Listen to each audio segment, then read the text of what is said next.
This is Cybert signing into Kane's Wrath on the map Tournament Alpine. And this tournament is for all you who are tired of seeing very similar maps, or at least the same maps over and over again. On the left side, as the green, this is Green Zero. He's playing green and Zocom. Meanwhile, on the right side, kicking it as the orange, but also playing Zocom, this is Masterleaf. All right, a couple of things before we get underway too much. We do have a $250 prize pool for this event, I believe donated by someone named Marek, so big thanks to them. And this is an old tournament from this perspective of December 2021. This is all the way from July 2021, but I've had this stuff downloaded on my hard drive basically since then, and it looks like a little bit of contest for the... Ooh, who's going to get the building? Looks like Green Zero... No, Masterleaf gets it just barely! Green Zero outside of the front door, and he gets shot up and shut down. Anyways, this is the special one, semis and finals. All of these maps are not what you typically see.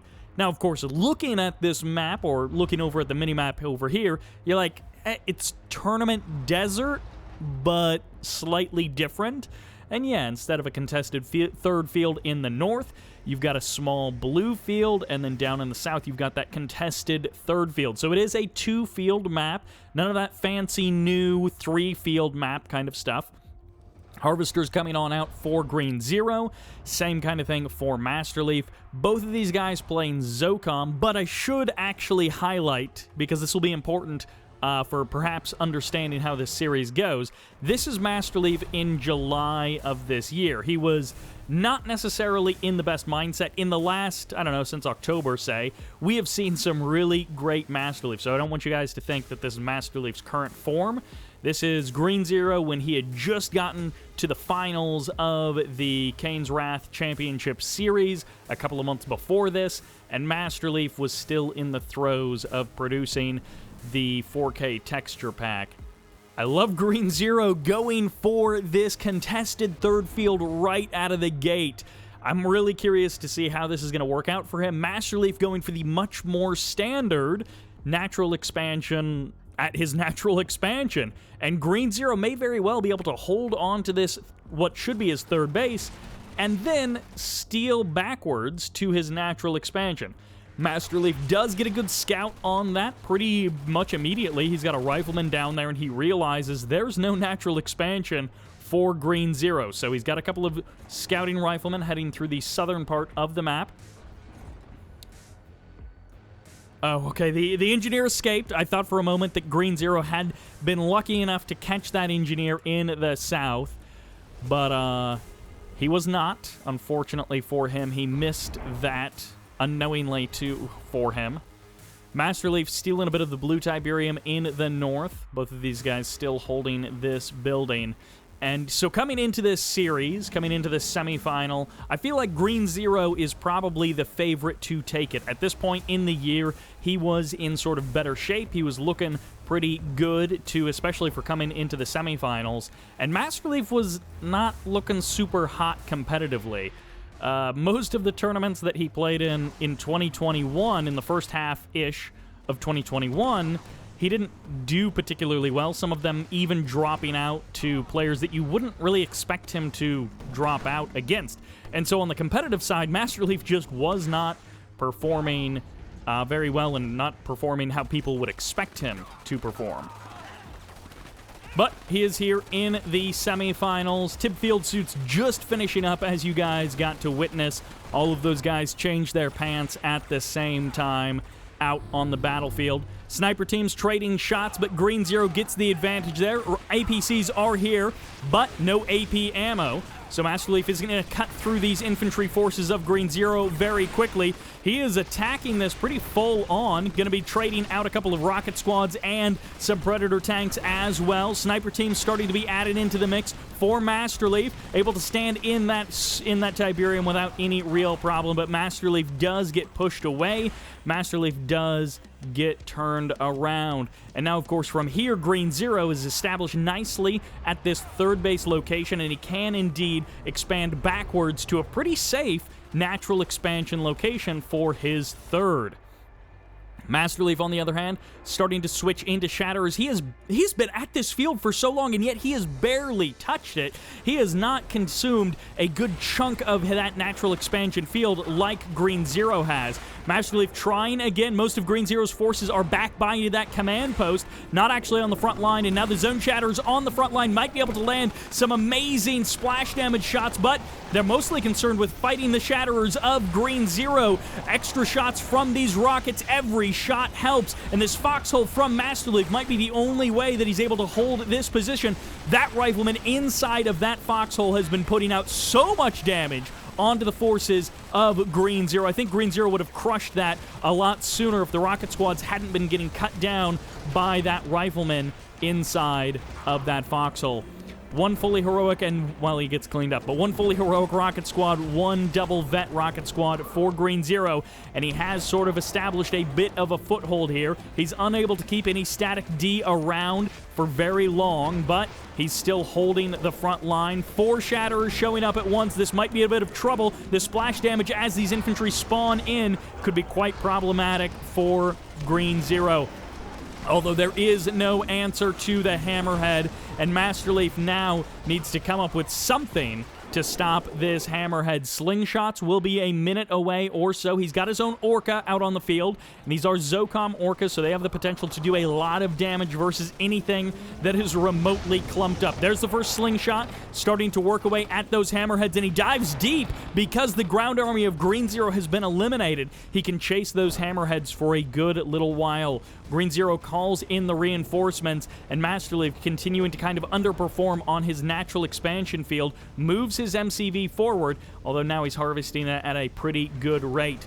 His MCV comes forward. Great split there by Green Zero, avoiding most of the damage from those Zorkas. And a pretty tight, action-packed game to kick us off with in this Special 1 semifinal. Green Zero heads to the front line with that Hammerhead, almost loses it, and then backs away as that AA turret gets lots of free damage. And he sends it back immediately. Unfortunately, that Hammerhead is just barely going to be able to survive. That second Hammerhead able to take a bit of damage and kind of spread it out. What are these rocket squads doing? They're chasing so deep into enemy territory, and Master Leaf, not dealing with those rocket squads, loses a slingshot. Fortunately, he's got 2 AA batteries on the front line, and the fight for this contested third field may actually be where this game is decided, even though it's not really over controlling the Tiberium.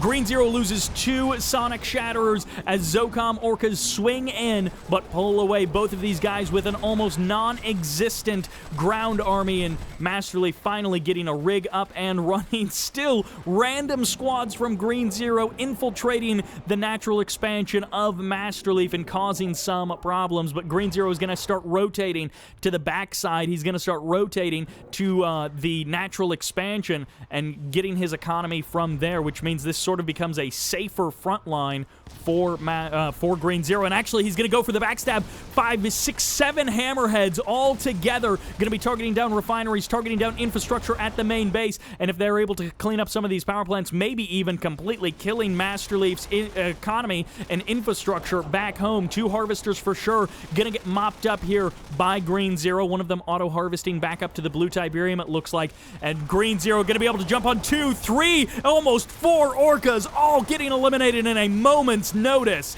And Green Zero now going to be going for the airfield, going for the upgraded power plants. After that, Master Leaf can afford to lose a couple of them, but not all of them for sure. Sonic Blast comes... Are you kidding me?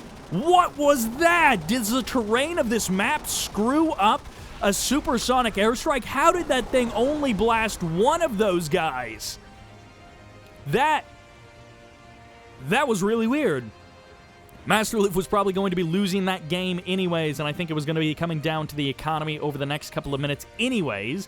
I think at this point, Masterleaf was about to start flatlining, and Green Zero was about to explode as he got that natural expansion saturated. But that will do it for game number 1. Let's jump into the next match. And that takes us to the very special map, Tournament Dust Bowl. Come to think of it, I think just the starting maps of this tournament are the ones that are the special ones, like guaranteed, and then the other maps is just the regular map pool. In the north, as the orange Black Hand, this is Masterleaf. Down 0-1, having a rough first game, but that supersonic airstrike was weird for sure. And in the south, as the green, regular GDI, this is Green Zero. Feeling pretty good after that game number 1. The, kind of risky play, it's not even that crazy risky, to go for the aggressive expansion, really paying off for Green Zero in that match. But ultimately, the Hammerhead backstab being the thing that won him that game. By the way, I do want to give a big thanks to the folks who support the channel over on Patreon, especially newcomers Lily R, Breathofire, Shanrox, Spud, Brian, and Mediastorm. Of course, it's always appreciated, never obligated. First buggy going out for the Scout by Masterleaf. And of course, old-timers on the Patreon like Ozmedia, TheArbiter, Admiral Akbar, 47, Deadly Shadow, Dmitry K, and Anoxic. So big thanks to those folks. For those of you who don't know, the more commonly played variant of this map doesn't have the tib spikes in the middle of the map. I feel like I mention that every time, so probably everyone is aware of it, but I do also see some comments from people either coming over from StarCraft 2 or some other RTS game, or occasionally people who go, oh my gosh, I had no idea Kane's Wrath was still being played, especially not in a competitive sense, in 2021. And it looks like 2021 and 2022 are going to be pretty good years competitively. Well, 2021 already was, and it looks like 2022 is shaping up to be a pretty solid year competitively for Kane's Wrath as well. So there's the expansion from both players, and it looks like both players also get the scout on each other, so they have a pretty good idea of what the other one is doing. About as standard and as straightforward an opener from each player, you could not have asked for anything more standard than these openers.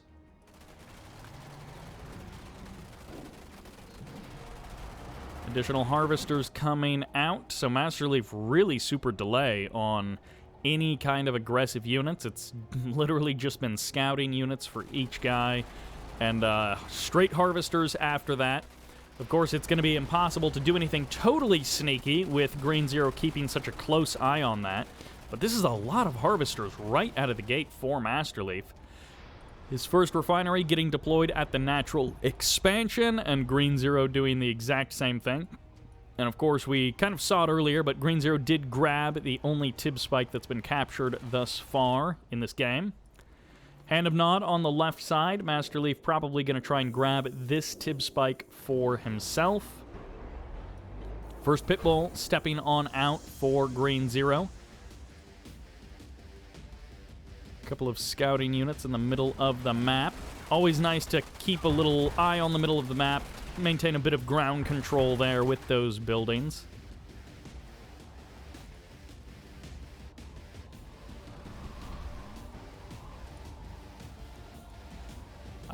Straight into an airfield. Green Zero goes refinery, command post, airfield.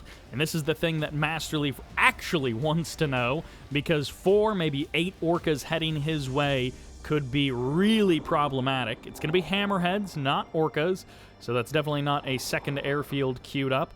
Although not necessarily, definitely not. I think that's another refinery based on the build time. But we'll see what Green Zero has planned. Masterleaf not getting the scout on this airfield, flying pretty blind against something like that. Drops a shredder turret over on the right side of the map, and nothing queued in the defenses tab for Masterleaf. He does have bikes coming through the main base. He might be able to sneak into the main base a little bit deeper and actually see this airfield of Green Zero. Green Zero keeping his hammerheads just directly over that airfield. He's not moving out with them immediately. The bikes do get pushed away, and Green Zero doing a pretty good job of staying on top of that. I assume it's charged particle beams coming out here for Masterleaf. We'll see if he goes for tip core missiles instead. First flame tank just gets dominated and destroyed. Yeah, charged particle beams would be an obvious move here for Masterleaf, although tip core missiles is also certainly very good, and he may have his suspicions. I mean, hey, Green Zero is known for playing GDI, and every GDI player is known for getting Hammerheads, Orcas, or Firehawks at some point. It just makes sense. So Masterleaf getting tip core missiles, you know, maybe even after the Shredder, the charged particle beams, isn't that crazy of an idea. Masterleaf gets the scout, and here's the one-click coming in. Gets the refinery. Pretty good health against both of those harvesters as well. Unfortunately for Masterleaf, he doesn't really have anything to rush in and finish the job. Bunch of Pitbulls making their way through the defenses of Masterleaf, and the multi-MCV lifestyle is one that Masterleaf wants to lead and wants to live. Oh, that power plant almost going down. It's triple MCV, so Masterleaf is a big believer in multi-MCV. I know at various points in this year he has talked about how multi-MCV is broken, how it's pretty much OP, how it's, you know, almost unstoppable kind of thing. And goodbye, anti-air from Nod. Green Zero jumping on every single one of those turrets from those SAM sites, immediately shutting them all down. No tib core means that a couple of these Hammerheads are going to escape with a low health setup, but they are going to escape nonetheless. And this MCV getting targeted down so quickly by the Hammerheads, by the Pitbulls, going to almost get eliminated in a couple of seconds flat. Masterleaf is going to be glad that he had 2 additional MCVs built. And finally, tib core missiles do deploy. However, they get eliminated so incredibly quickly that Masterleaf can't stop this barrage of aircraft fire from Green Zero. It looks like a lot of these Pitbulls going to get eliminated as rocket squads and shredder turrets activate their Pitbull killing abilities on the front line there. Masterleaf never able to actually grab that tib spike on the left side of the map. The Redeemer 80% done, ready to step out and stomp on the main base of Green Zero. Green Zero stops the third base from coming up by Masterleaf, and Masterleaf may be forced to use one of these MCVs to switch over to the left side of the map, or he may try and fight for this right side third base and set up an expansion over here. Marv versus Redeemer, the timing almost could not be more perfect. 2 zone troopers and 2 engineers for Green Zero. Nothing for Masterleaf, which means it's an easy call for the Marv to kill this Redeemer, but 3 EMP Raider buggies making their way to the front line. 1 gets sniped right out of the gate. 1 whiffs the EMP.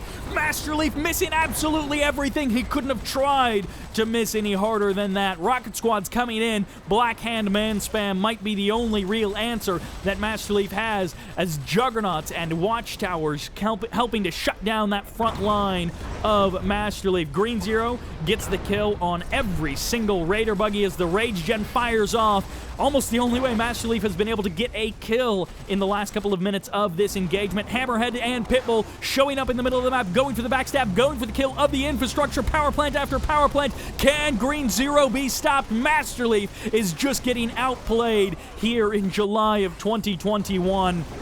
And his only hope is to crush forward on the front line, but more and more Raider buggies just not landing. That one catches the MCV. This one doesn't catch the Marv, as Green Zero is cutting out the options from Masterleaf from under him, almost losing his tier 2. And now this upgraded power plant will be targeted down as Green Zero retreats slowly from the front line, but it doesn't matter. Masterleaf has been defeated. That would have been a big uphill climb for Masterleaf to take game number 2 in Green Zero, with a contested game number 1, but a clear victory in game number 2, and that will send us into the third match, which sends us to perhaps the delightful vacation spot of Mountain Pass.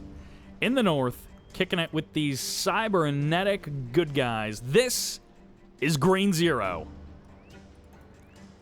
And in the south, as the orange plane, Scrin. This is Masterleaf. Having a tough time with Black Hand. Green Zero finding some openings, some exploitable weaknesses of Masterleaf, and just punching right through Masterleaf's armor, shutting down that multi-MCV, shutting down that Redeemer play. And now, Master Leaf switches over to Skrin. Mountain Pass, not a map we see very often. Kind of gets weird as the players make their way towards the middle of the map. If you're following the Master Leaf path, you'll probably take this as your natural and then go up here for your third.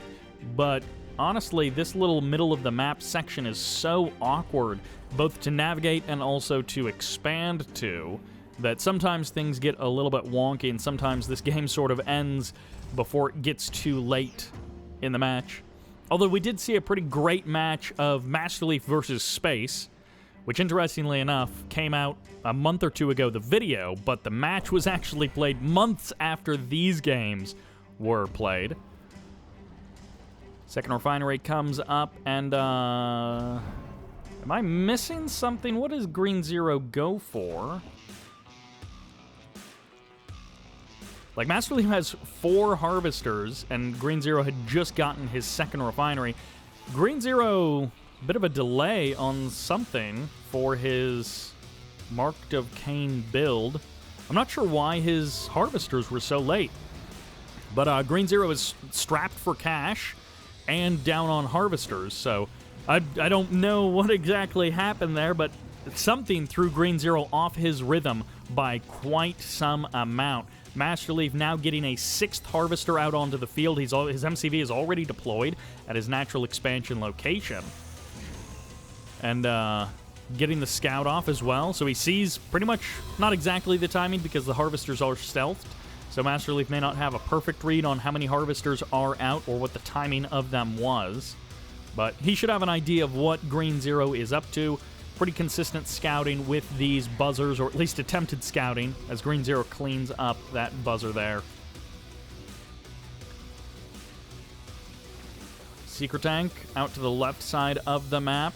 Okay, Master Leaf, it looks like he's just sort of patrolling the blue Tiberium, trying to make sure that Green Zero doesn't go for that blue Tiberium.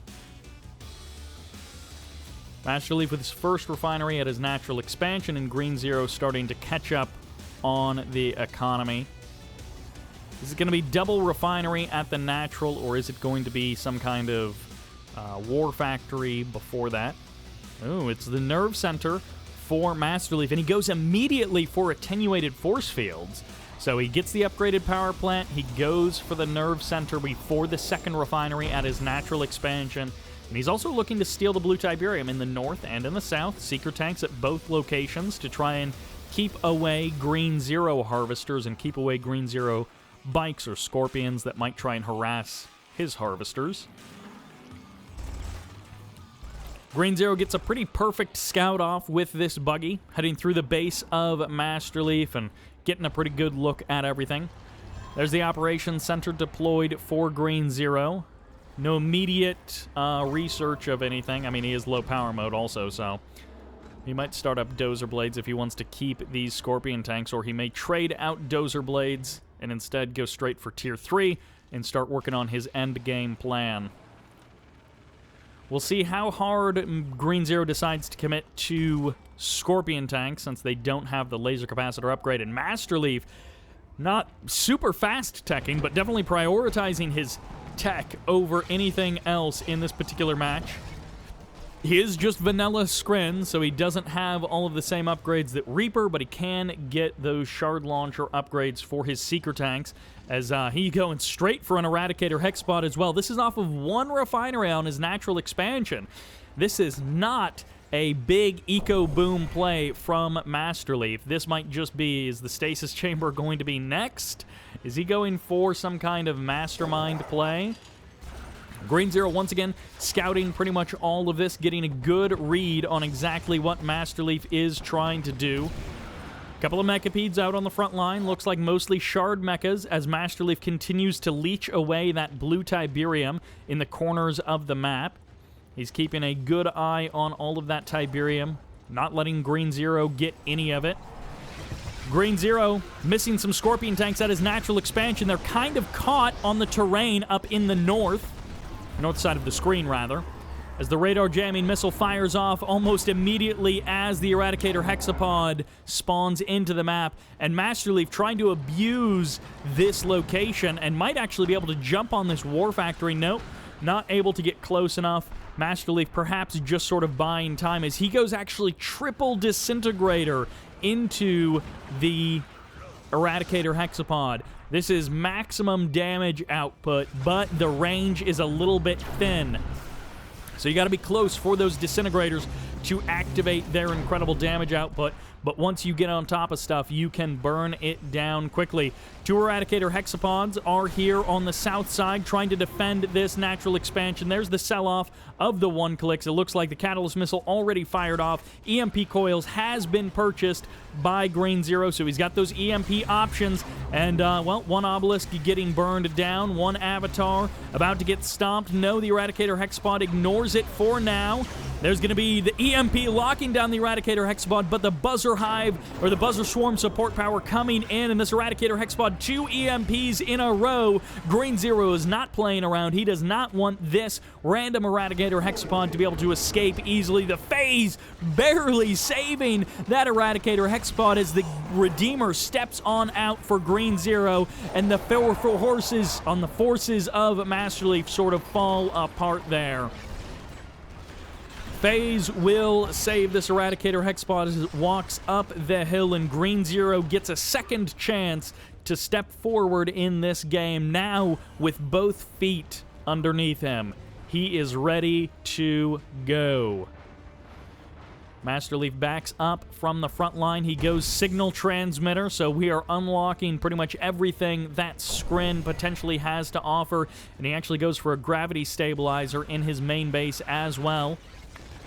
I haven't seen the Stasis Chamber. He must have it somewhere. He wouldn't not have it. I mean, it's too good of an option to not have around. The Eradicator Hexapod now with 4 Corruptors healing it up is getting bold. It's going to step forward. No Tib Core upgrade on these stealth tanks. 2 stealth tanks head to the south, and the first of the many, many disruption towers that will inevitably be built in this game have been deployed. Bunch of Scorpion tanks swinging around the left side of the map. They may be able to jump on the Signal Transmitter. Masterleaf doesn't have much to defend this area, and this entire tech could get shut down. The first couple planetary assault carriers stepping out onto the field, and Green Zero can shut this down. Shard Mech is making their way into the main base of Green Zero. Avatar's a little bit too slow to respond to that quickly, and Green Zero could just find himself with nothing in his hands as he turns to respond to this, but Harvester after Harvester getting sniped by these Scorpion tanks in the main base of Masterleaf. A couple of power plants going to be going down, but that's okay. I'm killing your Harvesters. You can kill my power plants as Green Zero steps forward with his mechanized army and crushes the attacking force of Masterleaf. Masterleaf getting backstabbed, completely unaware and unable to stop these Scorpion tanks marauding through his base. Are you kidding me? He's got nothing at all. Masterleaf, are you AFK? He's literally doing nothing about this. He didn't build Storm Riders. He didn't build photon cannons. He did nothing. These Scorpion tanks just ravaged his tech, just shot up his entire natural expansion, and he did nothing about it until the damage was already done. Masterleaf showing some problems and showing some difficulty here in the semifinals. Green Zero is not out of the woods yet. His mountain pass is not free and clear just yet. Masterleaf does still have a pretty good army spread way out every single corner of the map. And if Masterleaf brings it all forward, brings it all together, he could give Green Zero a run for his money. Green Zero has so many EMP Raider buggies ready to go. MCV steps forward, rising to the high ground. I assume this is a multi-MCV play, but, oh, actually, no, this is it. This is 1 MCV, so the first Obelisk is going to take a minute to deploy, although he may have actually gotten supercharged particle beams. We'll see. 1 pack at the natural expansion of Green Zero, there to shut that down. Green Zero looking to potentially take a third base as Master Leaf takes his own third, harvesting a good chunk of that before Green Zero even deploys. And Master Leaf trying to target down this operation center. Now, similarly, how Master Leaf was unable to respond to the forces of Green Zero. Now, similarly, Green Zero is just getting caught completely unaware, even though this was the slowest moving planetary assault carrier you have ever seen. The Tier 3 gets shut down. Oh my gosh, this Deltex just gets sniped. Are you kidding me? Green Zero completely unable to respond to that growing threat at his main base and his natural. Both of these guys having some real trouble with backstab moves, but Green Zero has got a million lasers ready to burn down the third base of Master Leaf. A giant Tiberium meteor crashes into the forces of Green Zero, but Green Zero will not be stopped.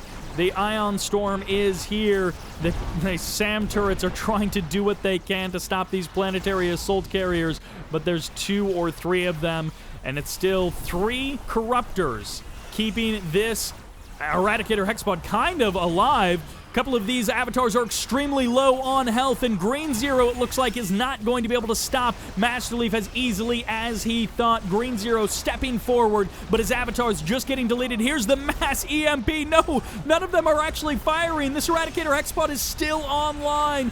Master Leaf walks through the valley of EMPs and escapes unharmed. Finally, 1 EMP lands, and there's only 3 avatars and 1 Redeemer left as the planetary assault carriers collapse upon Green Zero, and he taps out. The Redeemer falls to the ground, and Master Leaf is seemingly undefeatable on this map, Mountain Pass. Even when his main base and his natural expansion get blown open by Scorpion tanks, he still somehow pulls it out. And I guess that is the reason planetary assault carriers are not cheap, and Master Leaf had the income to support them. But let's jump into game number 4, which sends us to the map Tournament Stadium. On the left side, playing as the Orange Reaper 17. I think one of the rules for this tournament might actually be that you can't play the same faction twice in a series. I'm not sure. This is Master Leaf. These guys alternating through all kinds of factions. I just realized there were, like, no stasis chambers in that last game. Master Leaf, himself calling the stasis chamber a second super weapon of Skrin, and he doesn't even use it. On the right side, this is Green Zero. He is playing Steel Talons. He's got those heavy harvesters, and he is ready to rumble. Playing Marked of Kane, but we didn't really see very many EMPs coming out for Green Zero. Both of the kind of the healthier harvesters, heavy harvesters and then shielded harvesters for both of these factions. And both factions that, people have some difficulty with, although maybe not so much Steel Talons since 1.02 Plus. I think they got a bit of an upgrade with 1.02 Plus fixing some of the bugs where I think their harvesters were just like 40% less effective. So in a competitive match, you just literally couldn't use Steel Talons. Descents sent around the north side of the map. Master Leaf looking to put another point on the board and to stop Green Zero from going to match point. Green Zero takes the building in the south. So far, everything's shaping up pretty normally. Ooh, Green Zero deploys his MCV just soon enough. If those descents had been able to jump on that MCV, they might have been able to do some big damage to it. Watchtower goes into low power mode. Master Leaf sets up for his natural expansion. Oh my gosh, that MCV getting so close to those descents once again. Green Zero really playing with danger here as he looks to take his natural expansion, but is running into some delays with all of the descents that Master Leaf has running around the map. Green Zero packs that MCV back up and finishes his journey. They'll be deploying at their natural expansion in pretty much the same time. Master Leaf heading back through the middle of the map with those descents. Looking for perhaps an opening, some kind of opportunity to run in and do some damage. I don't think Green Zero has garrisoned up any of these heavy harvesters, at least not yet. If you have a couple of extra riflemen, not necessarily a bad idea to send them into the heavy harvesters, but depending on, what else you've got, it might be better to send them somewhere else. No goofy MRT builds so far from Green Zero. We've seen a good bit of those in the last couple of months from people in Kane's Wrath, but I think Green Zero is going to be playing out a little bit more normal. If we see MRTs, they're probably not going to be flying around with rockets inside of them or something. That would be great to see, especially in a tournament match, but probably won't be the case here.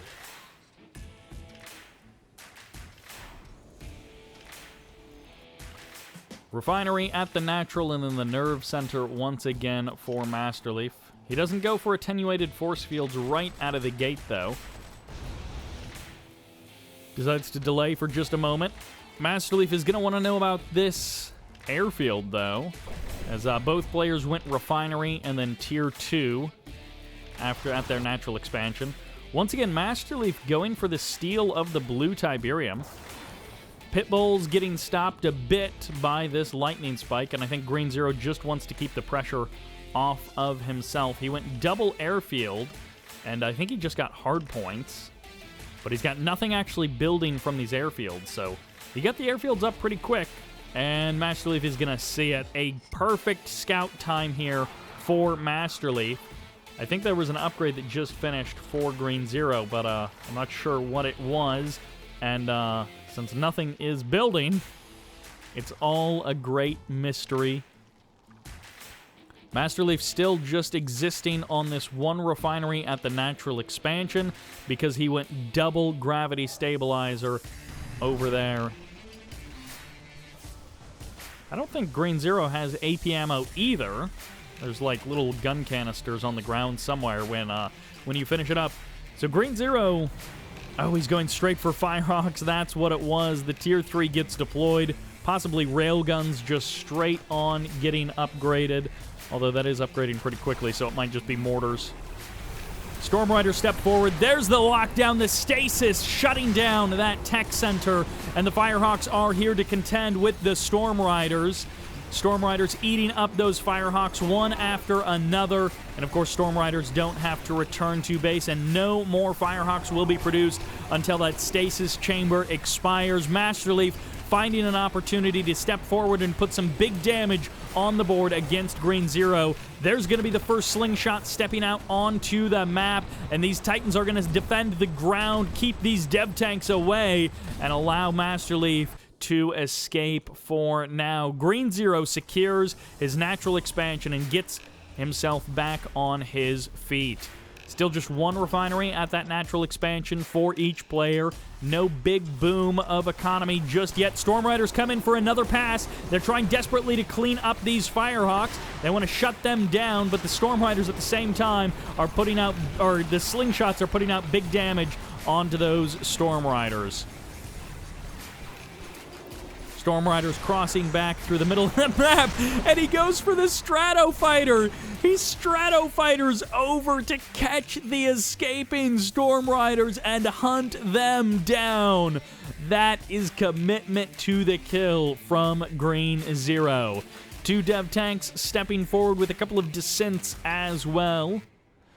Master Leaf pushing to the south. Ooh, a couple of harvesters transferring over. 3 harvesters, actually. One of them going to get eaten up for free. And the rifleman doing a bit of damage to the descents, but no real damage done. And Master Leaf, what in the world is your plan to stop Green Zero? Because Green Zero is amassing a big tech army. Actually, adaptive armor. It looks like railguns is maybe now getting upgraded. Taking a little longer, a little more expensive. But what is Master Leaf's plan to overcome the forces of Green Zero? Green Zero perhaps going on some bombing runs. Yep, he cleans out the nerve center. kind of resetting the tech of Master Leaf and possibly also canceling the building of a Tier 3. Well, that was a lovely idea, I guess, you know, go and attack with some stuff. But in actuality, that did not work out at all for Master Leaf. Couple of dev tanks just getting completely annihilated along the northern side of the map. Green Zero holding on to this building for so long. He's got that extra bit of damage. He's got that extra bit of vision, really. One Harvester gets targeted down. Master Leaf finding bits of damage here and there. Heck, even targeting down the upgraded power plants isn't the worst thing. More Firehawks coming through to bomb. Stratofighter, not enough to save those Firehawks as they try to escape the power of the Storm Riders, but it's going to be up to the slingshots. No tungsten shell just yet, as these Storm Riders wing their way away. All right, Master Leaf drops a second War Factory. No additional bombing runs, really, from Green Zero to shut down the tech of Master Leaf. Those Firehawks have been busy trying to clean up those Storm Riders rather than crossing the map to blow up the stuff of Master Leaf. Master Leaf long-distance harvesting. He may have accidentally routed both of those harvesters to the middle of the map, or maybe they were auto-routing there from earlier, but there's no blue Tiberium, so basically Master Leaf... Oh, no! The drone ship gets caught just as Tungsten Shells gets activated, and Master Leaf almost just lost everything, but he did lose his Tier 3. He gets out a couple of Reaper tripods, but it's not nearly enough. Actually, he may have gotten literally only 2 Reaper tripods out onto the map. Master Leaf having some problems trying to establish himself. Slingshots pulling back to the new main base of Green Zero over here at the natural expansion as the Storm Riders circle around and get eliminated. That tungsten shell just cleaning house for Green Zero.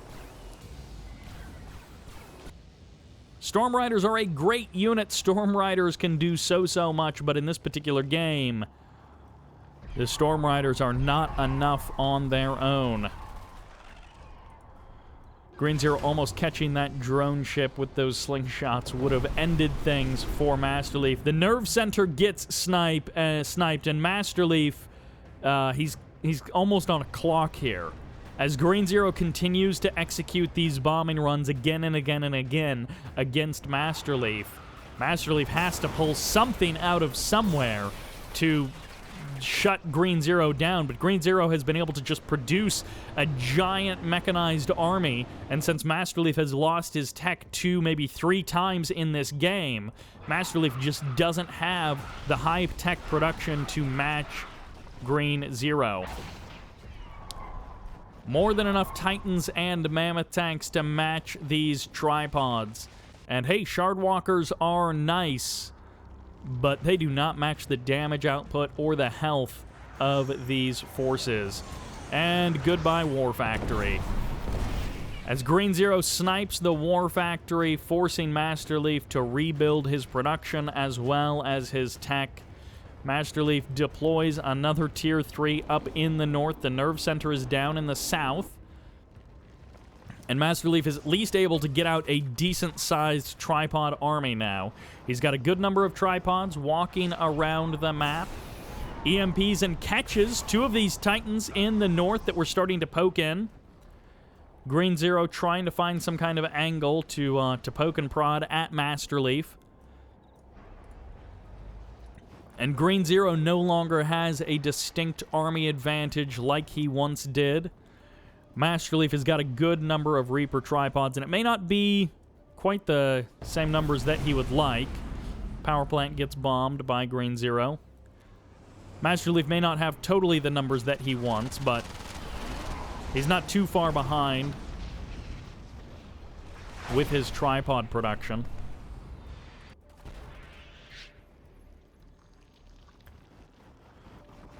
Master Leaf retreats to his third base. Green Zero steps out onto the map. No Marv yet. No Behemoths either. That's actually, I just realized that's very much a missing piece of Green Zero's pie here. No behemoths makes this, you know, a little bit more of an even fight. Are these tripods going to try and circle around, or is he just going for an actual backstab here? As Master Leaf crosses the map, Green Zero once again trying to snipe the Tier 3 in the north, but Green Zero is going to step into the third base of Master Leaf. There's 4 Reaper tripods here, getting some good shots off, and there's the stasis. Divide and conquer as Shockwave Artillery fires off on the other side, and Master Leaf loses 1 Reaper tripod. Green Zero closing in on the rest. The Harvesters getting targeted down, the slingshot clearing the skies, and that is a fully heroic slingshot with tungsten shell on top of that. A hammerhead showing up to the party, and the entire third base of Master Leaf just getting eviscerated. He's got the stasis chamber, but it's not nearly enough to stop this much Steel Talon's armor. On the other side of the map, Master Leaf steps forwards with the tripods, but eventually these hammerheads may be able to work away at them. A couple of rocket squads stepping out for Green Zero as well, and Master Leaf just has to cut and run. He has to get on out of there. The MCV of Green Zero getting targeted down. The rocket squad's getting crushed. Green Zero falling up to pieces, but Master Leaf falling equally to pieces. On the other side of the map, the drone ship gets sniped out of the sky, and it might be a full-on base trade. And honestly, I have no idea who's got more structures. I think Green Zero might have more structures, but they also might be closer to the actual army of Master Leaf, so Master Leaf might be able to chew through those forces a little bit faster. But no, the tripods all get sniped. The eventual chip damage of those hammerheads is enough, and Green Zero is going to have to now swing to the south side of the stadium and intercept that force from Master Leaf. Gunwalkers stepping forward. The command post with the laser fence may actually be a bit of a tough thing to eliminate quickly, and Master Leaf, all of his buildings are now in range of Green Zero. This may be it, the end of Green Zero, of Master Leaf in this game, and he loses every single building before he can strike down Green Zero, and it actually came down to a legitimate base race, and both players had a pretty good shot, but those hammerheads for Green Zero once again coming through clutch and sending Green Zero into match point territory. No more mistakes for Master Leaf if he wants to advance on to the finals of the Special One. And that takes us to Tournament Decision. In the north, playing the green, playing Nod. This is Green Zero. Just looking to close out this series, advance on to the finals once again in 2021. And meanwhile, with a rough competitive year, looking to prove himself, this is Master Leaf. Master Leaf being a top competitor at one point, for a short while, almost unbeatable, but that was years ago. It hasn't been as he hasn't been in as strong of form in recent months, maybe in this whole year. Focusing on other projects, not, playing competitively as much will do that to you. Green Zero has to beat the Traveler 59 of Master Leaf. Master Leaf hasn't played as much Traveler 59 as he used to. I mean, he used to be a Traveler 59 main. He was great with Traveler 59.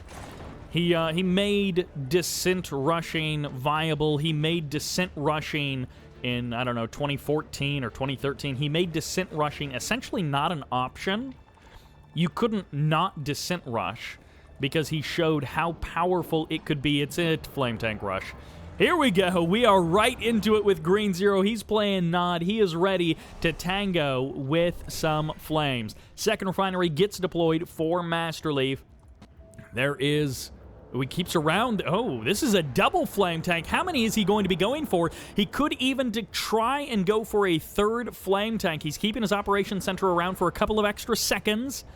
Let's see how much further it goes. Could be a Reckoner. Okay, so a Reckoner. Is it going to be a second Operations Center for a double Black Hand flame follow-up. Secret Tank gets the vision of basically everything, and Masterleaf now knows what is coming in his way. He doesn't know the exact details of that it is 2 flame tanks, but he is going to be prepared, and this is his shot to take a game back and to rob Green Zero of his momentum. Secret Tank's coming on out. It's going to be into a nerve center, so Dev Tanks, if they can come out, will be able to pump out a huge amount of damage onto these flame tanks of Green Zero.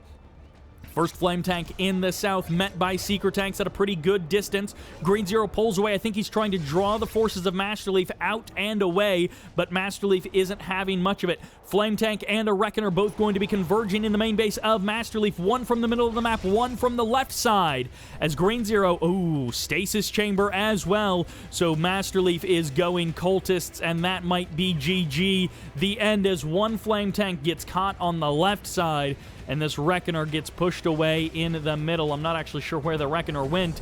It dropped off a couple of Black Hand units next to this Tib Spike. Green Zero delayed his entire rest of his game for this opening, for this build. And suddenly, he's kind of handed Masterleaf a... Oh no, the Cultists step forward. Fortunately, there's a Militant Squad to chase away the Cultists, and the Tib Spike does get sniped, so Green Zero kills both of the Tib Spikes of Masterleaf. However, at the same time, Masterleaf, because of what Green Zero did, Green Zero never grabbed this Tib Spike in the north, so he's only up 1 Tib Spike. Wow, what a way to go. Masterleaf burning down Green Zero's War Factory with his own flame tank. There is a second War Factory already deployed by Green Zero, but this might be lights out for Green Zero in this match. No, the flame tank goes down. Green Zero holds on to hope, but how much more damage will be done? 4 Secret Tanks here, putting the damage out on these Harvesters, rotating his Harvesters around and dropping a Shredder turret. Green Zero trying desperately to hold on and to push back this damage, killing that flame tank, stopped the real damage output of this attack, but Masterleaf still has great economy with being on this one big green Tiberium field, and he's up to tier 3. He has got even a couple of Black Hand squads being sent in for a follow-up, and they could just go straight for this refinery. Pretty much everything just got sold off. Seeing Black Hand units get healed up by repair drones is such a funny idea. I had no idea that that was even possible. The Shredder turret gets deployed, and the refinery gets deployed on top of the carcasses of that Black Hand squad. A bike comes in, a bike gets captured. It's going to be mechas heading across the map, a Prodigy as well, as Masterleaf is looking to add insult to injury. Take your failed flame tank rush, turn it around, burn you down with it, and then follow it up with just the most annoying mind control tactics that you can imagine. Shard mechas are here. That was an interesting blink forward. Scorpion Tank turns on his friends. A couple of rocket squads are here, but they're getting eaten up by the Shard mechas. And the Scorpion Tank is going to absorb a couple of the rockets from these squads, I think. There's the blink forward, and as the buzzers clear up most of those rocket squads and the area of mind control of Masterleaf, causing some problems. He just calls these Harvesters offline so that when they return to Green Zero's control, they won't get back to work, throwing Green Zero into chaos and confusion. The Mastermind going to grab the MCV. There's the cell. There's no sell-off. He drops a power plant as well. What is Masterleaf doing? But Green Zero has been defeated. Traveler 59 gets the win. Masterleaf showing that he's still got moves, even if he's not on top of his game competitively. He has earned his spot in the semifinals, and he wants to go to the finals. And that takes us to the map Winter Meltdown, with his little plateaus in the north, playing as the green Black Hand. This is Green Zero. Up 3-2 in this series. In the south, the orange Marked of Kane. Give it up for Masterleaf. Black Hand versus Marked of Kane. Green Zero has definitely had some good games in this series, but one thing that he can struggle with is weirdo, non-standard curveballs. And Masterleaf, playing Marked of Kane, has come up with some weirdo curveballs in 2021. I think some of those were 1.03 strats, where Marked of Kane has some additional changes, but maybe here, in a tournament environment, he has something special planned for Marked of Kane. Whatever it is, he will need to execute it pretty close to flawlessly. He has to win this game and the next one to advance on into the finals, whereas Green Zero just needs one more win to secure his entry into the finals of the Special One. 3 bikes. 4 bikes. All right, Green Zero is going to catch the buggy. Gets the kill immediately. That is almost, we've never seen a buggy get killed faster than that. It looks like it's going to be a Harvester follow-up, so this is not a big pressure move from Green Zero, and Masterleaf scouted it out at basically the earliest point possible, so the first couple of rocket squads going to be stepping out onto just one rocket squad? I feel like you might need 2 or 3, but in this case, Masterleaf is going to be happy to just keep around the 2, and actually he builds no Scorpion tanks in response, nothing? Okay. I guess Green Zero is going to get maybe a free kill on this power plant. Not the biggest deal, but hey, a free kill is a free kill. He's going to lose a bike for it. Not a free kill. Almost a free kill there. Masterleaf not able to land any EMPs, not able to get any extra damage against the forces of Green Zero. And, well, 4 bikes, it's not a huge commitment to where if you don't get... Oh, my gosh, he's going to catch the MCV as well. He doesn't kill it. He does a nice chunk of damage, and more importantly, he just delays Masterleaf. Every second that he can just cause Masterleaf to be wasting his time not expanding, every moment that Green Zero gets a little bit further ahead on the eco, gives him a bigger shot at taking something from Masterleaf in the mid-game. Masterleaf actually doesn't lose much time at all because he decides to deploy a second war factory in the south. So even if Masterleaf hadn't been planning on doing that initially, he has just kind of altered his plan a little bit here and made up for the fact that his expansion was going to be so incredibly late. With that second war factory already deployed, he can start pumping out units, downplay his eco a little bit, and maybe step across the map and do some real damage to Green Zero. The bike's returning to form for Green Zero to snipe down that buggy. And what is Masterleaf going to... He's kept the barracks around. That's actually really interesting. Most of the time, you see people sell that one off a bit earlier. It's going to be all bikes, it looks like, from Masterleaf. Green Zero has a decent amount of bikes already ready and waiting, so he's kind of prepped for this potential attack. Masterleaf swings around to the north side.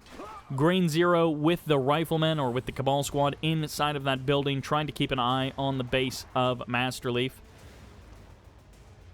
Not a lot of EMP options. One Harvester could get jumped on before he's able to refine any Tiberium. Gets annihilated, and the splash damage doing big help, doing a big amount of help to Masterleaf in cleaning up 2 Harvesters with only a couple of bike losses.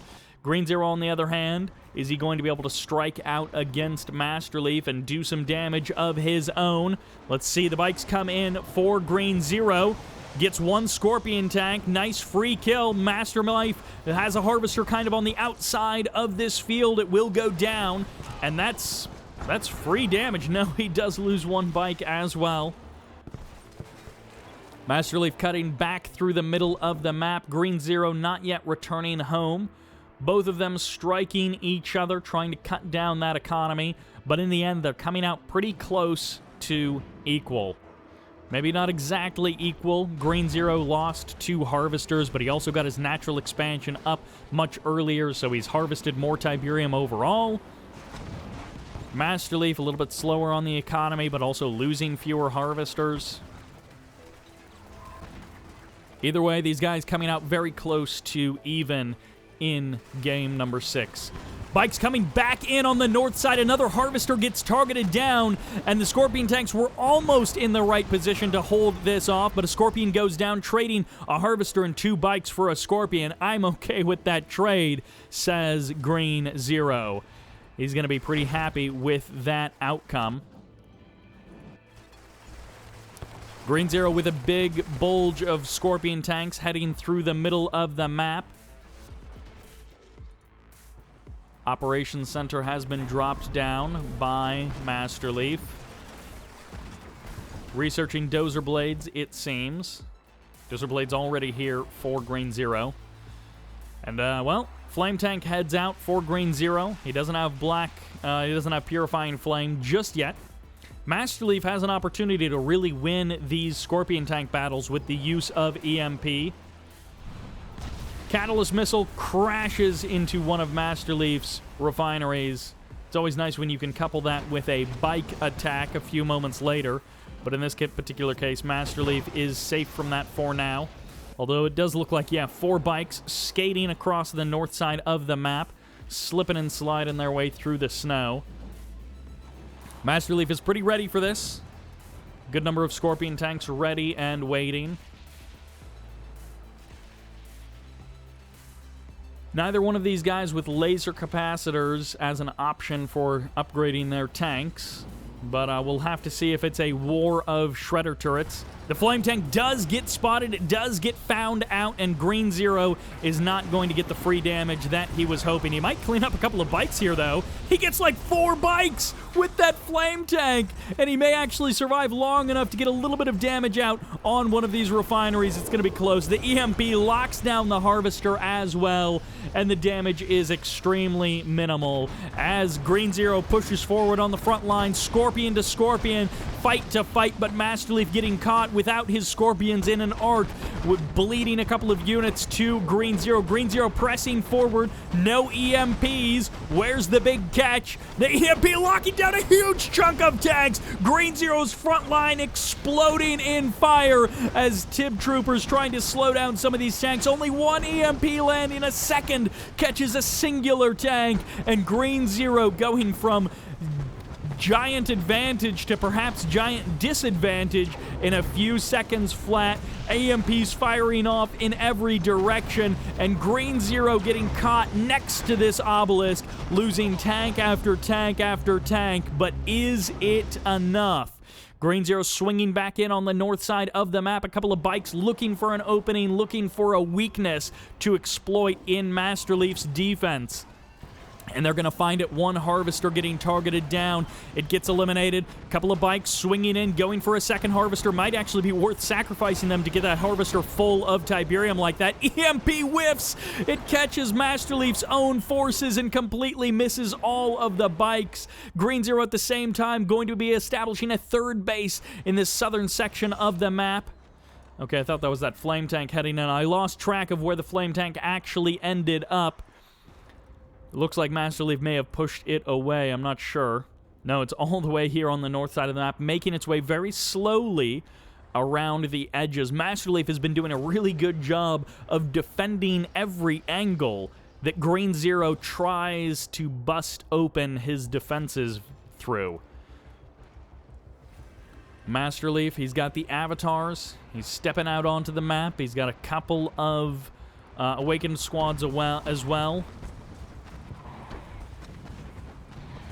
Wait a second, I feel like this portrait is also different. The Zocom portraits are different, the Mark of Kane portraits are different. Once again, a good number of Scorpion tanks sneaking through the defenses just like on Mountain Pass. Green Zero getting tremendous damage with just a handful of Scorpion tanks. 2 Scorps remain on the side of Master Leaf, and they're going to get eaten up as a Flame Tank gets sniped on the north side of the map. Green Zero will not be able to cut through the defenses of Master Leaf up there. Master Leaf is a little too strong as the Redeemer is ready to go, but this expansion here for Master Leaf gets completely shut down. His main base is getting wasted as his only building left is the refinery with quickly dwindling health.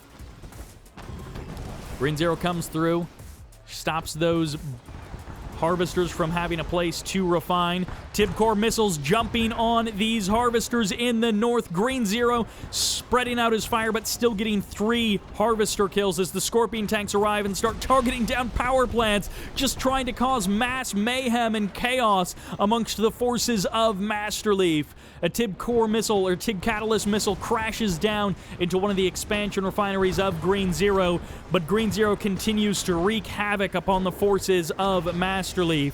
Green Zero has a much more robust back end to support his third base. His tech isn't having to be rebuilt. Even his power plant's keeping his stuff online and active all the time. Green Zero, with his Black Hand plays, is coming out ahead of the EMP master of Masterleaf. Although in this particular game, Masterleaf only landing really a couple of good EMPs, and all the rest of them have been average or complete misses. He's been doing an admirable job of defending for most of the game, but he's made some critical missteps, and Green Zero has gotten some big damage out, and now the MCV getting caught, and there's no escape for this MCV. Yeah, EMP all you want. Although the Obelisk and the Avatars may actually be able to stop this attack. The Redeemer and the Rage Gen, now he backs completely away. He doesn't want to get that MCV. It's not a free win, but the flame tank burning down the refinery, and the Avatar will go for the stomp, will go for the crush, and he actually steals the flame unit off of that tank. The harvesters survive, but another flame tank steps forward. This Avatar is going to be able to crush through that very quickly. 2 Avatars are there, and the Catalyst missile crashes into Masterleaf's forces. Masterleaf may have a Purifier on the Awakened side or on the Marked of Kane side, but that is about all he's got going for him. His MCV is about to expire. Scorpion tanks and a Redeemer closing in as the Black Hand forces of Green Zero cut Masterleaf down again and again and again. Green Zero heading in to finish the job. The Tip Vapor Bomb will clean up that Tier 3. No more Avatars, no Redeemer for you. And the Rage Gen adding insult to injury as these Marked of Kane forces turn to attack each other and send Green Zero into the finals of the Special One. Green Zero outplaying Masterleaf quite handily in a couple of those games. Masterleaf giving him a run for his money, and even coming out ahead in that tournament decision game. But Green Zero just with the better performance overall, and just outstripping Masterleaf on economy for the whole game, pretty much. That will do it for this first semifinal. Let's jump to the bottom half of the bracket for semifinal B, which takes us back to Tournament Alpine for game number 1 of semifinal B. Who will meet Green Zero in the finals? Is it this guy, the green GDI on the left side, Drive? Or will it be the cyan GDI on the right side, Futurama? One of these guys is going to be going up against Green Zero in the finals, and one of them, if there is a third place match, will drop down to the third place match versus Masterleaf. I don't think I have the bronze match replays. If they were played, I don't think I have them, but semis and the finals for this particular video. We're going to see how the final rounds of the Special One turned out. Ooh, a little bit of a glitch there with that Harvester. The War Factory causing some problems, perhaps. Drive and Futurama, at least for the last 2 years, have been top competitors, but also top practice partners, perhaps? These guys play a lot of matches together. Perfect split of the buildings in the south, by the way. Foxholes in the north, buildings in the south, buildings in the middle of the map. Both of these guys playing GDI. Could you ask for more of a mirrored setup from them? You almost couldn't. These two guys have been playing a lot of matches together over the last 2 years. They're both very good, and they play a lot of matches together, so we might see just... Actually, they played some 2v2 tournaments together, and they did phenomenally well in some of those games, definitely showing that they that their practice really clicks. Now, that could mean that it's just very standard all the way through this whole series, no one really stepping out from the normal. Or it could be that one of them thinks that they have something sneaky planned that the other one isn't going to see coming. Well, I guess their blue Tiberium timing isn't quite the same amongst these. Just slightly later for drive, but his rifleman should see the pit bull. And I think he'll turn around. Yeah, there are 2 pit bulls here for Futurama. So I think drive will probably call that one quits. No one heading right for the middle of the map. It worked out well for Green Zero in his game number 1. But in this particular case, drive and Futurama both going to just split the map nice and evenly. Couple of pit bulls stepping on out for drive. Foxholes still maintained in the north. Futurama guarding his half of the map with the pit bulls as well. And natural expansions being established for both. GDI mirror, GDI mirror. Mirror, mirror on the wall. Who is the greenest Tiberium of all? It's probably these big Tiberium crystals here. That's probably it.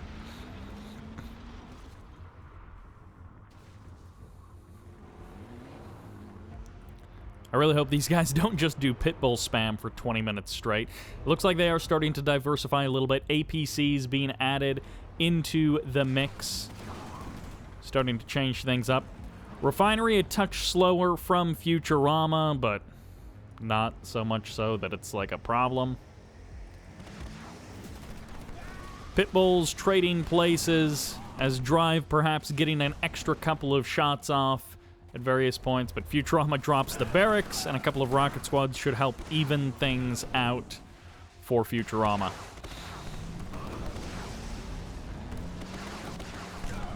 Drive losing a couple of pitbulls here, kind of trapped in a corner now. Command post gets deployed for Futurama. Drive sees pretty much the exact timing of it. APC and Predator tanks going to clear out the northern section of the map. And it's into Orcas for drive on the left side of the map. AP ammo has also started, so he's not diverting all of his cash into Orcas. Although he may, if he's able to draw... Oh, these guys are doing the exact same thing. No, I think it's going to be Hammerheads for Futurama, which might land... No, never mind. He's going Orcas as well. He just has a whole bunch of rocket squads around his Orcas. And depending on the route that drives Orcas take as they attack, this could either be really great or really problematic for drive. Drive skirting along the north side of the map. And a scan revealing not a whole lot. He might have seen those pitbulls hightailing it out of there. But either way, Futurama, I feel like he has... I don't know how he saw these Orcas, but he catches them perfectly. No, he doesn't! He was actually just driving past them. He doesn't catch them perfectly. And the Orcas show up. They miss the opportunity for the splash damage on the right side, but that is okay because they'll still get 2 harvesters between them. Maybe a third as well, as Futurama loses 3 harvesters back at home and looks to snipe a couple of harvesters at the natural expansion of drive on the left side of the map. Orca Strike coming in for Futurama as well. 1 harvester goes down, a second harvester getting targeted. Drive and Futurama trading as equally as they can. Orca Strike comes in, misses an additional harvester, so no extra bits of damage are done there. Pitbulls, it looks like, caught these Orcas on their way home as Drive unable to escape unscathed from the base of Futurama. A couple of watchtowers get deployed. The Orca's going to try and escape on from here. They just want to get away from those pitbulls, and only 1 volley of rockets fires off for those pitbulls. They're going to be forced to retreat, forced to escape, and the first Marv steps out onto the battlefield, possibly the first of very, very many. Zone troopers standing by, engineers standing by, MCVs head towards the middle of the map. A Marv and an MCV making their way forward. Drive a little scant on any additional supporting forces for his Marv. Orcas heading back to the base for Drive after having another go at the Harvesters of Futurama, I think. APC versus Predator tank here in the middle of the map. The APC is getting a couple of shots off, and the Predators of Drive starting to put the damage on this Conyard. No railguns just yet as that Orca gets a couple of kills and then skates away, but really it's that sonic emitter in the north that is going to force those Predator tanks to back up. Railguns and the sonic shells of the Marv. Actually, a rocket squad jumping inside of that Marv as well as an EMP locks down the Marv of Drive. Juggernaut stepping forward in the north to try and shut down Futurama. The MCV will escape damage for now, but the Orcas of Drive coming through to clean up the Juggernauts of Futurama. Futurama, oh no, the EMP catches just as he's in range of those Juggernauts, and that side armor doing so much damage to Futurama. Game number 1 maybe going to Drive, settled here possibly by the kill of that Marv. No super heavy to lock this down as the defenses may all fall one by one. The MCV about to be eliminated. This Marv with a hodgepodge of units, Grenadiers, Rocket Squads, and Engineer inside of this Marv. 2 Juggernauts trying to hold out against this damage from Drive, but it is not enough. Another Sonic Emitter deploys just in time, forcing the Marv back, forcing the Marv to try and escape with just a smidge of health. That single Engineer working overtime as Futurama has been defeated. Drive takes game number 1. These two as evenly matched as they come, it seems, but one of them will have to take the win, and Drive does it in game number 1. Let's see what happens in game number 2. And that takes us to Tournament Airstrip for game number 2. On the left side, as the green, playing Marked of Kane, this is Drive. And on the right side, with a first game loss, but hoping to mix things up, playing as the Cyan Scrin, this is Futurama.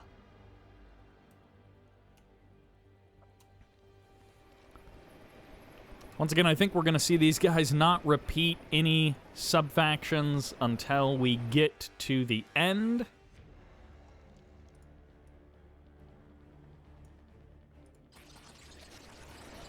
Couple of buzzers on the south side for Futurama, but no descents. So not going for any sneaky descent plays, not trying to do anything too wild or crazy.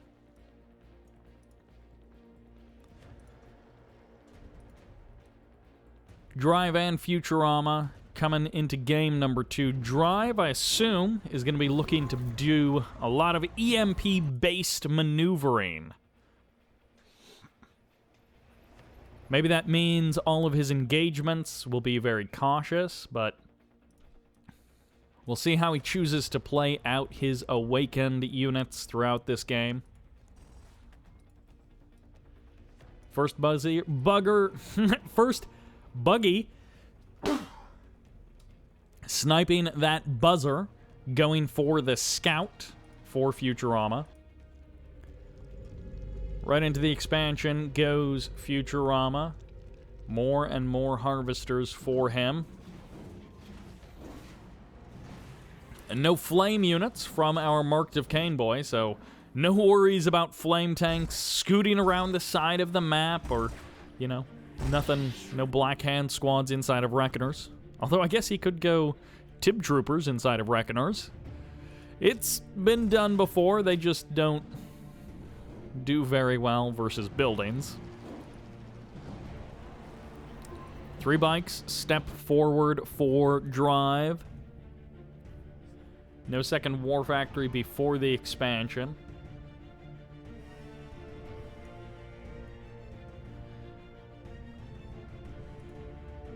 Marked of Kane versus Scrin, and yet these guys are almost as mirrored as they were when they were both playing GDI.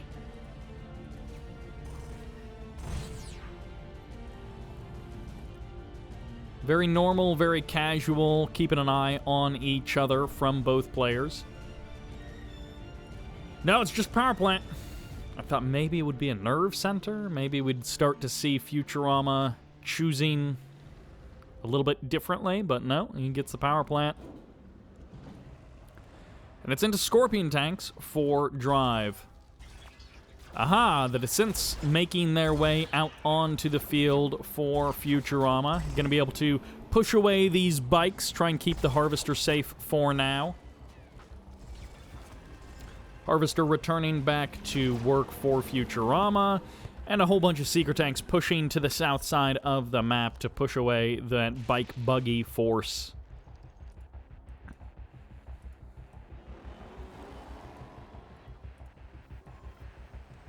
Scorpion tanks in the north for drive. EMP catches 3 of those Seeker tanks.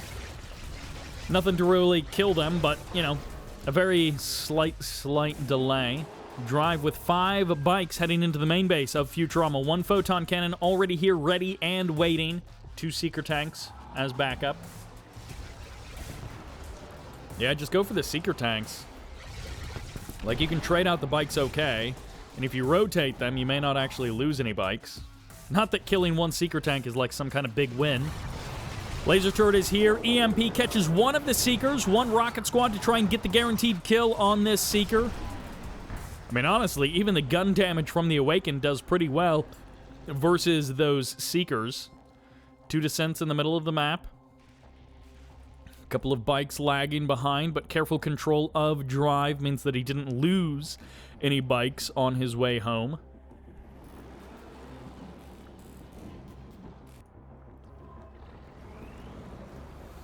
Operations Center is up and running, and I assume it's straight into tech?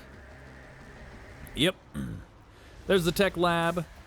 Supercharged particle beams, TIB core, or EMP missiles now available for drive to start researching. And it could just be Redeemer into the third base. Not a bad plan by any stretch of the imagination. Attenuated force fields gets activated by Futurama.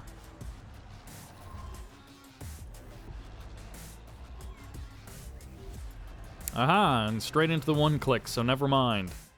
And here is the scouting bikes for drive. He's just here to get a little bit of vision, take his shot, and move on.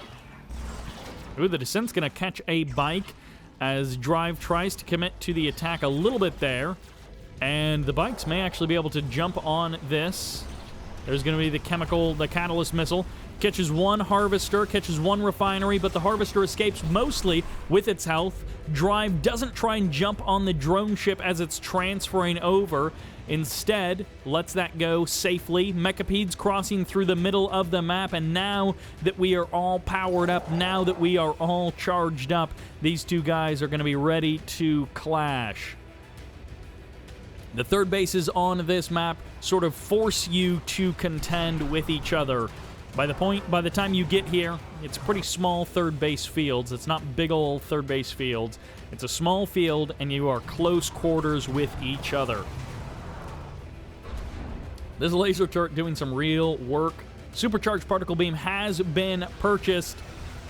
4 Mechapedes in the north may be able to jump on one of these avatars, but the supercharged particle beam is going to be able to push them away for now. Bikes coming in. No, it's stealth tanks in the north. No TIB core missile, but they're going for the harvesters nonetheless. Split the damage across the 2 harvesters, trying to snipe 2 at once. Seeker tanks starting to work down one of the stealth tanks, but the other one does survive for now. Seeker tanks trying to encircle and surround that guy, trying to cut him off from being able to escape, but he heads down the right side of the map.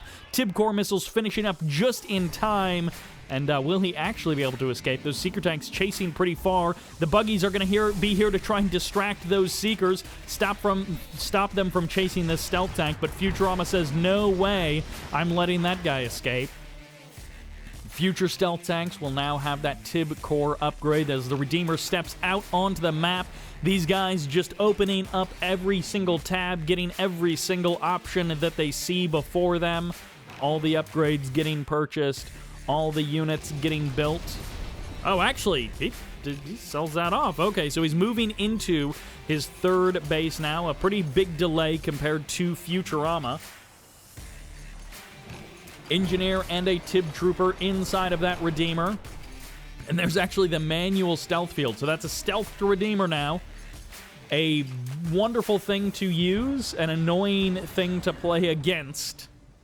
And of course, with the Disruption Tower here, it's going to be, kind of annoying for Futurama to try and attack that base as well.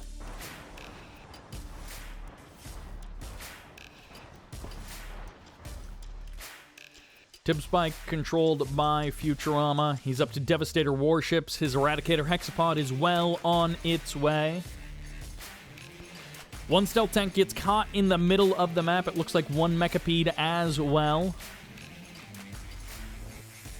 No fully heroic stealth tank just yet. Couple of Seekers in the north. Couple of Descents as well. However, Avatars are standing by, ready to go. And the Venom hunting through the middle of the map. I don't know if this Venom is going to try and hunt any mastermind that it may see, or if that Venom is scouting for perhaps something else. Harvesters of Futurama, I feel like he's been doing a pretty good job of keeping the blue Tiberium harvested on every map that we see him. Eradicator Hexapod ready to go. Tripods fully upgraded. Single Descent is trying to stop this Awakened squad. I guess he will eventually kill him. But it will take a minute. And the Mechapedes will just, get the insta-kill there. Vertigo Bombers, they're looking for those mechas. No, they're not. Oh, I thought they were going to try and bomb the heads of the mechas, but no. They are just hanging out looking for something else. Vertigo Bombers make a good unit to clean up clumps. Anything that has a tendency to clump, Vertigo Bombers are really good against. No Storm Riders for Futurama. He's, this could be a big clump of units. He's got the Gravity Stabilizer, but I think he's just using it for Devastator warships. Maybe we'll see some packs, but 2 refineries on the front line for Futurama, and I thought these guys were getting ready to really go for each other, but they are not. They are happy to wait around for a little while longer. Neither one of them wants to overcommit to an attack.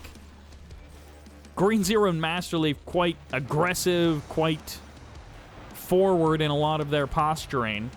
Drive and Futurama much more tame, much more mild. Drive kind of has too many harvesters here. He literally has 3 just sitting around doing nothing, and yet he's still got 5, maybe 6 working on this field. Venom comes through. Is it going to be another Catalyst missile? Unless that was a Tip Vapor Bomb. But I assumed it was a scout for a Catalyst missile. 1 Shredder turret in the north, 2 Avatars still standing by. Might want to even pull the Avatars down to the south. Heck, even if it was just 1 Avatar that you pull down to the south. Lightning Spike buying a couple of seconds. Futurama. I'm not sure what that was for. Does he have a Mastermind or something? He does have a signal transmitter, so the possibility of a mothership or the possibility of planetary assault carriers or a wormhole, we'll see. Venom's hunting the middle of the map with their supercharged particle beams. They do pretty darn good damage. Gonna be able to clean up these Seeker tanks. If only you could get Scorpion tanks with supercharged particle beam. That would be pretty sick. Spectre Artillery's stepping out. MCV packs up, heading to the front line, perhaps to drop some obelisks right where they don't belong. Spectre Artillery starting to work away at these forces. That plasma missile battery gets deployed and immediately destroyed.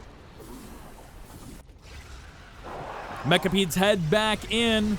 It's It's going to be up to the avatars to stop them. I guess the Shredder turret is working away as much as it can. Hunting down these Venoms is maybe what this Mechapede is doing. I'm not sure what Futurama is hoping to accomplish. He might be trying to go for the scout. He might be hunting, hoping to find something to kill.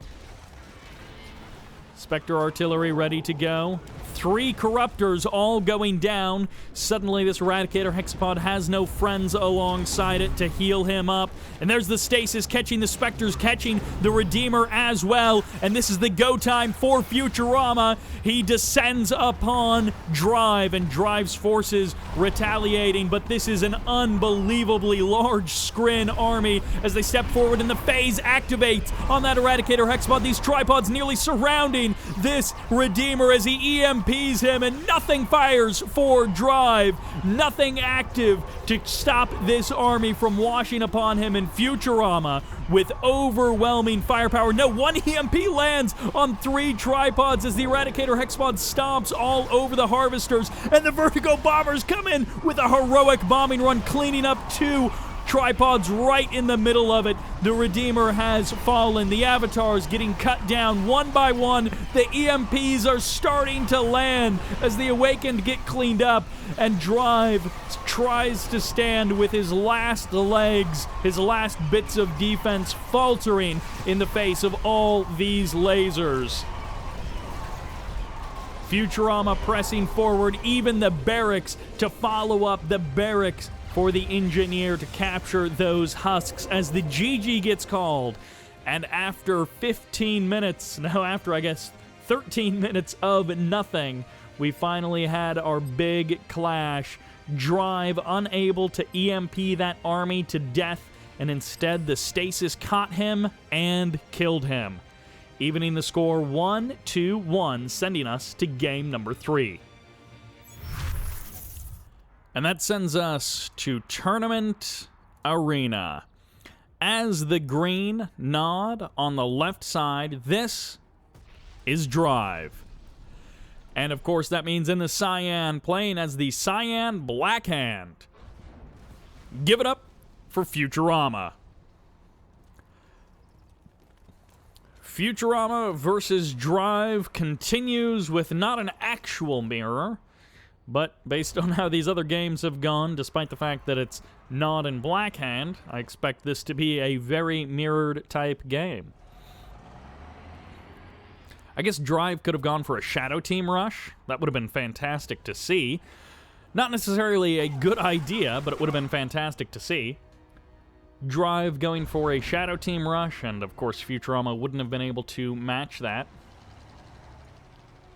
Although now I'm suddenly wondering, does Blackhand have Shadow Teams? I don't think they do, but they might. Harvester steps on out. Harvester steps on out, but is it going to be a refinery follow-up or an operations center? It's going to be 1 bike versus 1 buggy. The scout is pretty much perfect from Futurama. Exactly the right time to see that second refinery get deployed. And he's got all the intel that he needs. There's not going to be some like crazy operations center fast flame build or something. Maybe Drive can make something happen with flames in the middle of the map, or maybe Futurama will be able to make something happen with flames.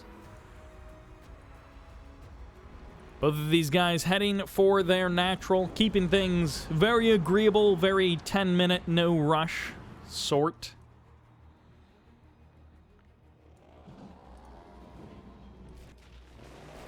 Bikes cross the map in the north.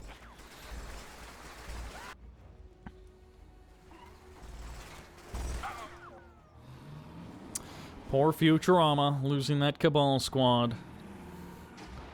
And the bikes are here to get the kill on that buggy. Very nicely done by Futurama.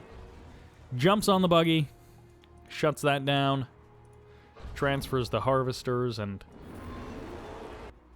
neither player has gone for their blue Tiberium yet, I don't think. Sometimes when you go for the middle of the map, one player will transfer a harvester over to the blue and then send it here to the middle of the map.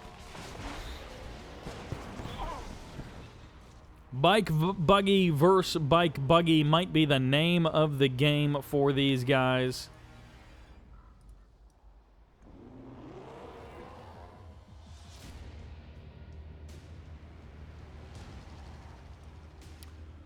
First refineries on the natural expansion. Could also be a multi-MCV kind of play. Going multi-MCV does have its benefits on this map with the very short distance between the natural expansions and the fact that there is no third to look towards. It's all decided on these fields of green in between these two spots. And that is a wonky spot for a refinery. Not terrible, but just a little bit further back than you would normally want it.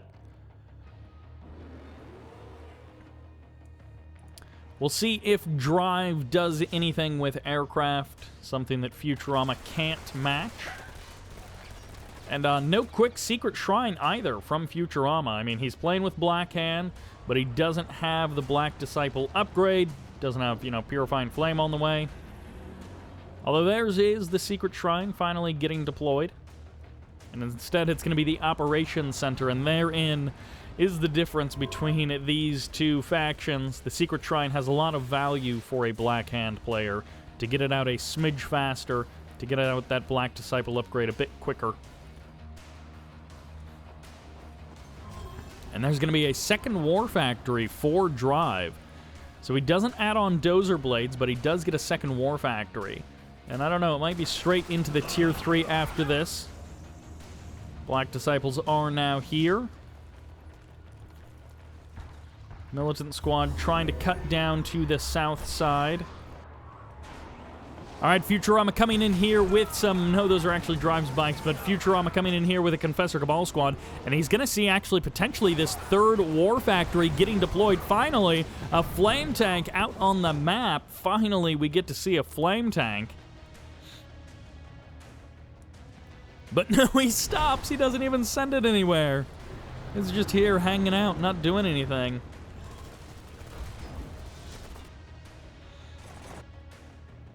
It's kind of interesting. These two guys normally play a much more action-packed set. But in this particular case, I don't know, maybe because they had been playing each other so much, they just felt, like they had seen all of the things, done all of the things. A couple of rocket squads step forward to the north side of the map. Drive clears out that building. And the Flame Tank is going to try and reverse move out of here. Try and not just die to these rockets. But it will die to the rockets. Nicely done there by Drive, or by Futurama. Bikes on the south side versus Scorpion Tanks of Drive. He's ready to start doing some damage. He's ready to start dancing as two Flame Tanks make their way to the middle of the map.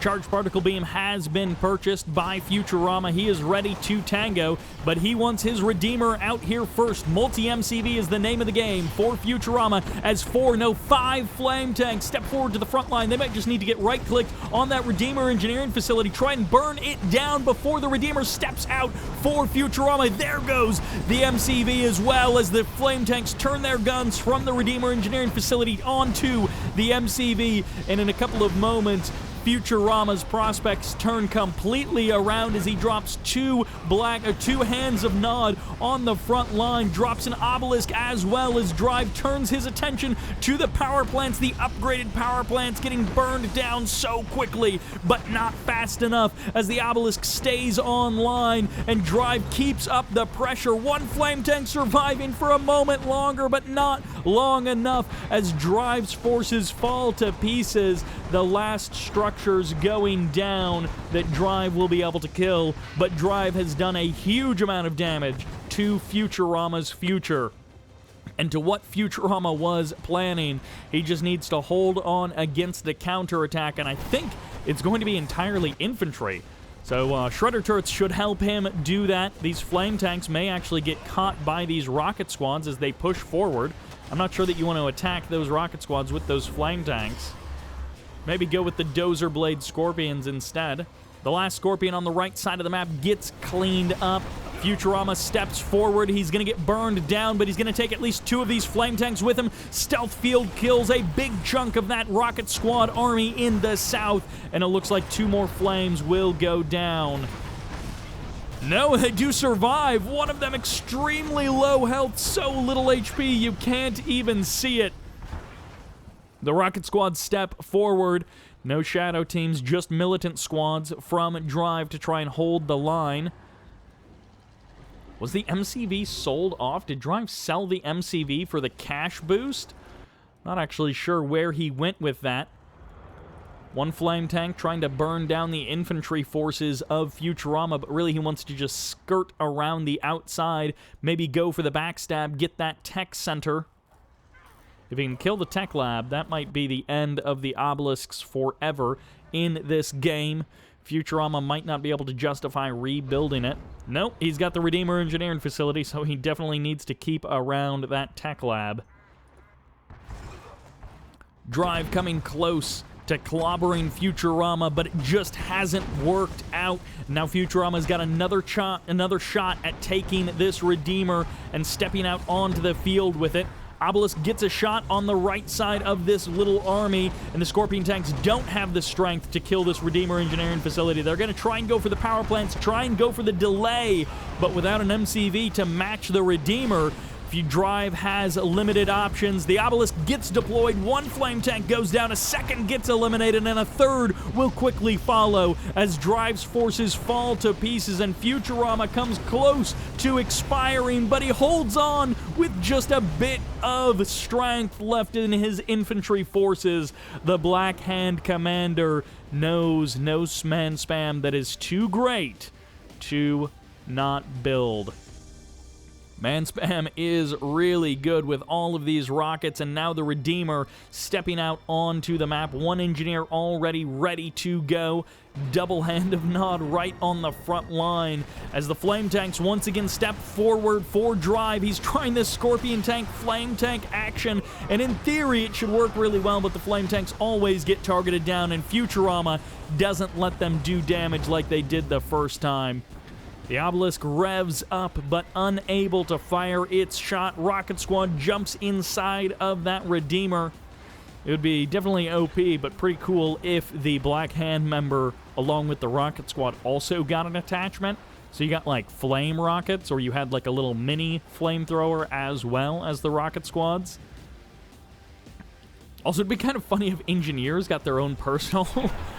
if they got their own personal Black Hand guard. Catalyst missile not firing off. I assume that's what that Redeemer was for, that hologram Redeemer. But the refinery gets sold off. Drive not rebuilding his MCV. I'm not sure if he ever actually did anything, and okay, here's the chance, here's the opportunity for Drive to do something. It's a really narrow angle to potentially run in here because of the ring of obelisks that Futurama has built for himself. But in this case, the defensive play may win the day. 2 flame tanks raring and ready to go on the right side of the map. Laser fence on the MCV to give it a little bit of extra health. Harvesters just standing by. They've literally got nothing to do. There's so little Tiberium still on the map, and it looks like the flame tanks are striking. They're going to go for the tier 3. They get the tech lab. 1 flame tank goes down, and now the other flame tank will have to step into range of one of these obelisks. He's going to try and get the power plant, but no, he doesn't get it. Meanwhile, on the front lines, Drive collapses under the weight of Futurama as the Rocket Squads, the obelisks, the Redeemer, and the Purifier push forward. It's going to be the Harvesters going for the crush that try to save Drive. He's got 1 shot to make this work. No more obelisks will be deployed. It's up to the Rocket Squads. It's up to the Redeemer, and the Purifiers will not be reinforcing this army. The Scorpion tanks have stood tall for a moment, but can they take on a Redeemer? Can they take on all of these reinforcements? Rocket Squad after Rocket Squad. Drive doing an incredible job of driving over top of these Rocket Squads, but will it be enough? The answer is no. The Redeemer stands tall, unbeatable by Drive's forces. Game number 3 going to Futurama in the Black Hand versus Nod match. And that takes us to game number 4. And that sends us to Tournament Badlands. I feel like this map had a decent run as far as it was played quite a bit a couple of years ago. And then maybe it kind of fell off and we only see it every once in a while. But anyways, kicking it as the green Black Hand. Currently down 1-2. This is Drive. If Drive makes it to the finals versus Green Zero, we are going to have a crisis of color on our hands. Meanwhile, on the right side of the map, as the Cyan, playing Traveler 59, this is Futurama.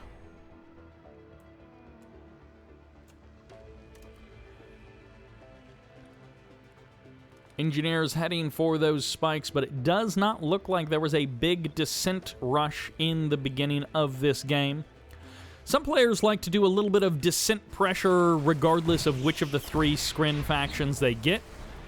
If they are Reaper, they'll still go for a bit of descent pressure. In this particular case, Futurama, even though he has the potential of fast leg descents, he does not take it. No early aggression for anyone in this game. I guess we should hold off for just a moment because... Oh, actually, no, there is an operations center. I was just scrolling to check that, and that is one reason why Drive wanted to shut down those buzzers. And also why he... Oh, my gosh. Futurama, are you kidding me? Perfect scout here by Futurama. He's going to see... Whoops. That was a little preemptive. He was going to try and burn down that buzzer squad? I don't know. But at any rate, the buzzer squad sees absolutely everything. It will indeed see both of those flame tanks, as the vision does last a little while after the unit dies. One flame tank to the north, one flame tank to the south, and the operations center still stands. So this could actually be more than just 2 flame tanks from Drive. Now, there are 2 Tib spikes to potentially burn down for Drive. There's the sell-off of the operations center back home. So, I don't think it was a Reckoner, though. No Reckoner. It's just going to be 3, maybe 4 flame tanks as the MCV moves to the natural expansion location. And Futurama has to make some decisions about how to proceed. In this case, he sends 2 Seeker tanks after the flame tank in the north. Meanwhile, there are a couple of Seekers standing by in the south to try and push anything away from the natural expansion location. Drive heading into the main base, but there's 2 Seekers and a Gunwalker ready to receive him. Meanwhile, in the north, that flame tank is getting targeted down, but it still survives. The refinery going to take a big chunk of health. The flame tank, I don't think, will get the kill. No, it does not burn it down. But this other Tib Spike might pay the ultimate price. Ooh, down in the south, this flame tank actually getting some value, finding some damage, but not a lot. The flame tank in the north gets cleaned up, and I think that's the end. These 3 flame tanks are it from Drive. Drive has followed this up with a second War Factory in his main base. This might be a fake-out MCV move. He's keeping the MCV around for now. He could just be going fast to War Factories. It's not necessarily an MCV cell situation, but I don't know. These flame tanks did not do the damage that Drive was hoping. And Drive had that, pretty solid Game 1 win against Futurama, but since then, Futurama has been looking really good. And from this position, if I'm Drive, I definitely don't feel good that I can take the game from Futurama, who normally trade pretty evenly with. Drive might have a lot of trouble in this match coming back to an even point. He could always try for the additional flame tanks, go for basically the same thing again. And sometimes that does really work. I know definitely Technique has been a player who has made that work, has made that happen. Harvester gets targeted down. Futurama with perhaps his first misstep in this game. Lets one Harvester get eaten up by these Scorpion tanks. It's double War Factory Scorpion production pushing across the map. And if Drive had been able to hold one flame tank until this moment, you know, like tuck it away in a corner or something. That would be fantastic if he had managed to sneak it like over there or something. But there are descents at the natural expansion. Futurama already thinking such things. He's like, I want to make sure that I've got some kind of defense. Looks like the second tip spike is going to get burned down. The one in the north goes down. And Drive able to clean up both of the tip spikes of Futurama while maintaining his own tip spikes, and drops a refinery at the natural expansion. Everything is looking up for Drive. He's got 2 war factories. He's got a kill on a couple of these seeker tanks, and he's starting to put himself back on his feet. Futurama probably still has, you know, like maybe a $5,000 to $10,000 advantage in the economy. But that is possible for a Black Hand player to overcome that. We'll see if he's actually able to, but, you know, in theory.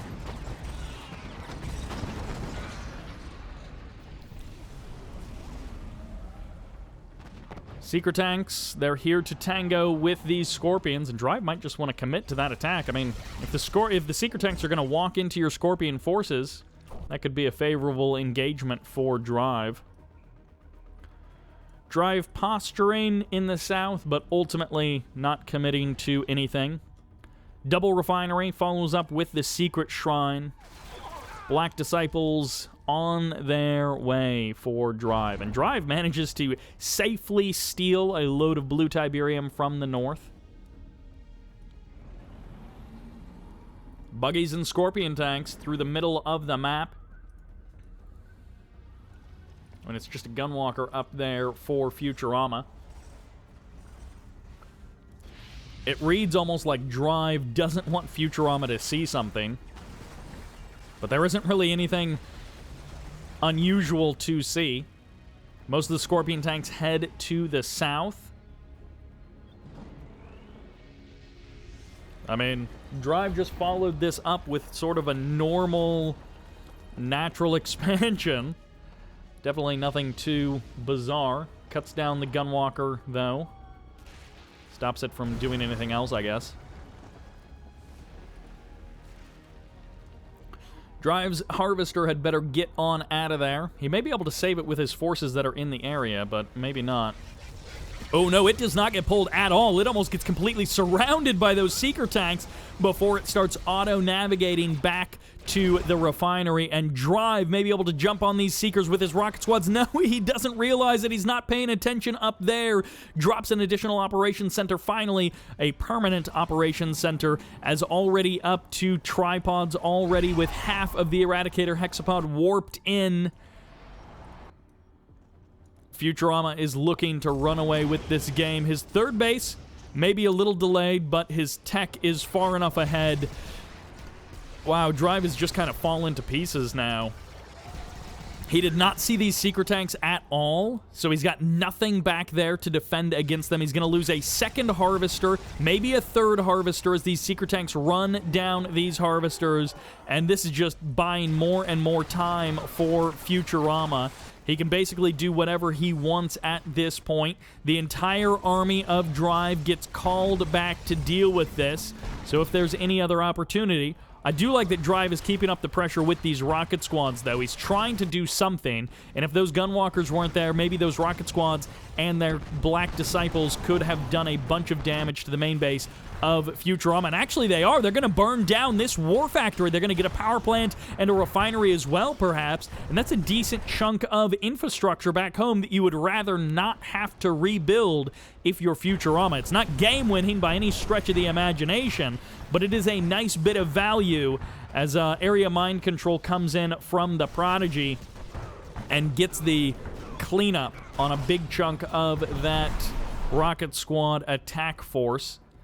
Drive postures in the middle of the map, but ultimately he doesn't actually build anything there. Oh, a flame tank around the side. Drive trying once again. But Futurama will force that flame tank away. The stasis chamber is also here.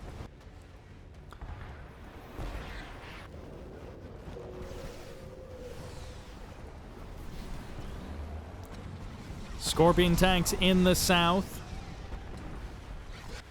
Drive is almost certainly... Oh, he rebuilds his secret shrine. I'm not sure if he was looking to get the Purifying Flame upgrade or if he's planning on using it for something else. Couple of tripods cleaning up those scorpions as they try and transfer and retreat away. No EMP coils just yet. It's going to be beam cannons to the front line for Drive. He definitely needs something to help him deal with this Eradicator Hexapod. The tripods cleaning up another couple of Scorpion tanks. The Prodigy is once again here on the front lines.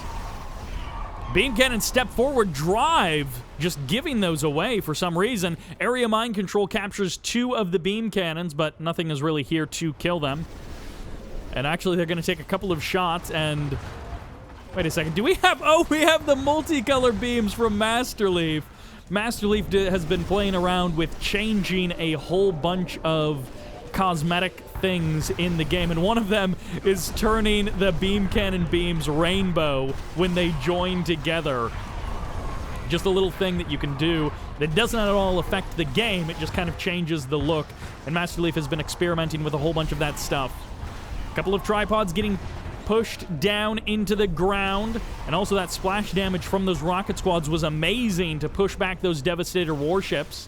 This is still a really hard position to fight from if you're Drive. You may have a... Oh, he just donated those 2 beam cannons basically for no reason at all. Scorpion tanks circling around the north side of the map, looking to put some pressure on Futurama, but the base has pretty much already been cleaned up there.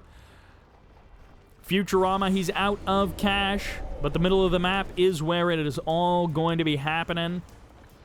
Futurama losing the Blue Tiberium in the north, but he's got the Blue Tiberium in the south, it seems.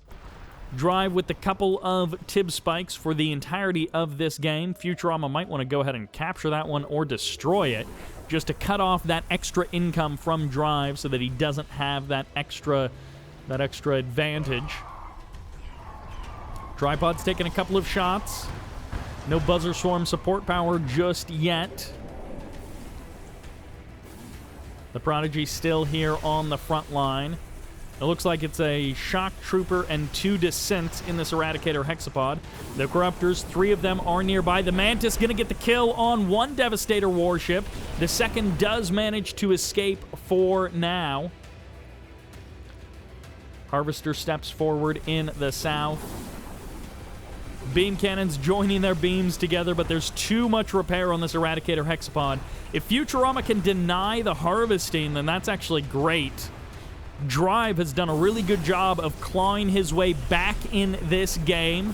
Picking up a couple of tripods kills when and where he can has helped put him on a better foot for the late game. He definitely can't match the tech of Futurama. He doesn't have a big Avatar army. He doesn't have a Redeemer. But beam cannons and rocket squads are one of those combinations that you can get a lot of value out of. 5 phased tripods step forward, and actually it's going to be Scorpion tanks trying to find their damage in the main base or in the natural expansion of Futurama, trying to find some kind of way to cut off the reinforcements of Futurama and make these forces that are out on the field the only forces for Futurama. The crushes are good as these tripods go for a couple of rocket squads before they have to retreat. The phase about to expire. Their invulnerability about to wear off. Couple of Scorpion tanks still surviving, going for the Harvesters or for the refinery. Devastator warships on the front line, but there's actually a lot of beam cannons now. I didn't even realize how many beam cannons Drive had built up, and these beam cannons will burn stuff down so quickly, even the Eradicator Hexapod with as many as there are. There's the Temporal Wormhole. 2 beam cannons get area mind control, and they're going to try and go for the attack, but they're already back under the control of Drive, and he's burning down the Eradicator Hexapod through the healing repair of those Corruptors, and no, it's not enough. The beam cannons burn them down, splitting and joining their beams against the tripods, and the slow beam cannons and the slow Scorpions now getting back up to full speed as the tripods fall apart, and Futurama having a great opening to this game but unable to close it out. Traveler is not his way, it seems. The beam cannons targeting down every tripod, some of them twice, as they're going to start burning down the buildings if Futurama doesn't do something to stop it. 2 Devastator warships are here as the Scorpion tanks pushing in, dealing with the buzzer hives, trying to stop the barracks as well. And now the Tier 3 under threat as these beam cannons turn actually unable to deal with the Devastator warships, but the Scorpion tanks are dealing with the Tier 3, cutting through the base defenses and the front line of Futurama. A Mantis, I think, coming forward onto the front line to try and push back these Devastator warships, and Futurama has been defeated. Drive puts another point on the board and keeps his tournament hopes alive. It was starting to look like Futurama would just be dominating semifinal B, but it is not so. The back and forth continues, and it will continue in the next match. Which takes us to pipeline problems for our tiebreaker game. One of these guys will have the match point advantage after this map. In the north, the guy who chose to play Steel Talons to break that tie, this is Drive. And let's see if he can EMP his way to victory. Playing as the Cyan Marked of Kane, this is Futurama. To crane or not to crane, that is the question. Blue Tiberium is delicious. Blue Tiberium is nutritious. But if you crane to your Blue Tiberium, is it worth it? Okay, what are you even doing? Who even believes this stuff?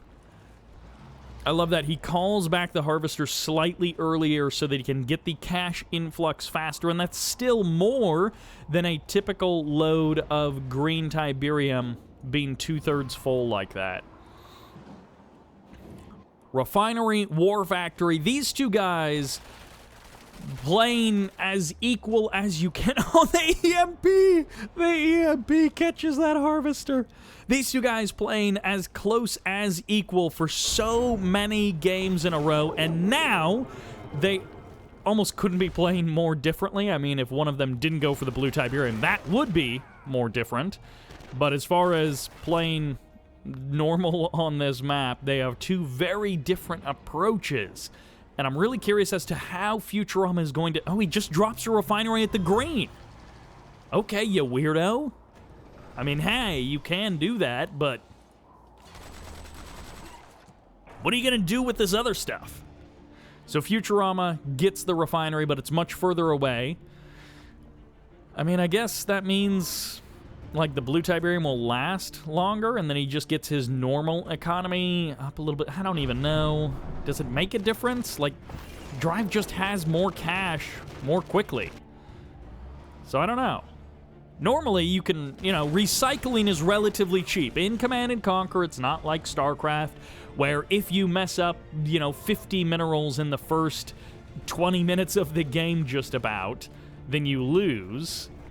There's a bit more wiggle room in Command & Conquer. Some guys will tell you that there's no wiggle room at all, and that if one of you, you know, is playing random and the other one isn't, that alone creates such a difference in the openings that you basically get a free win.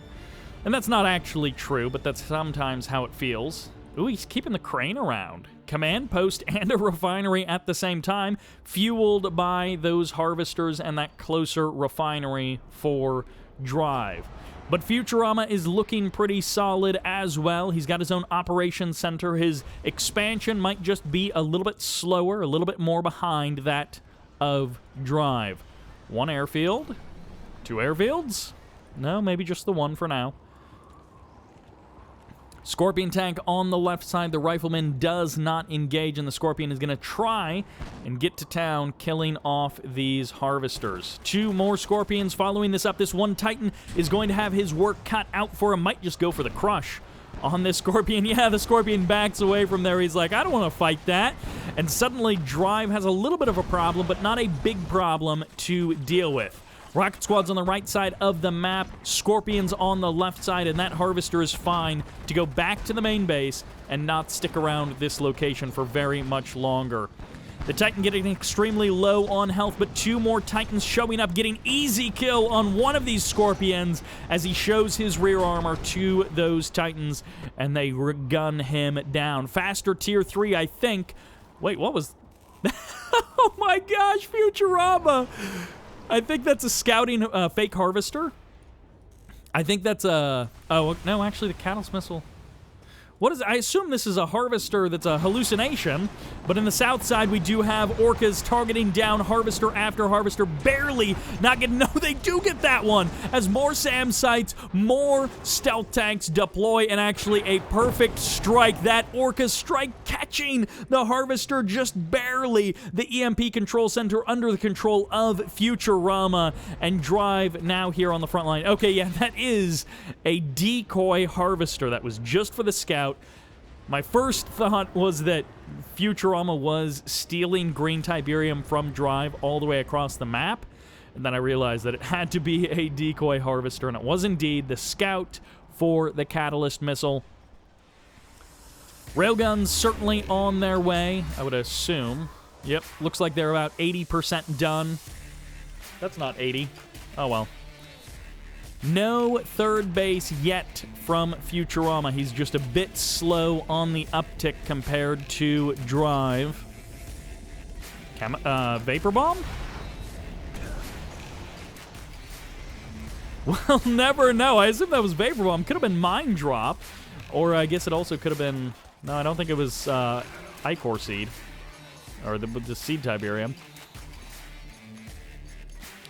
Faster Redeemer, but not a faster third. Orca's still hunting around the middle of the map. I don't know that Drive has identified that Futurama has the EMP control center, although he does now. Yeah, he realizes it. And he's like, ooh, I should probably take care of that before it blasts all of my Orcas out of the sky in one fell swoop. Stealth tanks on the right side of the map with their Tib Core missiles going to be able to punch down the harvesters of Drive. A little bit here and a little bit there adds up over time. One Titan left to guard the left side of the map.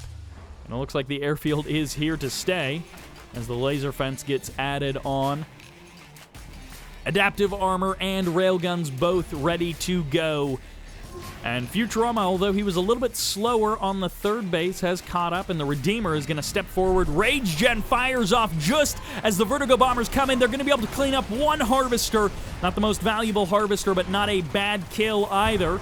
Orcas step forward, take a couple of shots, and then back away. The Mammoth tanks need to heal up before they try and take on that Redeemer in a fist fight. 2 refineries, and it looks like the EMP control center got wiped from the map, so good move there by Drive. Don't let that stand. Don't let it stick around. Ooh, stealth tanks run into a Pitbull and a Mammoth. They get made short work of as Vertigo Bombers swing in on the left side of the map. Could actually go for that Harvester. It wouldn't be a bad idea.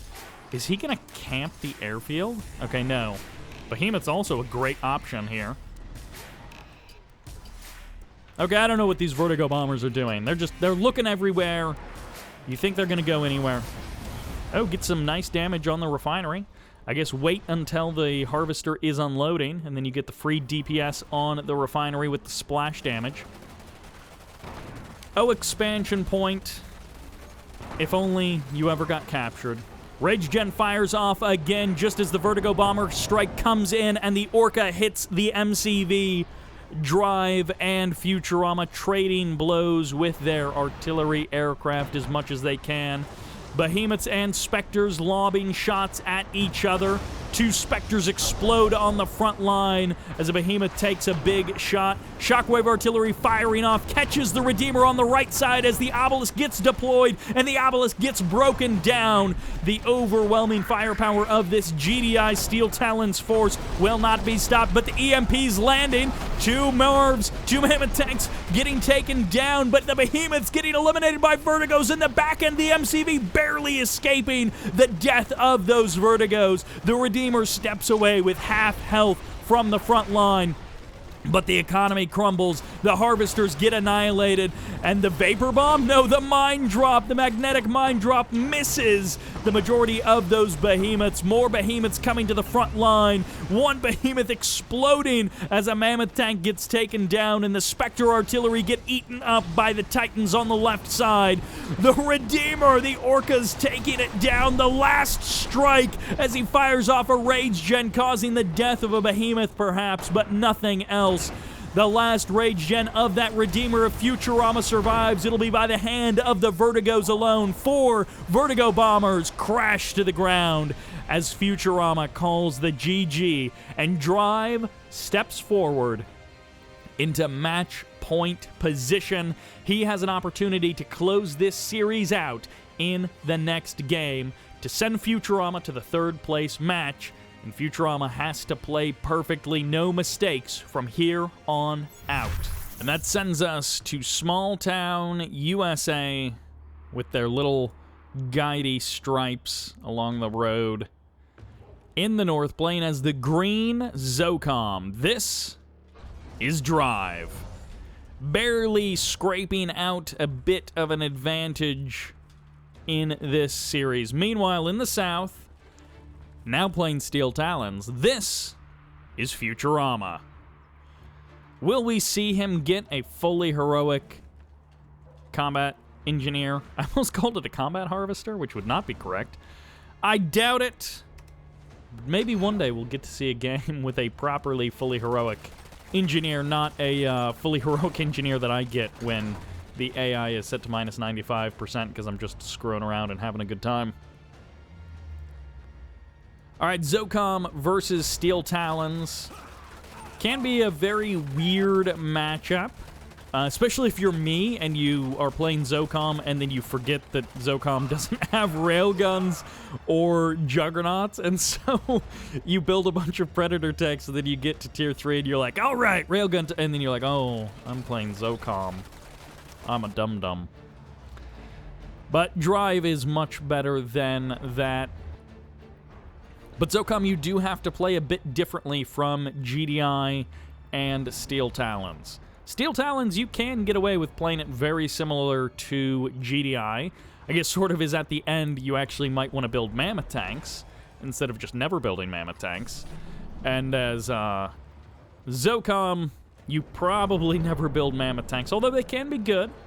And Master Leaf has made them work in some pretty great showcases, but not necessarily in every game sort of thing. And not necessarily on Small Town USA. Expansion timings looking very similar from both of these guys as they get a little bit of distance on their MCV, and then they might stop to deploy a command post. We'll see what Futurama chooses. Yep, it's going to be the command post. And the same thing for Drive as well. Could be an airfield as the follow-up. And yep, there it is. Well, the buildings have been captured, so everyone kind of knows what the other guy is going for. Futurama gets the upgrades on the power plants, doesn't go for the airfield. He's got something queued. Ah, it's a barracks over on the right side. I'm not sure what Futurama has planned. As a Steel Talons guy, normally you don't see a lot of barracks getting built, but he's got some kind of a plan. Okay, he wants to clear out some of these buildings, that's why. Huh. That is one way to go. Multi-MCV as Steel Talons. All right, we do have our first Zorka out on the map. Drive is going to blast through everything with this single Orca, just destroy. Oh my gosh, this MCV, if it doesn't deploy, okay. Futurama deploys it. Yep, that is exactly what Drive was doing. He saw that MCV and he knew he had an opportunity to do some unbelievable damage to an MCV that is packed up. AA battery gets deposited, and this Harvester dodging those Zocom shots. That Harvester not so much, but these Rocket Squads getting some damage out, and there's the Tier 3, the perfect scout by Drive. He knows what's coming his way. Sonic Emitters, the name of the game, but this MCV is still potentially under threat, although both of the Orcas have been cleaned up. Nicely done there by Futurama. Yeah, that MCV Has a lot of potential, but also a lot of potential to be killed. MCV deploys. First watchtower is here. APCs and Zone Shatterers reversing away from the front line. No one has taken a natural expansion yet. Drive is getting close on the southern half of the map to taking a natural expansion, and a War Factory gets deployed on the front line by Futurama. Buildings getting chewed up and burned down. Drive reforming his front line, and he steps forward. He also retreats away from this southern expansion, so not even going for anything. Maybe he's going to the north. He wants to take that expansion? I guess he doesn't want to get cut off by this force of Futurama. The building's making some of these engagements a little bit awkward and a little bit unusual. One Mammoth tank on the front line going to be able to absorb a lot of punishment from these APCs, from these Predator tanks. The APCs continuing to make their way forward. Another Mammoth tank steps out onto the battlefield. Zone Shatterers getting as much damage out as they can, but the Mammoth is here to stay. The Mammoth is here to kill, as this Harvester is about to join the fray as well. Drive sending 3 Harvesters to the south side. He's actually using them to attack. I can't believe he's using them to put pressure on this base, put pressure on Futurama. Watchtowers falling one after the other, and these Harvesters, one of them getting crushed by a Titan as it spawns in. Drive wanting every bit of damage to go out onto Futurama. Where is this Harvester going? I don't know what Drive is doing, but suddenly his army falls apart, and Drive, what is his backup plan? Wait. Oh no, where's his MCV? Drive. Drive has a sneak attack up his sleeve. I'm sure of it.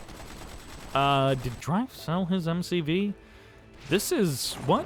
What is he? He doesn't... Did Drive just give up? I don't know what just happened. Drive's MCV just disappeared one way or the other.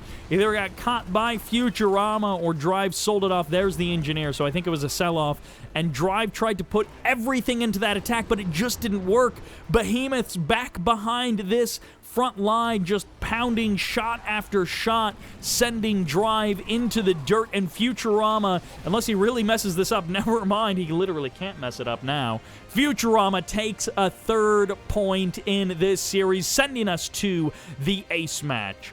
One will rise and one will fall after this game. Which takes us to Smashed Dust Bowl for game number 7.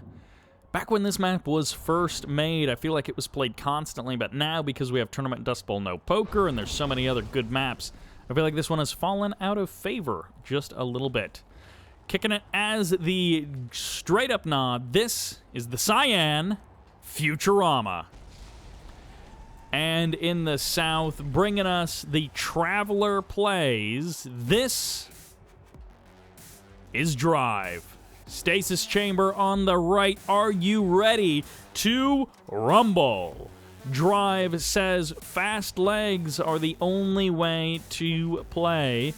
And this is the version, by the way, Smash Dust Bowl, as you guys can see, has these pretty hefty walls.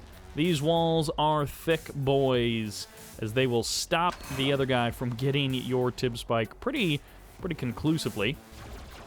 Drive and Futurama, toe-to-toe, back and forth, playing so many games in the last 2 years against each other. They're pretty much always entertaining, but sometimes, like we've seen in this series, you also get people who know each other so well, who play so many games against each other, that it kind of, it becomes quite straight up and standard and boring for the first couple of minutes, and then things really start to explode. There's the Shredder turret deployed for Futurama.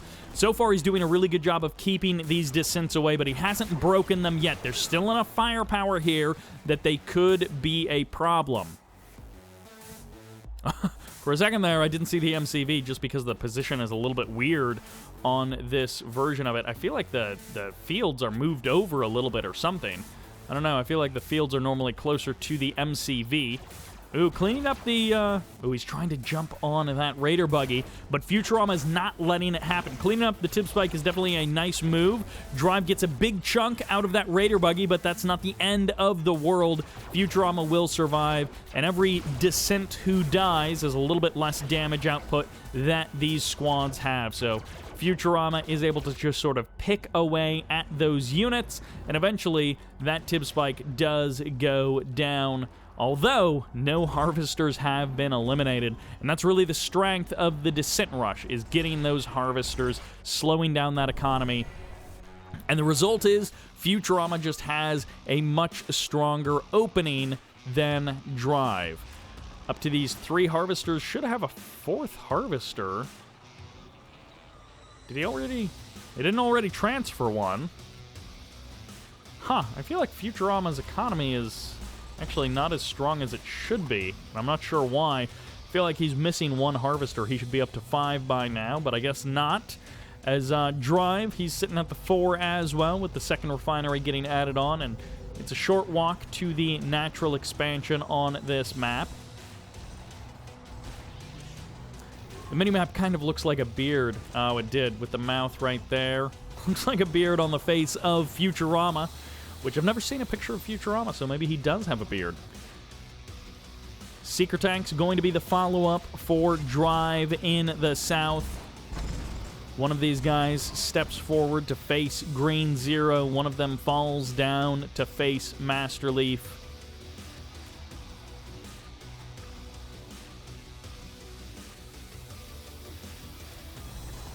Scouting buzzer from Drive, trying to keep Futurama honest.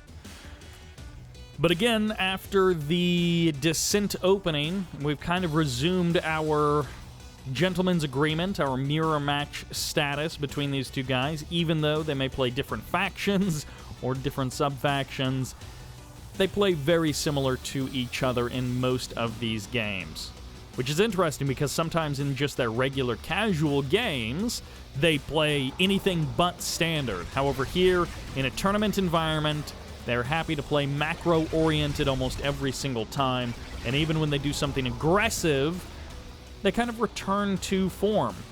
Going for the natural expansion. Ooh, starting to mix things up once again. Drive going for not a total hidden tech, but a hidden pocket of Descents. He wants to keep this barracks away from prying eyes and get up a nice ball of Descents that his opponent doesn't know about. Although they're about to be revealed as this Harvester is under threat. Futurama is going to be forced to back away because this is just way too much damage output from Drive. A couple of Scorpion tanks getting eaten up by the forces of Drive, and it looks like Futurama is going to be able to steal most of this blue Tiberium before Drive's Harvester returns to the middle of the map. Buggies getting a nice cleanup here. This is 6, maybe 7 or 8 buggies on the front lines here for Futurama, and he's able to push Drive away completely as the Scorpion tank may get targeted down, and that's nice for the Seeker tanks, but the Descents all get eliminated, and Descents are not free. They're not especially expensive, but, you know, they do cost something. The Harvester escapes, basically unscathed for Drive, and Futurama is looking poised to do some big damage to Drive, but maybe just to his units and not to his buildings, because buggies do okay versus Skrin units, even Skrin vehicles, but not great versus the buildings. 2 sneaky Descents work their way through the base of Futurama. They see the exact timing of the tech lab. They know what is going on, and the multi-MCV begins. We have not really seen all that much crazy multi-MCV base pushy stuff. It has been just fairly standard, but, you know, a second MCV is always, not always, but is often nice to have.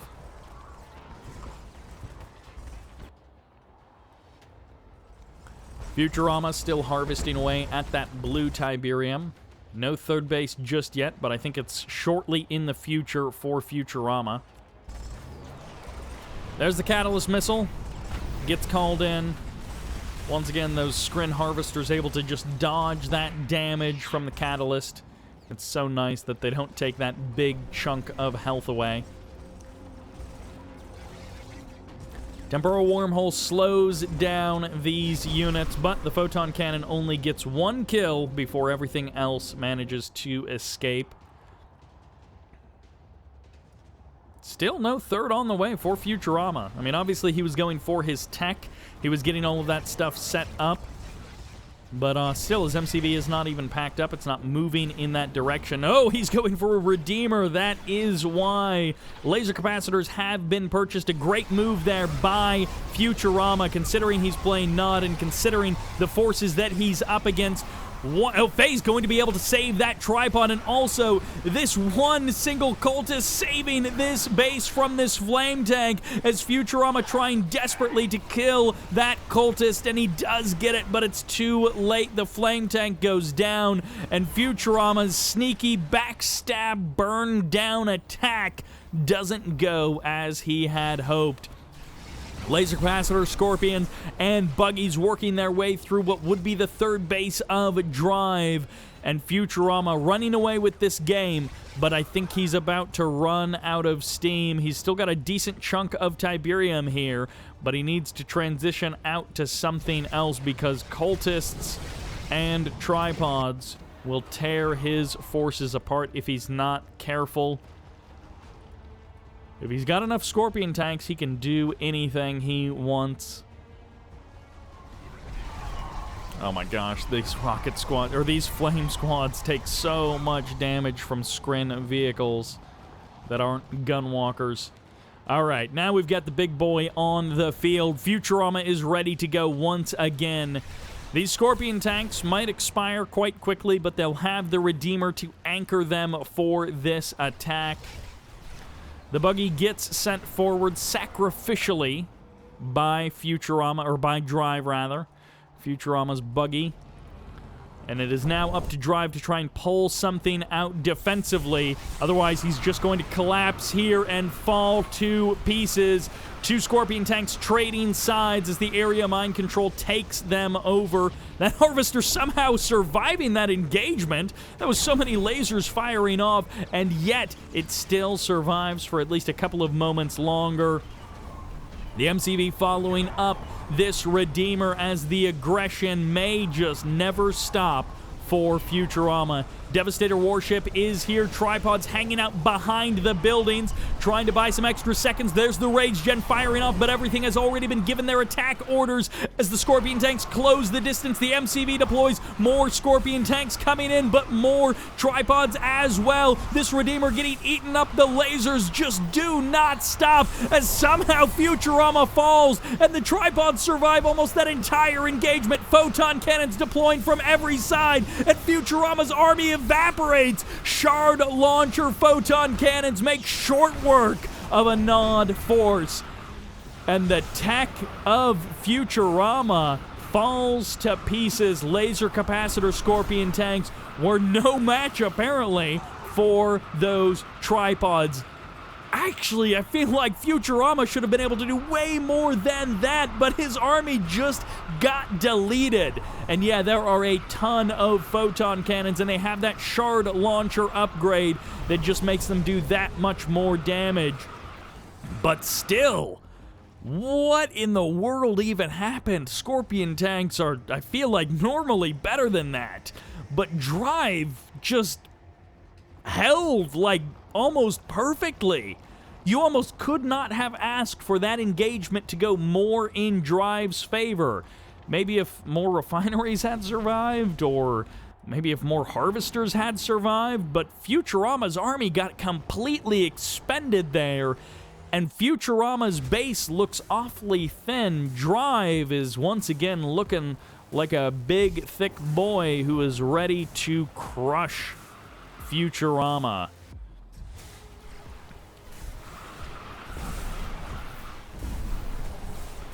Laser tanks burning through these base defenses, but it buys time for Drive to respond. A couple of power plants are here. I don't know if that'll really send them into low power mode, though. Maybe the upgraded power plant will, as more and more photon cannons get deployed to the front line. Tanks just exploding As those tripods step forward onto the front line, it's almost like Futurama just literally can't do anything about it. In this particular case, Futurama has no avatars ready to go against these tripods. He's got no specters, beam cannons, no redeemer. It's just laser capacitor scorpions. Even Vertigos. Actually, Vertigos would have been amazing. I don't know that he really had the cash to get out Vertigos, but if he had managed to sneak out 4 Vertigos and drop an air tower nearby so that they could refuel quickly, that actually might have been amazing versus what Drive had. But Drive, you see this, he's keeping around some of these extra photon cannons. Well, now he's actually going for cultists, but he's keeping around some of these extra photon cannons a little bit longer, and he's just got that solid presence of defense, and oh my gosh, just everything evaporates.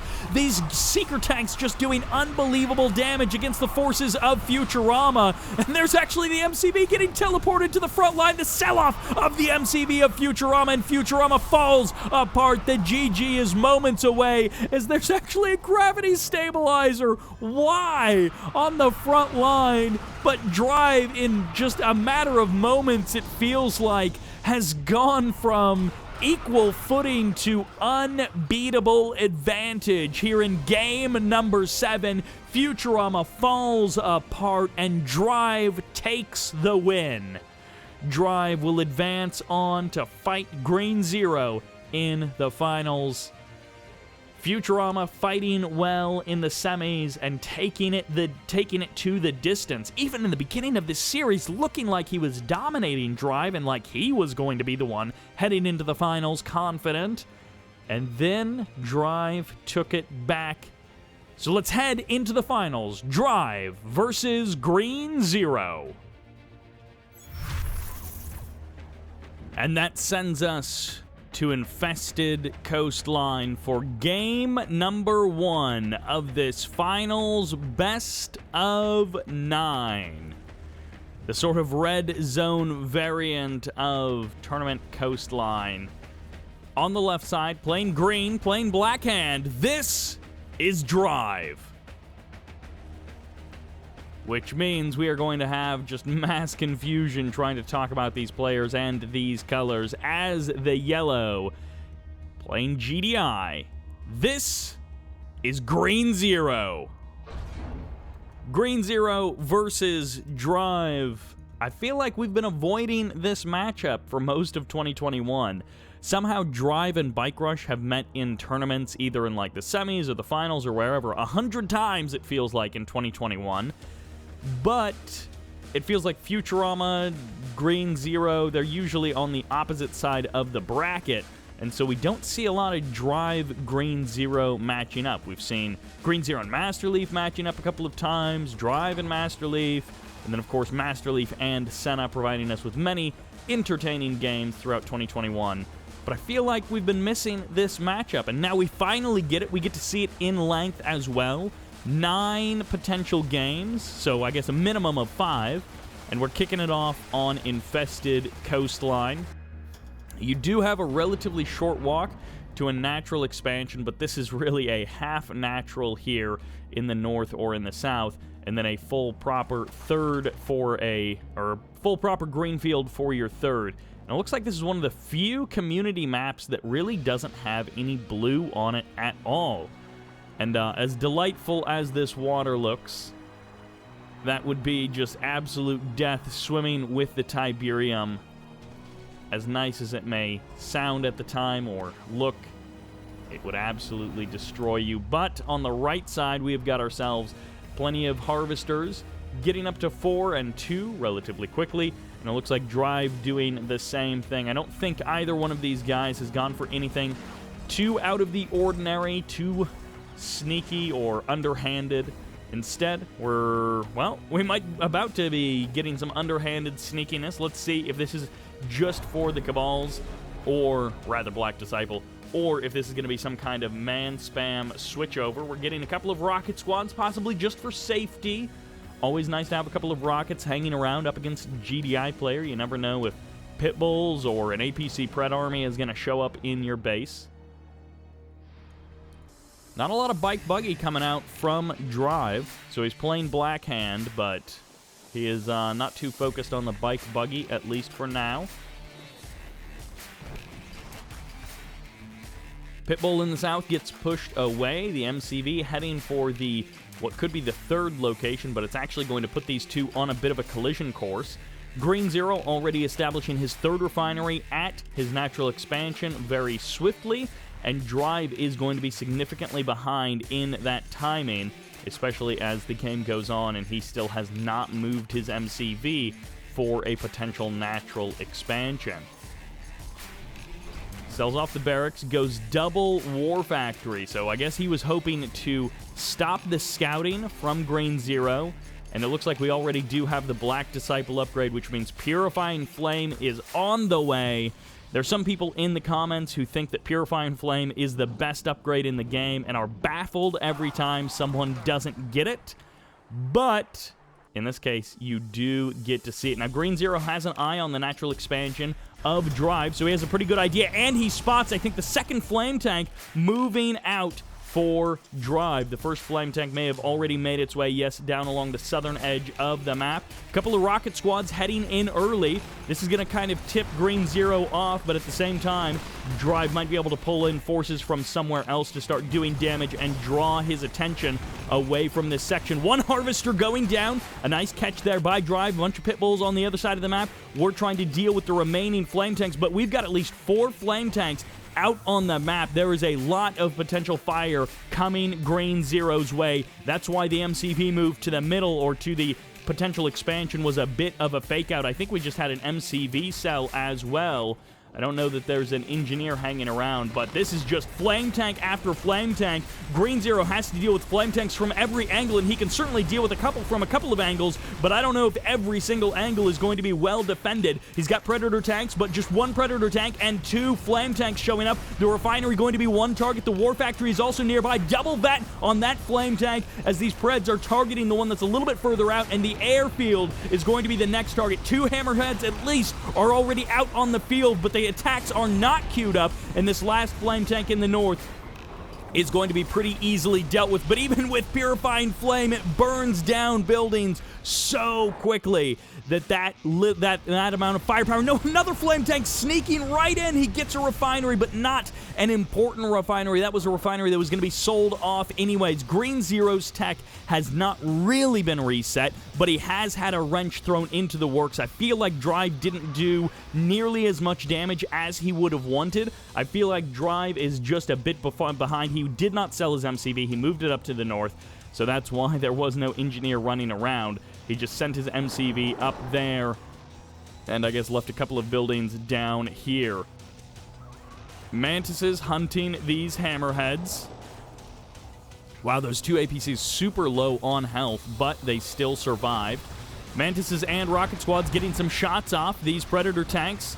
Hoping to have some watchtowers to help them deal with the infantry. And the infantry just going to go for the refinery. Probably a good choice there. Might be able to burn it down before these forces can really be stopped. And this is the natural expansion refinery, so this one actually does have a lot of potential to be important. And no, Green Zero does save it. He manages to keep that refinery alive, and it looks like it's going to be harvesters as the follow-up. Drive now just kind of has an awkward game to play out from. He's done a bit of damage to Green Zero. I feel like Green Zero is still in the better position overall, and Drive kind of is going to have to draw this one out a little bit longer and, I don't know, either maybe find a way with some more flame tanks in a couple of minutes, or just draw this game out and try to play it out normally from here. Double refinery on the natural expansion for Drive.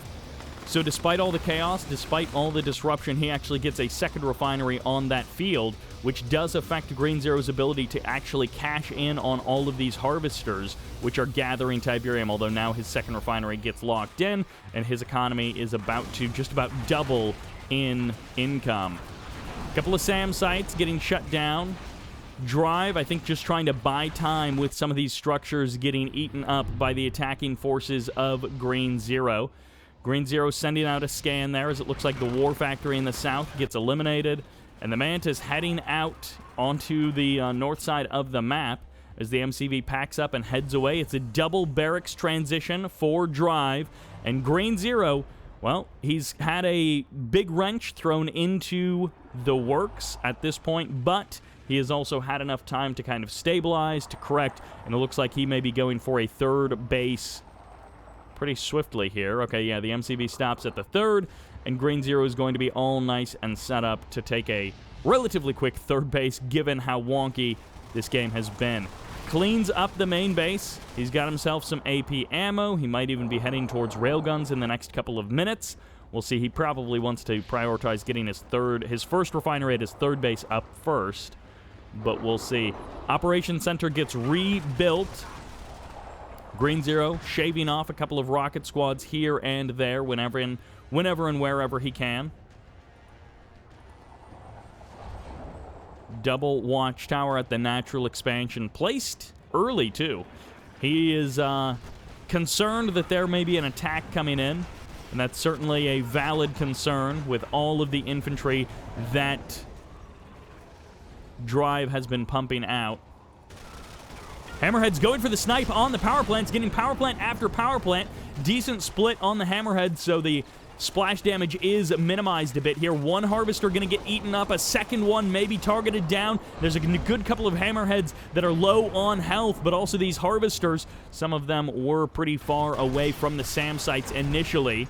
One Predator tank, which that may have been a bit of a miscontrol. Either it reverse moved and got kind of bugged and was running its own path or something else, but that Predator tank disappears there against all of these rockets. Power plants coming up. Drive looking to stabilize. He's going to need to take a third base soon. He's just about out of cash once all of his harvesters unload. Decoy army coming up, going to absorb some of the shots from these Hammerheads, from these APCs, and it's mass APC, mass Hammerhead against mass man spam. A couple of SAM sites get deployed on the front line, and it looks like the attacking forces have been beaten back. Rockets are just so good, and even with AP ammo, it takes a minute to kill those squads with the Black Disciples leading them. Although I don't know that he's actually going to be able to break down Green Zero's base. Infantry running through some Tiberium. Good choice by Green Zero to burn down that Tib Spike, or to shoot it down, rather. Drive, I feel like he needs to... This is the time to bring back, like, 2 flame tanks along the north side of the map. Unfortunately for Drive, Green Zero has done a good job of spreading out riflemen and making sure that he's got vision on that north side of the map, because a couple of flames coming through this area could potentially be bad for Green Zero. But he's got 2 Predator tanks there as well, very smartly covering his back door. APCs forming up on the front line. Couple of foxholes here to support. Going to try and keep those APCs and those Hammerheads alive a little bit longer. No sniper teams present for Green Zero. An unusual overstep on his part. He normally is good about getting those sniper teams out nice and early when he knows that this is going to be a man spam kind of game. More and more Hammerheads. It's now double airfield Hammerheads for Green Zero. One more random Predator tank on the left side of the map, and unfortunately for Drive, I don't know that he actually has anything over there quickly to deal with that. Mantis is kind of drawing these Predator tanks out of position and almost leading them inadvertently towards that flame tank. The airfield goes down. The power plant gets eliminated. Those Predator tanks got called off guard, and now it's going to be up to the Hammerheads to clean up that flame tank nice and quickly. Going for the Tib Spike wouldn't be a bad idea either. Just cut down that extra bit of income, so as the game goes on, he won't have that advantage. But for now, Green Zero's just got that little extra bit of income coming in, even as the Tib fields start to dry up. Going to be able to jump on these harvesters. He's going to be willing to sacrifice at least 2 of these Hammerheads to get him. 3 Hammerheads go down, but he gets 1 harvester. I'm not sure if that harvester was full of Tiberium. If it was, then that could actually represent a significant portion of the active income of Drive. Drive doesn't necessarily have a lot of harvesters that can refine very quickly, with only 1 refinery on the front lines here. Everything else is sort of long distance. Rocket squads clumsily making their way to the front lines. Juggernauts now in range of this refinery. Going to be able to put the pain on the Tiberium harvesting of Drive, and it looks like Green Zero, if he can just hold this line, stop the man spam, he can control this field, he can choke out Drive, he can win game number 1 of the finals. Hammerhead's coming forward, getting broken up by these rocket squads, but they've almost broken the front line. Reinforcements coming in for Drive, but it's going to be mass buildings and watchtowers. The Juggernauts causing real problems for the forces of Drive.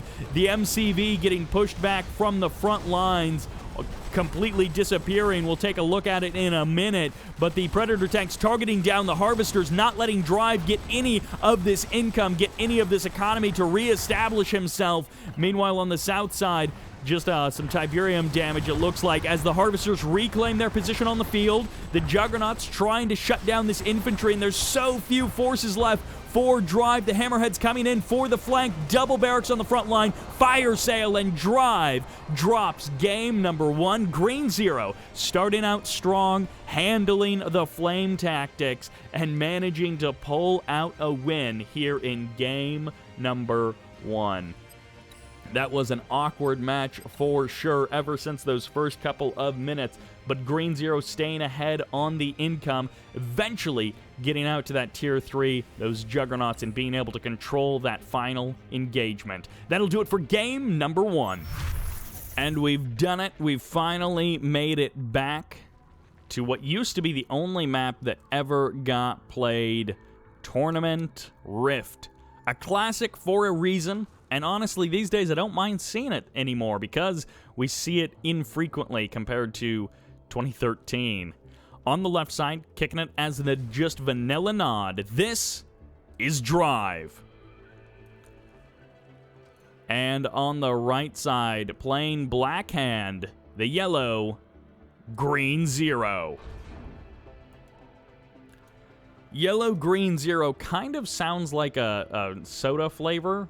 It kind of sounds like one of those off-brand Sprite or Mountain Dews. Like, there used to be something called Surge? Was it? And the commercials always had people doing extreme things, and I always wanted, you know, when I was a child, I always wanted a Surge, but I never got it. And I think it was just like, you know, Mountain Dew, but slightly different. Or maybe it was Sprite, but slightly different. It was, you know, one of those yellow-green sodas. One bike coming out here for Green Zero. And it's going to be a Harvester, I think, straight out of the gate. Yeah, for Drive. So this could be some potential damage. Let's see. Green Zero, if he goes beyond 3 bikes, we have some real potential to kill Harvesters quickly. And yeah, he's holding them, so he's corralling them. Second refinery, though. So, all right. So nothing too wild. Green Zero does want the option to put on some aggression. It looks like he's going to go 4 bikes. He may sneak out a 5th bike later on, but we'll see. Drive would really like to get eyes on this early on, and it looks like he may with this buggy. And the bikes are going to actually stop to attack the buggy, so an extra second or so for Drive to do something about this. 2 bikes are already out for Drive. It's going to be all about the positioning, the rotation of the Harvester. Sells off one of his power plants even. He doesn't pull the Harvester early. He's actually really confident that he can hold this, and Green Zero decides to just trade against the bikes. He knows he's not going to get that Harvester. And, yeah, Drive handles this, but I think he's technically traded out down on the bikes as Green Zero gets an additional kill there right at the end. Militant squads heading through the Tiberium fields in the south, and the old unpack, repack. So Green Zero plays a gambit. It's a pretty low-risk play to go for a couple of bikes like that. But if your opponent is playing ultra greedy, doing something like going for fast blue Tiberium or something, then you're able to possibly just kill him. And if not, Green Zero just got nice scouting intel on Drive and has a pretty good idea of what Drive is up to at this point. Now, Drive gonna have potentially a couple of more bikes to deal with, and he says, okay, you want to play like that? If you want to go bike buggy, I can go bike buggy all day. Double War Factory before Expand coming out here from Drive. 3 bikes on their way. They got spotted in the north by Drive. Green Zero zeroing in on the main base of Drive. 2 bikes, 2 buggies here to meet them, but it's going to be much faster reinforcements, of course, for Drive. All of the bikes get eaten up. Buggies are here to absorb the damage from Drive. Green Zero pulls back from the front line, but he's still got that Confessor Cabal squad inside of that building, and eventually he'll get that secret shrine. Eventually he'll get... Oh, he actually went Refinery at the expansion before the second War Factory. This could be a problem. He's going to be potentially outproduced by Drive for the next minute or so, but let's see if he's able to hold on. There's not a lot of forces here showing up for Drive in the initial burst, so it's all about controlling the flow of reinforcements here for both players. Green Zero going to be able to get some burst damage onto those buggies, but not onto the bikes. The bikes mostly survive. He cleans up the last couple that show up, and they're trading, but it's into Scorpion tanks for Green Zero. A couple of bikes still filtering in from the north side of the map. The buggies get called off, and Green Zero holds the attack in the south, but it reroutes to the north. One Scorpion tank shows up, shooting the bikes directly, trading out against a couple of the shots with the buggies. If possible, the bikes are the easier target to take down. The buggies are just there to absorb the hits from the Scorpion tank. 2 Scorpions down. The Harvester's starting to take a little bit of damage, and this is enough bikes to burst down Scorpion tanks from Drive. Green Zero really needs to focus on clearing those out. The reinforcements are almost getting overwhelming. There's no sell-off of buildings for additional Cabal squads. More Scorpions going down. Green Zero just needs to take out a couple of bikes to start tipping the balance in his favor, and now he's got 2 Scorpions coming in from the south, a third, and yeah, he started targeting down those bikes and cleaning up the damage output of Drive. Meanwhile, Drive has equalized 2 refineries in the south for both players. They've kind of, after all of that, they've kind of come out pretty close to even. Drive may try and come in here and burst down a Harvester, switching between a Harvester and some Scorpion tanks. Going to be forcing one of the Harvesters off the line and trading out against Scorpion tanks. Not sure which player is actually getting the more efficient trades. I think it's coming out maybe a little bit in Green Zero's favor. Scorpion tanks are more expensive, but I think it's like 2 bikes are going down for every 1 Scorpion tank. But in some cases, not so. So I think these guys are trading close to even, maybe slightly in Green Zero's favor. Harvester getting targeted down. Drive doesn't pull it nearly far enough, and his reinforcements are too far away. Somehow Green Zero, with just 2 bikes, manages to sneak out a Harvester kill against Drive. Bikes do eventually get cleaned up, and it looks like Green Zero has stabilized quite nicely on 2 bases. I think, did Drive just steal some blue Tiberium? He may have just stolen a double load of blue Tiberium from the middle of the map. Green Zero, unknown to him. Those stealthy Harvesters sneaking their way through the middle of the map. And Green Zero, of course, with his no stealth... is he going 1-clicks? With his no stealth Black Hand, unable to quickly or stealthily steal that Tiberium. 1-clicks potentially on the way. Green Zero, he's up to tier 3. He's got Dozer Blades as well, and of course laser capacitors. No, actually he's Black Hand. I completely swapped that. Drive is the one whose Scorpions actually scale into the late game. Laser capacitors is a good way to keep your units viable as the game progresses. And they don't trade 1-to-1 with something like purifiers, but normally by the time you get to tier 3, you get to laser capacitors, you've got so many Scorpion tanks that you can burn down those avatars. 2 tip spikes for the last couple of minutes for Drive. Green Zero still just has the 1 on his side of the map. Scorpion tanks getting pulled back, and we're going to be coming down to the contested 3rd field relatively soon. Laser capacitors, I think about 60% done. Green Zero swinging along the south side of the map, sees that the tip spike is taken. Just a little scouting Cabal squad up there. And there is going to be the 1-click finally firing off for Green Zero. And no chemical plant just yet for Drive. I assume he does have that queued up and is building it as we speak. Scorp v Scorp. Laser capacitors are going to finish up pretty soon here, so Green Zero's got a bit of a timer on him before his Scorpion tanks just simply get outclassed by the forces of Drive. Still no laser capacitors just yet. This is getting dangerously close to a concave. There they finish up finally, and Green Zero knows that the clock is done, that the time is up. And no return fire one-clicks from Drive, at least not just yet. Flame Tank along the south side of the map, but it does get caught. It will get stopped, and Drive is having none of that after trying so much of that Flame Tank nonsense. One-click firing off, catches 3, maybe 4 Scorpion tanks, but to be honest, those laser capacitor Scorpions were going to destroy Green Zero's Scorpion tanks anyways. Going down to the one-click really doesn't make that big of a difference to that engagement. The Scorpion tanks of Drive are just superior, and Green Zero doesn't have some kind of unbelievable numbers advantage that would allow him to win out a non-laser capacitor versus laser capacitor fight.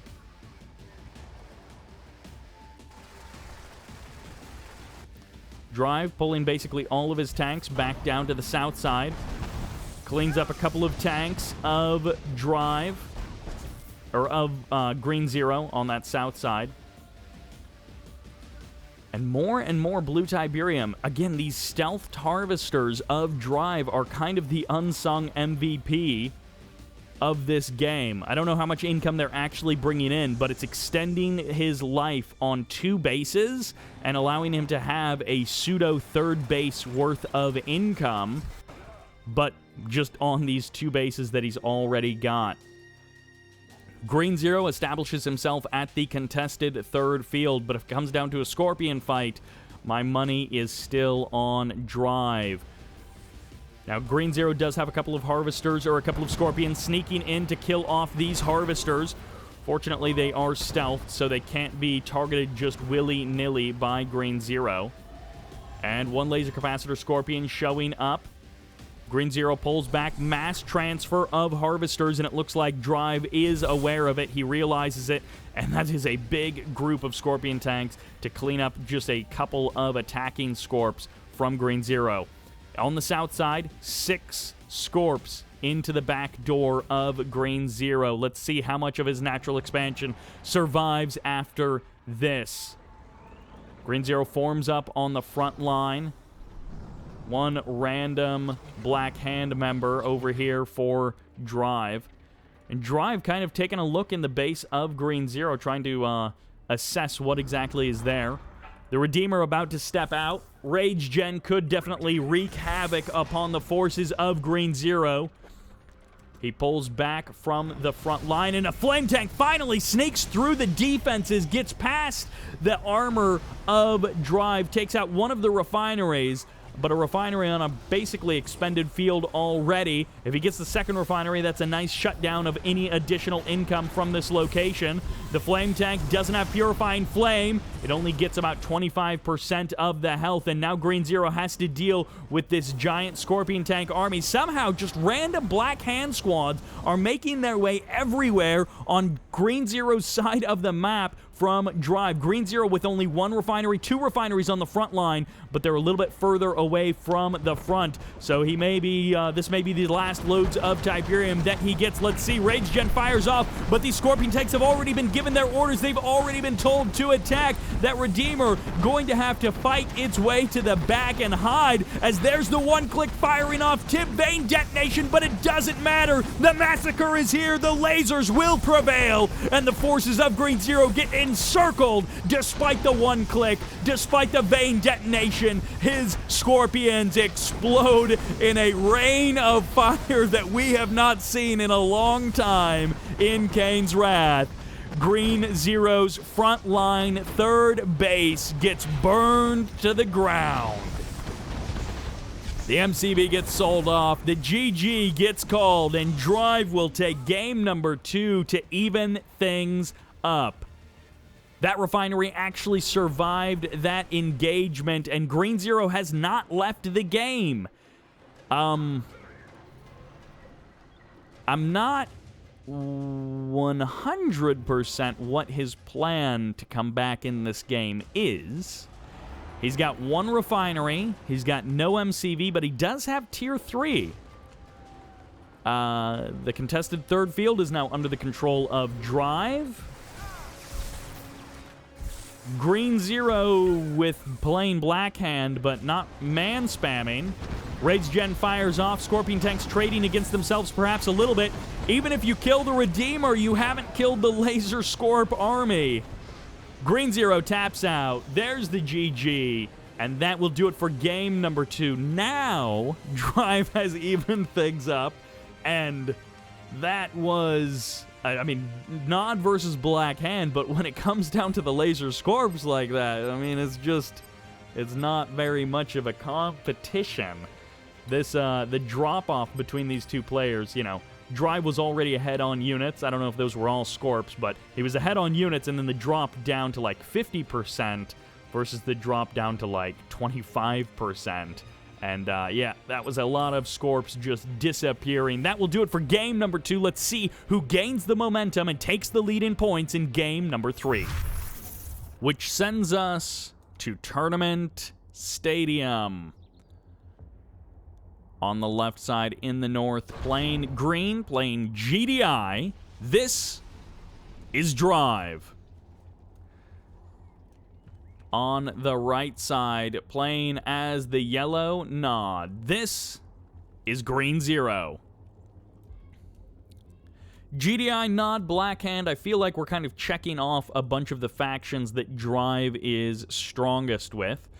I haven't seen a, you know, super ton of Drive games, but I don't think of him as being a typical scrin player.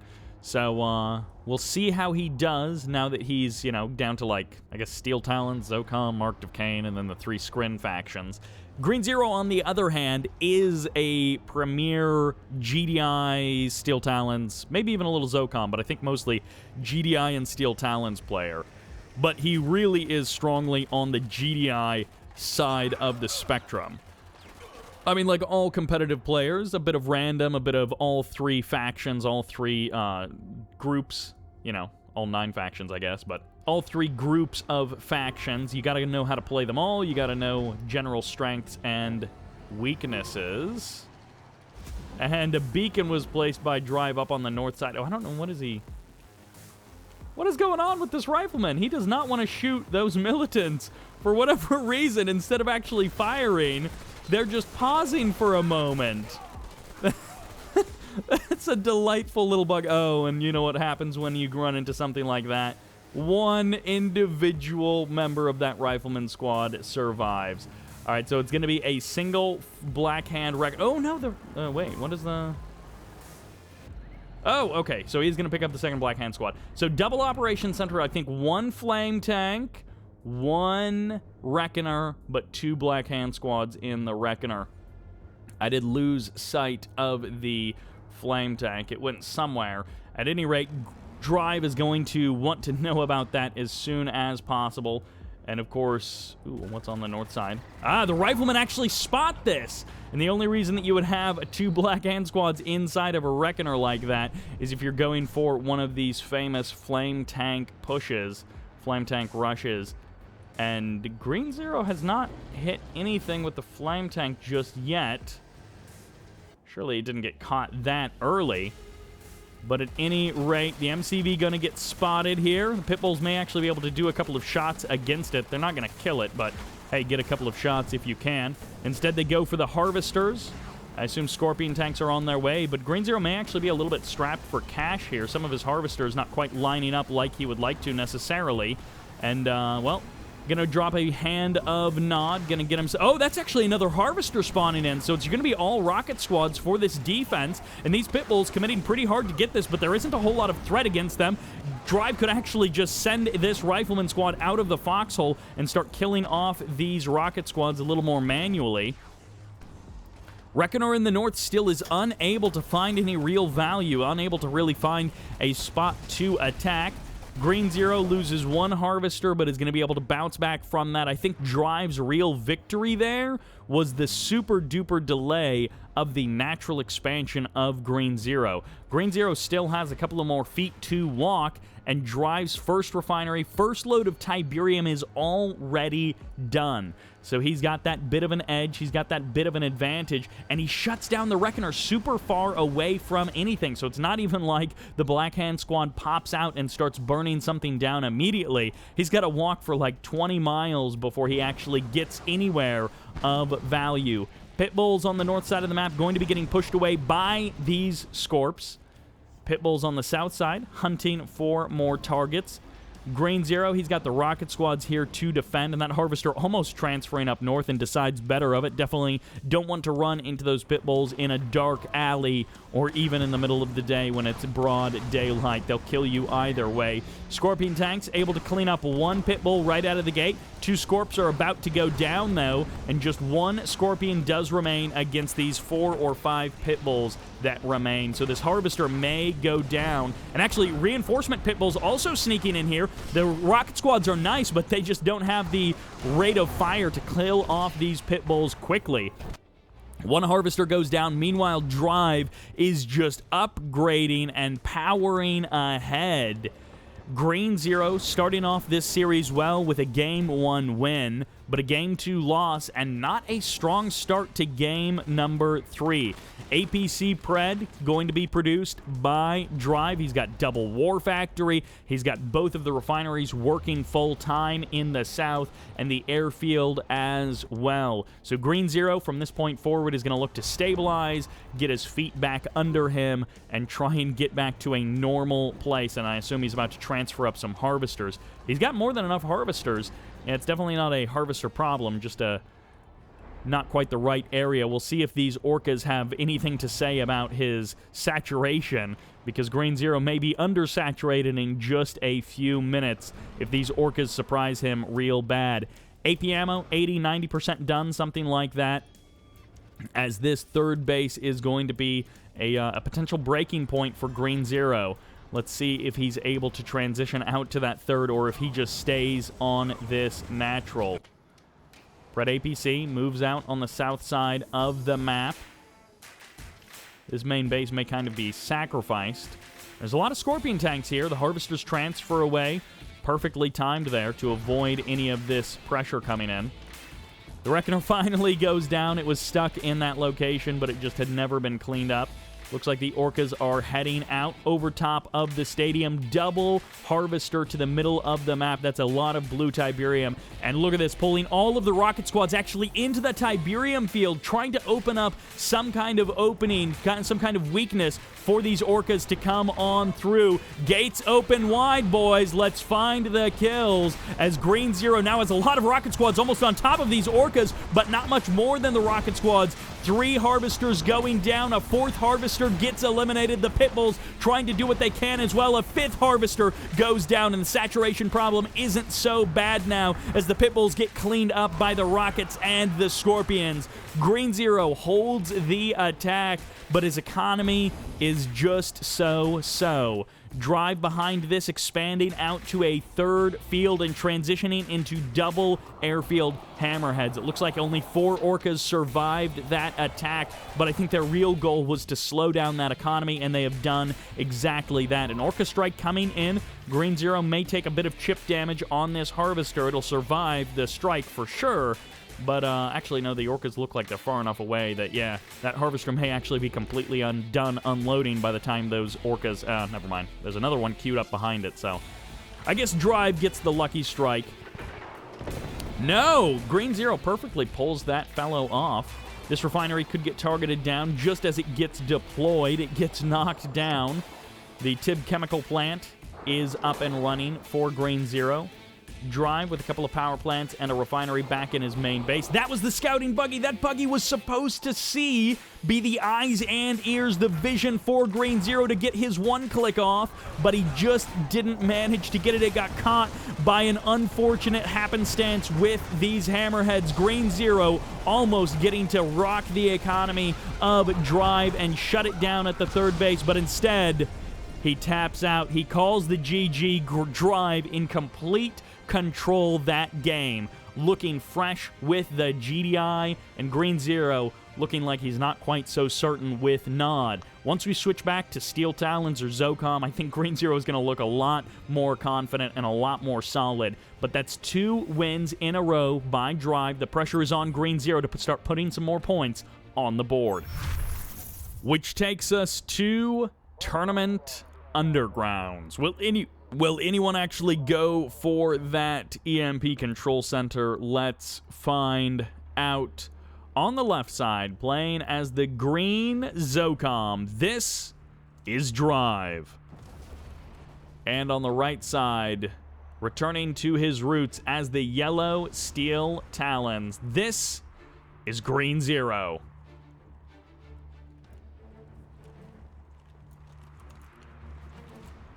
Engineer taking a bit of chip damage as it walks through that Tiberium field, but I don't think it will matter.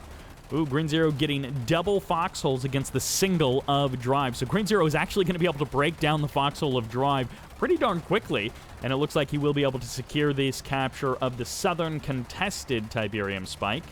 Each player does get one Tib spike kind of on their side of the map.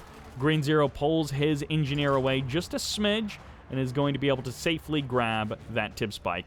Now, the last time I think we saw Green Zero play a tournament match on Undergrounds, I'm pretty sure he Orca rushed. It was Pitbulls and Orcas all game long, because this is a short by air, especially close by air, I guess, especially going Tib field to Tib field. Being able to fly directly over the water really does give power to Orcas. Now, this is a double Rifleman Scout coming in here for Green Zero. He sees everything that Drive has got going on, and we'll see what the follow-up. The second refinery, maybe a little bit delayed here. It's going to be on the south side. We'll see. All right, Green Zero, here's where he makes his move. The MCV is already on the way for Drive. I think Green Zero probably wants to confirm that the MCV is moving out to the natural expansion, that there's not going to be any sudden burst of... And no, okay, so if it's going to be some kind of airfield play, it's going to be at the natural expansion. It is not a rush to airfield, nothing like that. Although Zocom Orcas would also be good to go for a bit of a rush for, but in this particular case, they're both happy to just play this one out a little bit slower. There's a contested third spike in the north, so one player could potentially take 3 spikes if they get both of the contested ones. And there is also some blue Tiberium up there in the north as well. Something to think about later in the match. First couple of Pitbulls coming through the middle of the map for Drive, and it looks like it's going to be Pitbulls for Green Zero as well. This could just be Pitbulls v. Pitbulls all day long. No, actually, Fast Armory. Whoa! From Drive right into Tib field suits. He has got himself that little bit of infantry He dropped a second barracks back on the at the natural expansion. So this is like, it's not a natural expansion fake out, but the fact that he didn't even drive all the way, that he still has to pack up his MCV and drive a little bit further to get that natural expansion location. I mean, double barracks on the way to your natural. That is not a typical thing that you do. 4 Pitbulls on the north side of the map for Green Zero. Little statue of Havoc as well to admire, with the GDI flag waving near it. Rocket squads and a couple of riflemen heading to the north side of the map for Drive. Even an engineer, which is a curious thing to see. Okay, so he's trying to take the contested spike in the south. Green Zero drops his first refinery at his natural. No command post yet. No, well, actually, yeah, command post and an airfield, but no AP ammo just yet. A couple of Orcas are here. Drive may get completely blindsided by this. Orcas showing up. 4 of them are here. They were sent out early. 1 Harvester going to get dunked on right away. Second Harvester will get targeted down. Orcas taking a little bit of chip damage, and the splash is awesome. 3 Harvesters, almost a 4th Harvester going down, as Green Zero has his own difficulties at home to deal with, but Wolverines and AP ammo watchtowers will push back this infantry army quite easily. Harvesters at the natural expansion getting targeted, but the rocket squad's protecting from those Pitbulls. Double watchtower keeping most of this field safe, and Green Zero has just bought himself a big Steel Talons advantage versus Zocom. Harvesters transferring out to the natural expansion. You got the barracks. Where are the rocket squads? The first one popping on out now, and if these orcas come across the map, one rocket squad isn't going to be quite enough to shut down this kind of aggression. Don't worry, guys. 2 rocket squads. Drive has got this. He's going to be able to get a couple of shots off, but it looks like 2, maybe 3 harvesters will go down. Maybe just 2 as Green Zero targets down the second one and trades out, I think, 2 orcas for it. No! 2 orcas still survive as Green Zero manages to come in here with the follow-up, the Wolverines, to put even a little bit more pressure on this Zocom main base.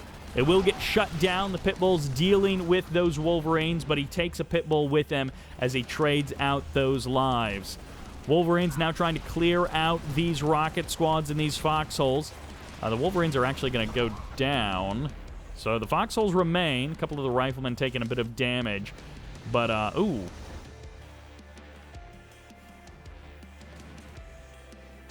I'm not sure where... Okay, the Pitbulls, that's why they finally finish off the job. I was like, I'm not sure why just the one exploded. The other one didn't get taken down. Unfortunately, 2 orcas getting left out in the middle of the map there will go down. I think the total is 5 harvesters have gone down on the Drive side of the map. Pitbulls against orcas. Drive is happy with that trade. He'll shut down those orcas if it means trading out a couple of Pitbulls. He doesn't mind that. And actually, oh, that Pitbull almost surviving getting picked off by a rifleman sneezing from that building. The Titan is here now to finally break open these foxholes. Drive trying to get as many shots as he can. And, oh, I thought he was switching targets to kill off that one Wolverine. But no, he actually kind of switches targets a couple of different times and spreads the damage out. Doesn't actually kill anything there. Everything survives on the Green Zero side of things. Green Zero doing some great harvester hunting in the first couple of minutes of this game. By the way, Drive did actually successfully secure that tib spike, but no one has gotten the one in the north. Wolverines and Riflemen heading through the middle of the map. I think still no command post. Well, just as I say that, it gets deployed out as AP ammo begins immediately. And there's actually going to be the scan for Green Zero. He sees, hey, there's an MCV there. He has not moved to his third base just yet. And Green Zero is doing the same thing. I think railguns may be shortly in the future for Green Zero. Maybe it's for Firehawks or Behemoths, or maybe all 3, as he now has double airfield. 1 at the natural, 1 at the main. 4 orcas heading back through the middle of the map. Real briefly, just rocket squads and infantry trading up in the north. Orcas looking to hunt some more harvesters, but they're going to have to fly a little further, head to the natural expansion if they want to find kills. 3 Pitbulls as the defense. Rocket harvesters as well will return fire, at least sometimes. I think if they're docking, they don't return fire. The Pitbull's going to trade out against the orcas, and it looks like 3 harvesters, no, just 2 harvesters, going down a third, extremely low on health for Drive, but Green Zero continuing to hunt harvesters and keep the economy of Drive down. The match score, or the series score, being 2-1. Green Zero can even up the score and take us back to an even series. Oh, that MCV protected well by the huge army of Wolverines, the whole flock, the whole crowd of Wolverines to hold off those rocket squads. And yeah, Firehawks are here to start burning down these buildings, trying to splash, I think, as he was trying to go for the command post as well. Didn't quite get the splash, but he got the refinery anyways. A good kill there as one Wolverine gets taken out, but the Wolverine's on the top of the hill. They're going to maybe actually succumb to these rocket squads. It's a lot of rockets. The rockets are generally overkilling the Wolverines, but there's still just so many rockets. Reinforcements will be necessary. A couple of Wolverines, even a rocket squad, rifle squad getting in on the action, and Drive will expire here. Even if he kills off the Wolverines, he won't rise to the top of the hill. He won't do any more damage than that. He did clear out that entire flock of Wolverines. Despite Green Zero's best efforts to protect that MCV, he did end up having to trade out the lives of those Wolverines to do it. And, well, a refinery will get shut down, and by refinery I mean a war factory, as Drive is trying to get his MCV up the hill to go for that third base. Green Zero already establishing his first refinery on his third, leading in economy for most of this game. Drive transferring a harvester back to the main base just as a Titan shows up to make sure that there are no harvesters at the main base. Unfortunately for Drive, Green Zero will not be letting him get some free, easy harvesting at his own main base.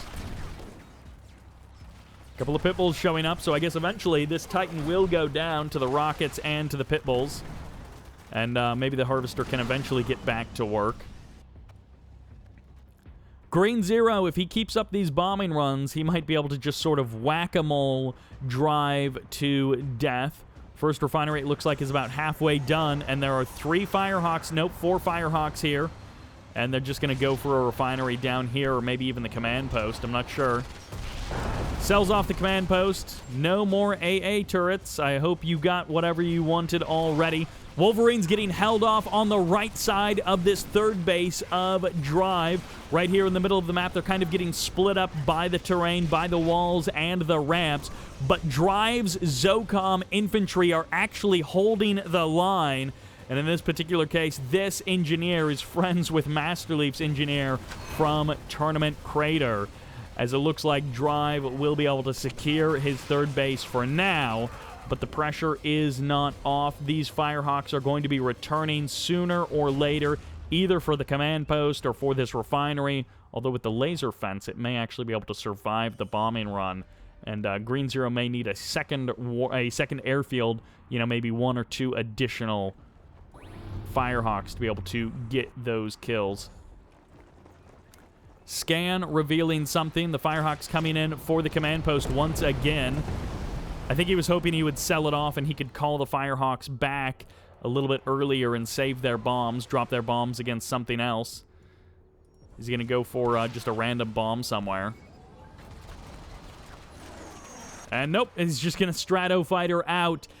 Zocom. I mean, Black Hand gets all of the credit as being the man spam faction, but with Tib field suits, the Zocom infantry are fairly tanky. Comp armor for GDI is nice, but Zocom infantry are just tanky. If you don't go for the crush, those Tib field suits can be difficult to kill. It's Mass Wolverine versus Mass Rocket Squad, and I guess it's going to partially depend on the engagement angles. It almost feels like Green Zero should go for a second airfield so his bombing runs can be a little heavier, so his bombing runs can be a little more consistent as well. He's just not getting a lot of damage out onto the Drive side of the map, where in the first part of the game he was keeping those harvester numbers low. And you cannot hide a command post from Green Zero. He is going to find it out, and he is going to bomb it to smithereens. Wolverines walking their way across the south to the south side of the map, kicking up dust from the giant glass surface of Tournament Undergrounds. The tip spikes have just about all survived. I guess this one in the north did get sniped. Green Zero reclaimed the one in the south at some point in the past. And these Wolverines, they're going to be able to put some damage onto the main base of Drive. He had actually 3 harvesters working there and still a bit of Tiberium yet to harvest. So Drive would like to hold this location. The Wolverines getting kind of bunched up on themselves, but it's fine because Drive is trickling in rocket squads, not quite 1 at a time, but about 2 or 3 at a time, rather than all grouped together and able to end Wolverines a little bit more quickly. Number of these Wolverines super low on health, so the numbers are about to expire for Green Zero. The Predator tank being mixed in here just adds a bit of armor and a bit of punch to this force. What? What? As Green Zero has a refinery on Drive's side of the map. Riflemen heading through the main base. Command post, no, actually a power plant getting sniped down there. And that refinery is going to stand, at least for the current moment, for Green Zero. Drive unable to reclaim his own refinery there in the southern part of the map. Green Zero pulling out the sneaky plays along the watery edge of Tournament Undergrounds. And at this point, I feel like Drive was starting to regain his footing, was starting to find like some real value with this mass rocket squad tip field suits. But now that Green Zero has just stolen the main base of Drive, I have no idea where this game is going from here. I expected there to be, more behemoths to this point in the game, but it's just been mass Wolverine. It's been kind of a weird Zocom versus Steel Talons. And actually, this is a pretty undefended, pretty heavily important section of Green Zero's base.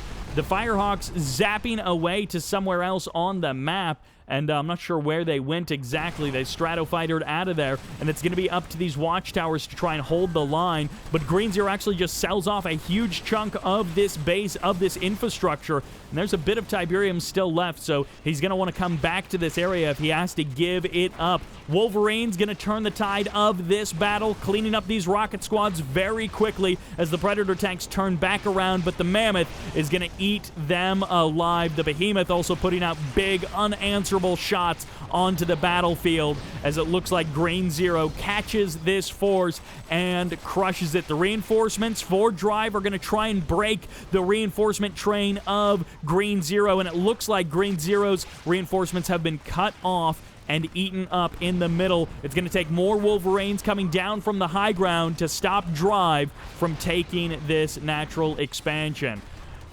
Well, one Titan and 2 Wolverines coming up from the south part of the map, where Green Zero has established a new beachhead on the Drive side of the map. A couple of rocket squads inside of this foxhole going to be poking away at those power plants, targeting down those harvesters as well. And Green Zero retreats to the high ground, to his third base. These two guys both kind of splitting the map in half, but I wonder if it'll end up being a sort of north versus south setup, as Green Zero may have to retreat to the southern half of the map as Drive takes control of the north.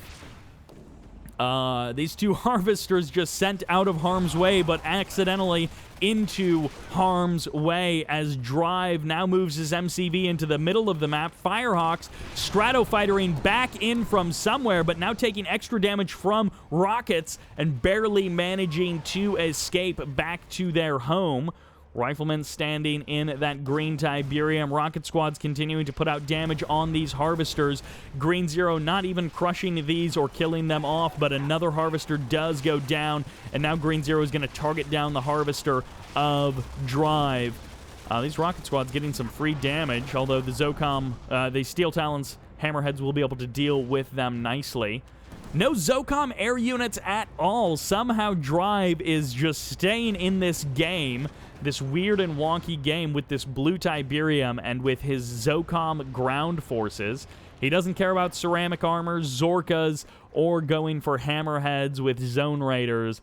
And neither one of these guys have gone for a Marv either. I'm just kind of realizing that Marvs have been completely absent from this Zocom versus Steel Talons. I expected, or I would have thought GDI, or Steel Talons, would have gotten a Marv much sooner than this.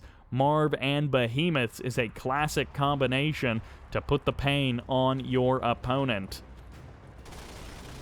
Green Zero starting to find the weaknesses of Drive. Exposed harvesters sent out to the blue field will get crushed. Mass Wolverine doesn't quite seem to be working. I feel like every time it gets close to working, and then Drive just manages to hold it off.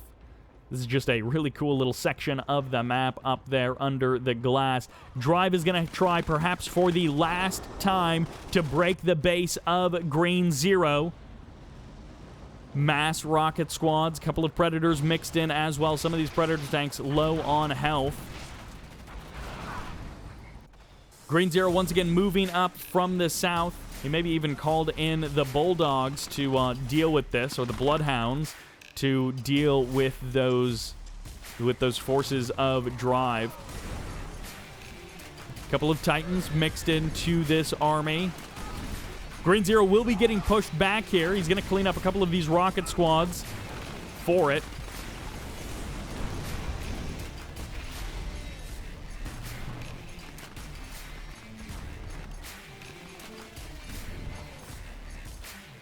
And this has opened up an opportunity on the north side of the map for Green Zero to just go for it. He's completely drawn the army of Drive out of position.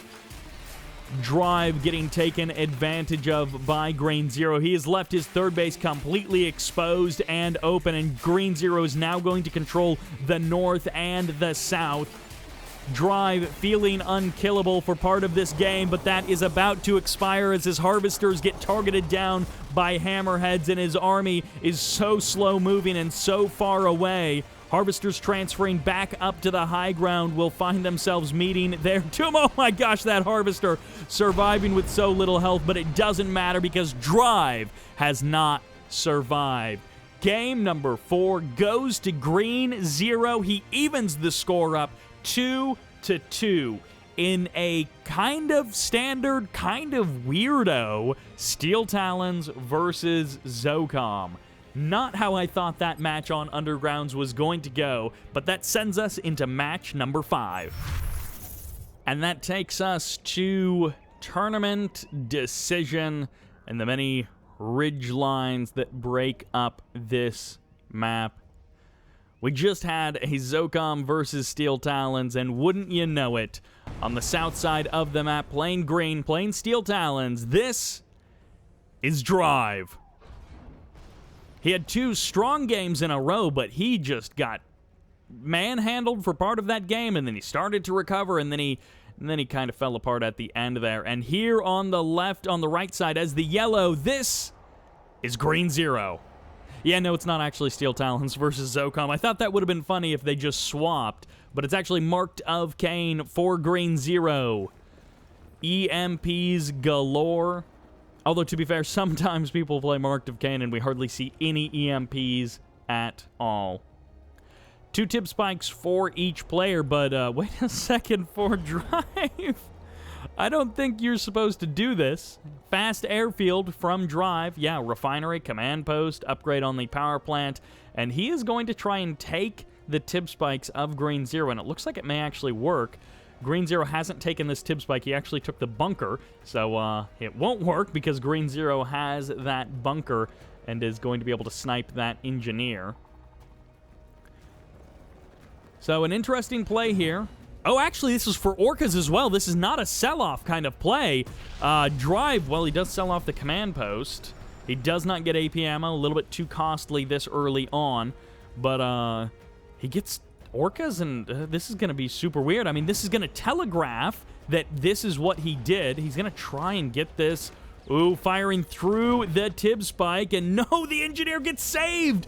Are you kidding? That engineer doesn't get attacked through the tib spike, and because Green Zero never captured that tib spike, that's the risky one, depending on where you place it, and so he actually gets the cash bag. One of those engineers already paid for itself, and now harvesters will be hunted. They actually get split completely every direction that you could ask for. Green Zero trying to buy as much time as he can, and the buggy's actually going to absorb the first round of rockets. And I guess from Drive's perspective, you might as well kill the buggies because you have no other options here. The harvesters split. They're not harvesting, but they're not dying, which is perhaps the more important thing for Drive. And now finally a harvester reveals itself, and he's going to be able to fire a couple of rockets off. Green Zero rotating the harvesters as far as which one emerges and which one is which one. Oh, the EMP!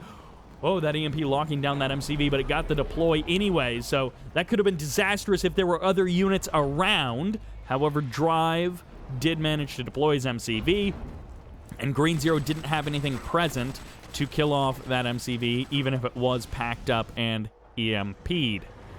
4 buggies now here to defend these harvesters. Not killing harvesters is not what Drive wants. However, the fact that he got that much delayed mining time and he has 4 tib spikes, it helps make this not as painful for Drive. No flame tanks for Green Zero, so that's one thing you have to keep in mind is we've seen some great flame tank strats throughout this series, but they will not be happening at all in this game. So there's no sneaky flame tanks around the side. I guess it's going to have to be bike buggy sneaking around the side of the map for Green Zero. He gets one SAM site, a second SAM site, nice spread on the SAMs, and of course Orcas have a bit of a harder time dealing with the SAM sites than something like Hammerheads. The airfield gets kept around, but no Hammerheads are being produced. No second refinery either, so Drive is going to have to try and find something to get his economy kickstarted, because 4 Tib Spikes is nice, but that's not like a game-winning proposition. Well, maybe this is going to be 5 MRTs. I'm not sure what the plan is, but rockets inside of MRTs can be extremely effective. Scorpion tanks are here. Is he just trying to trade out against the SAM sites? I'm not sure. Laser turret does go down. Orca sends a couple of missiles their way, and, well, I guess it's going to push this attack back. Laser turrets actually can't out-DPS the repair of these... Oh, those Orcas so close to death. Can't actually out-DPS the repair of the MRTs. That one MRT does get targeted down. I'm not sure if Green Zero did that manually or if it just sort of happened. But double laser turret able to hold this opening down. Keep Drive from blowing open the side of Green Zero's base. And Drive is kind of... he's gotten an okay spot. He's not in a great spot. He's not 3 refineries kind of situation. That's where Green Zero is. Airstrike comes in. The laser turret takes a bit to the face. And with a 2-2 map score, we've only got 3 wins left for either one of these players. Now, it's always nice to go to the ace match, to not just finish this one out in, like, 7 games from this perspective. But, it would be nice to go all the way to the ace match, but both of these guys going to be looking to pick up 3 more wins after this. Pitbull's so astronomically bad at killing this engineer, it's almost comical. He's trying to force fire on the ground. Oh, he got him! He got him! The force fire was good enough. If you attack the ground in front of the engineer... an Orca goes down. If you attack the ground in front of the engineer, then the rockets can time out where they hit the ground right as the engineer crosses that spot, and you will get the kill on the engineer. Whereas if you just fire at the engineer, it's sort of a dice roll every time you fire a rocket as to whether or not it will impact an individual infantry unit. There's going to be the catalyst missile firing off. Hits the... Oh! Oh! That is a genius level split. Obviously, Drive didn't do that on purpose, but that, oh my gosh. Oh, wow. I cannot even believe that happened. Green Zero, it looked like it could go and hit both refineries, and in the unpatched version of Kane's Wrath before that had been reduced, that would have gotten both of those refineries, and Green Zero would have been feeling great about that Tib catalyst missile. Orca Strike coming in on top of the MCV. I'm not sure where the army of Green Zero is. It's not present in this area, so Pitbulls, APCs, and Hammerheads are kind of having a field day. The Vapor Bomb hits absolutely nothing. Green Zero's base is just kind of open and exposed. There's just nothing here. I don't know where Green Zero's army is. It doesn't exist. Tibcore missiles going to be able to put the hurt on those Hammerheads. The Hammerheads gonna get cleaned up. The Pitbulls and the APCs will not be stopped yet. One avatar does step forward for Green Zero, and he's going to be able to push away these units, but they're just going to try and skate around this area, just constantly avoiding direct engagements and rotating around who's actually getting hit. Mines getting dropped by the APCs. Harvesters starting to get targeted down, some of them pretty low on Tiberium, so not particularly good money shots here for Drive. EMP locks down everything. That's what we want to see. Double money EMP, and these, well, the Harvesters have almost all gone down, but finally the APCs, the MRTs, the Pitbulls all getting eliminated. Drive goes for the contested, what should be the contested third field in the north. He goes for that first, and Green Zero has sent 2 Harvesters away. He has managed to sneak 2 Harvesters out of that mayhem, out of that chaos. And it looks like Green Zero has managed to grab both of his Tib spikes back. Ooh, the MCV getting delayed in the expansion. It gets caught a little bit by that Hammerhead. It has to deploy. And Green Zero's economy, I think, just flatlined. Drive has got 2 refineries. They're not ideally placed in the north, but at least they are there on an expansion as his main field has completely been harvested.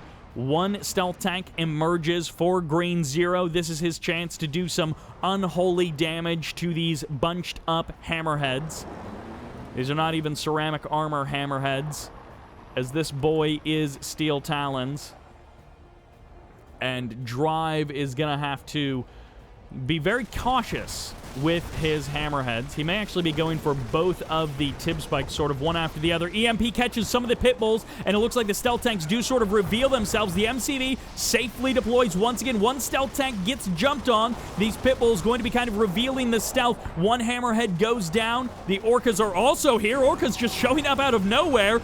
I think laser fences just got activated on Green Zero's MCV, but another harvester goes down, and the hammerheads barely escaping death as they circle around to the south side of the map. That MCV looking like it's in a tough spot. Is there literally 1 harvester left on the map for Green Zero? I think there is literally 1 harvester, and no, it's auto-harvesting to here. I guess it doesn't really matter because the other one is so far away that it would probably be like the same income rate. But 1 harvester, and somehow Green Zero is still producing units. He's got that. It's going to take maybe forever for him to get a refinery out. There's the scan, the reveal by Drive. Okay, it's for the Orca Strike to come in. We'll see if he pairs that Orca Strike with anything else. Maybe Hammerhead's using the Orcas to cover for that first volley of Sam's turret fire. Nope, just a good old-fashioned bombing run. All right, refinery coming up. Green Zero on the road to recovery, but for the last 3 minutes, Drive's economy has been outstripping Green Zero, and Drive is about to, if he wants, get a big boost of income. That Marv is going to be able to eat up that field and fuel the late game of Drive. That is not an audio cue you want to hear, and he's going full Big Daddy. Give me the healing points because it's Christmas Day. Look, I'm even playing green, and Green Zero literally left with the audio cue played. I didn't realize he actually left when the audio cue played. I don't, Green Zero I think was teching, and that's why his army didn't exist, but yeah, you can see for the last 4 minutes or so, almost a literal flatline of economy for our Marked of Kane player. Drive takes the point advantage, 3-2-2. The pressure is on Green Zero to put another point on the board and even us up and take us eventually to that ace match. And that sends us to Winter Meltdown. On the left side, now playing has the green Marked of Kane. This is Drive. And on the right side, playing as the yellow Traveler 59, our first Scrin faction of the finals. This is Green Zero. The other reason why there was no army for Green Zero is I forgot he dropped those 2 1-clicks, which both looked like they should have been amazing. The Tip Vapor Bomb and the Catalyst Missile. The Catalyst Missile completely whiffed, but by such a small margin that it would have taken both refineries if they were just 10% closer together. And then the Tip Vapor Bomb, shortly after that, completely whiffs as well. And then that's like, those 2 things together is $5 or $6 grand down the drain that you didn't spend on your army, that you didn't spend on even base defenses, that just disappeared, and they both whiffed literally 100%. It's very possible the Vapor Bomb splashed his own buildings a little bit there, but they both whiffed 100%. Green Zero playing Traveler. Marked of Kane and Traveler. We'll see how the Awakened squads do against the potential infantry hordes of Green Zero. Green Zero doesn't necessarily play the same kind of Traveler style that some other players do, so we'll see what he decides to actually go for. I mean, he chose to play Traveler and not Scrin, so he's fine with the Temporal Wormhole instead of the Stasis Shield. He's fine with some of those trade-offs. But is he going to really play to the strengths of Traveler? Or is he just wanting to get Traveler sort of out of the way? Either way, after the chaos of the last game, it looks like things are starting out pretty calm. Drive isn't stealing anyone's Tib spikes, at least not just yet. Maybe he will eventually, but for the current moment, he's just trying to maintain what's his and not steal what's someone else's. Expansions coming up, relatively similar timed for both players. These two guys mirroring each other nicely despite the very different factions that they're playing. And that is one thing about this tournament, the fact that you know what the faction the other guy is playing, and also you keep rotating the factions every match. You don't get the consistency of playing GDI the whole time, or playing against GDI the whole time, you know. Your opponent isn't sticking to their strongest faction, which may be good for you, it may be bad for you, because you also aren't sticking to your strongest faction. And it's just, you know, it's a different way of approaching the game. In the current moment, it's working out pretty well for both players. I mean, Drive just barely managing to scrape out a win in terms of points, but is certainly not out of the woods, and I would be very surprised if he was able to close it out without going to an ace match because of how close these two have been for the entirety of this series. Little bike buggy swarm there in the middle of the map, but there's descents, there's seeker tanks, ready and waiting from Green Zero to potentially stop this. Drive, I don't think, is gone for his operations center just yet. Nope, he's going for his second war factory first, so it's not going to be any kind of fast tech, one-click stuff. It's going to be double war factory after his second natural expansion refinery. More descents from Green Zero, but no stasis chamber just yet, although it is descents on the north and south side. This could just be just purely defensively. With no fast legs. Well, I spoke too soon, as there's the stasis, and it looks like fast legs is researching right now. But if you want to be aggressive, you really do want those fast legs, because the descents need to get on top of units. They need to close the distance to do that maximum damage. And this is triple war factory, so this is not a tech play in any sense. It's Scorpion tanks, even bikes and buggies, kind of a mix of everything low-tech for Nod from Drive. I don't know if he's actually going to be sticking around on this three war factory production for very long. Descents and seeker tanks on the south side. Fortunately for Drive, he did have complete warning about this. He's going to be able to pull some of the harvesters back, but he may still trade a couple of harvesters away against all of this firepower. A lot of shredder turrets here. 3 shredder turrets here to shut down those. And the EMP locks down the Seekers. Drive shutting down this attack. He will lose no harvesters unless he literally shuts everything down and just gives up right now. The Seeker tanks all go down. Second wave of attack. 1 shredder turret in the north, but most of the forces are on the opposite side of the pond. Green Zero still going to be getting pushed back. The Seeker tanks getting pushed away and having to weave their way through the buildings. Drive with a triple war factory swell of cheap tier 1 Nod vehicles pushes across the map.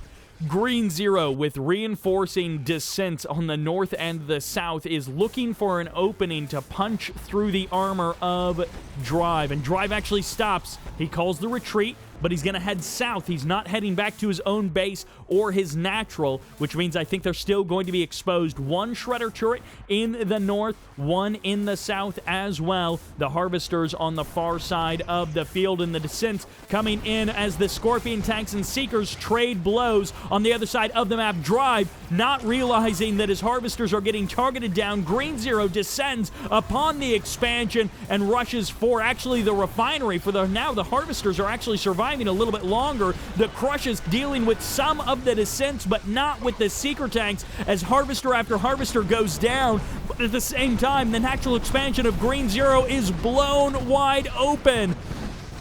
The Tier 3, it looks like, got sniped as this Warp Chasm stays derelict, unused by Green Zero. The Refineries and the Harvesters, the next target, as the Descents fire furiously to clean up this army.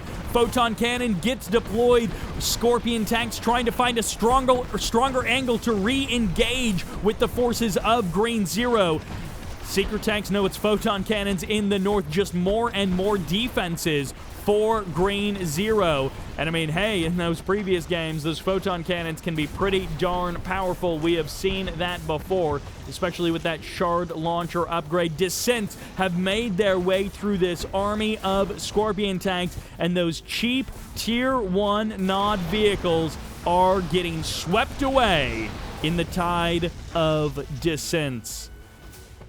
A couple of these Scorps trying to retreat will get caught by the Descent mass that moves out from Green Zero. Many Harvesters died this day on Winter Meltdown.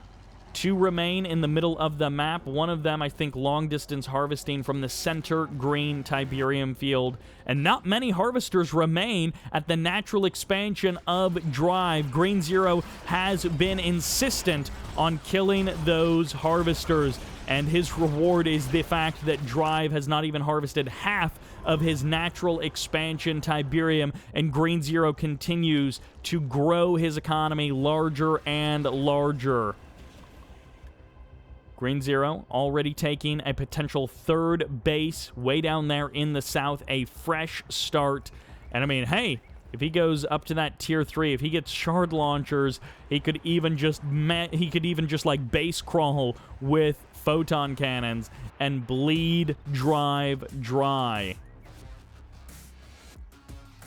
Harvesters long-distance mining in the middle of the map. Mass Descent seems to be winning the day. You know what you can't EMP? Descents. They will eat up your EMPs, although the Tib Troopers are a bit of a problem for Descents. And, well, Shredder turrets can also be a bit of a problem for the Descents. Green Zero not finding nearly as much value for this second wave of Descents descending through the base of Drive.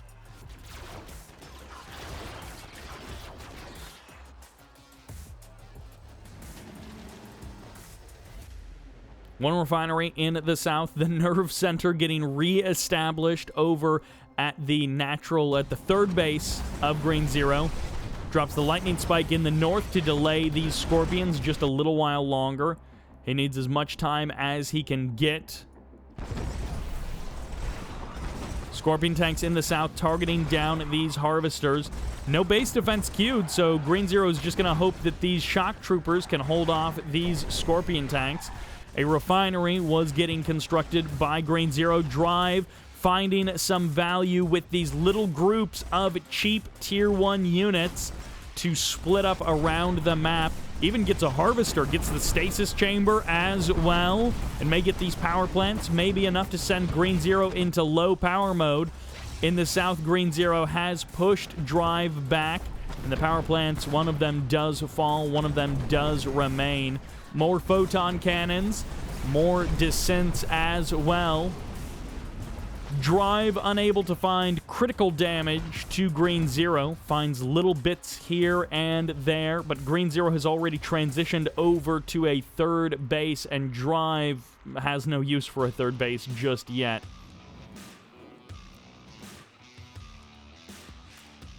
The MCV of Drive does appear to be missing.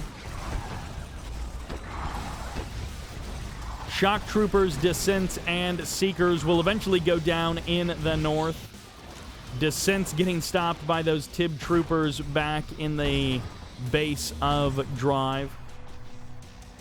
Scorpion tanks killing another harvester. Drive not giving up without a fight, but Green Zero, for the first part of this game, was doing pretty well, at least on economy, and Drive just is not relenting. He is remaining unkillable.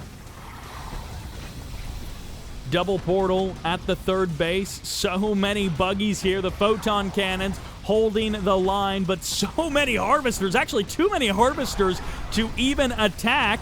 Upgraded power plants are almost the only thing Green Zero is hoping to kill. Low power mode for Green Zero. Drive is hoping to kill, rather. Low power mode for Green Zero. At the same time, Green Zero not doing any real damage on the other side of the map. Blinks the shock troopers forward, and he's just trying to daisy chain power plants one after another to keep this buggy, or this Scorpion tank buggy, at bay. 2 photon cannons are here, but all of the infantry have expired. Green Zero actually now has not an unkillable army, but he has a little bit of damage he can still do to Green Zero. He's not killing any harvesters, though, so Green Zero continues to harvest Tiberium from 2 refineries and 1,000,000 harvesters through the entirety of that attack. Drive finding some damage, but again, not that critical damage he was looking for to completely kill Green Zero. Drive's MCV, I don't know that it was ever reconstructed. Feels like Drive not having a third base is a really big detriment to him in this game. Single harvester just hanging out in the north. Unfortunately, it looks like it was clicked over there and forgotten. Maybe clicked over there to save it, and maybe clicked over there because he was meaning to tell it to go harvest that Tiberium.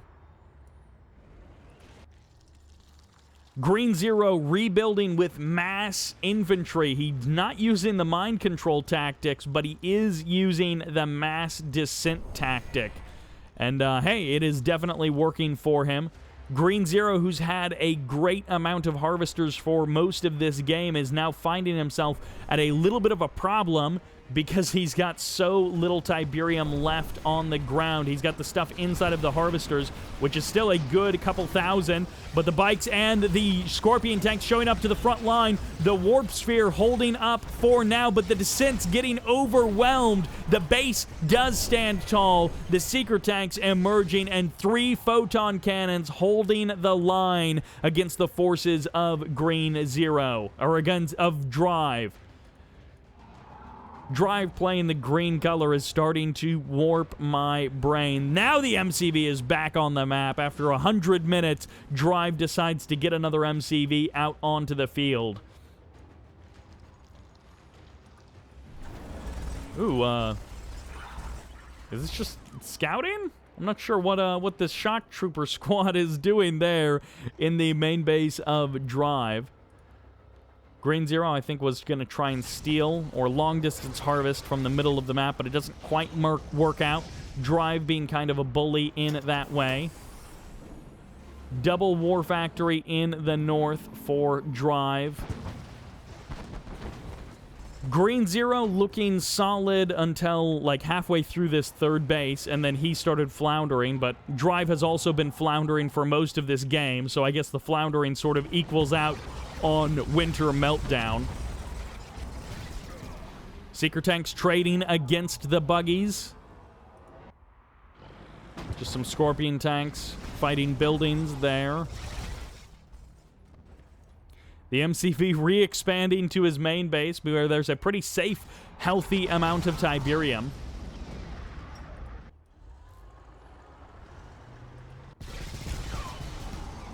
Another buggy goes down. No Eradicator Hexapod, no Redeemer for anyone, no epic units for either player. It's actually, when you count the descents, when you discount the shock troopers, it's been descents and Seeker tanks versus buggies and Scorpions.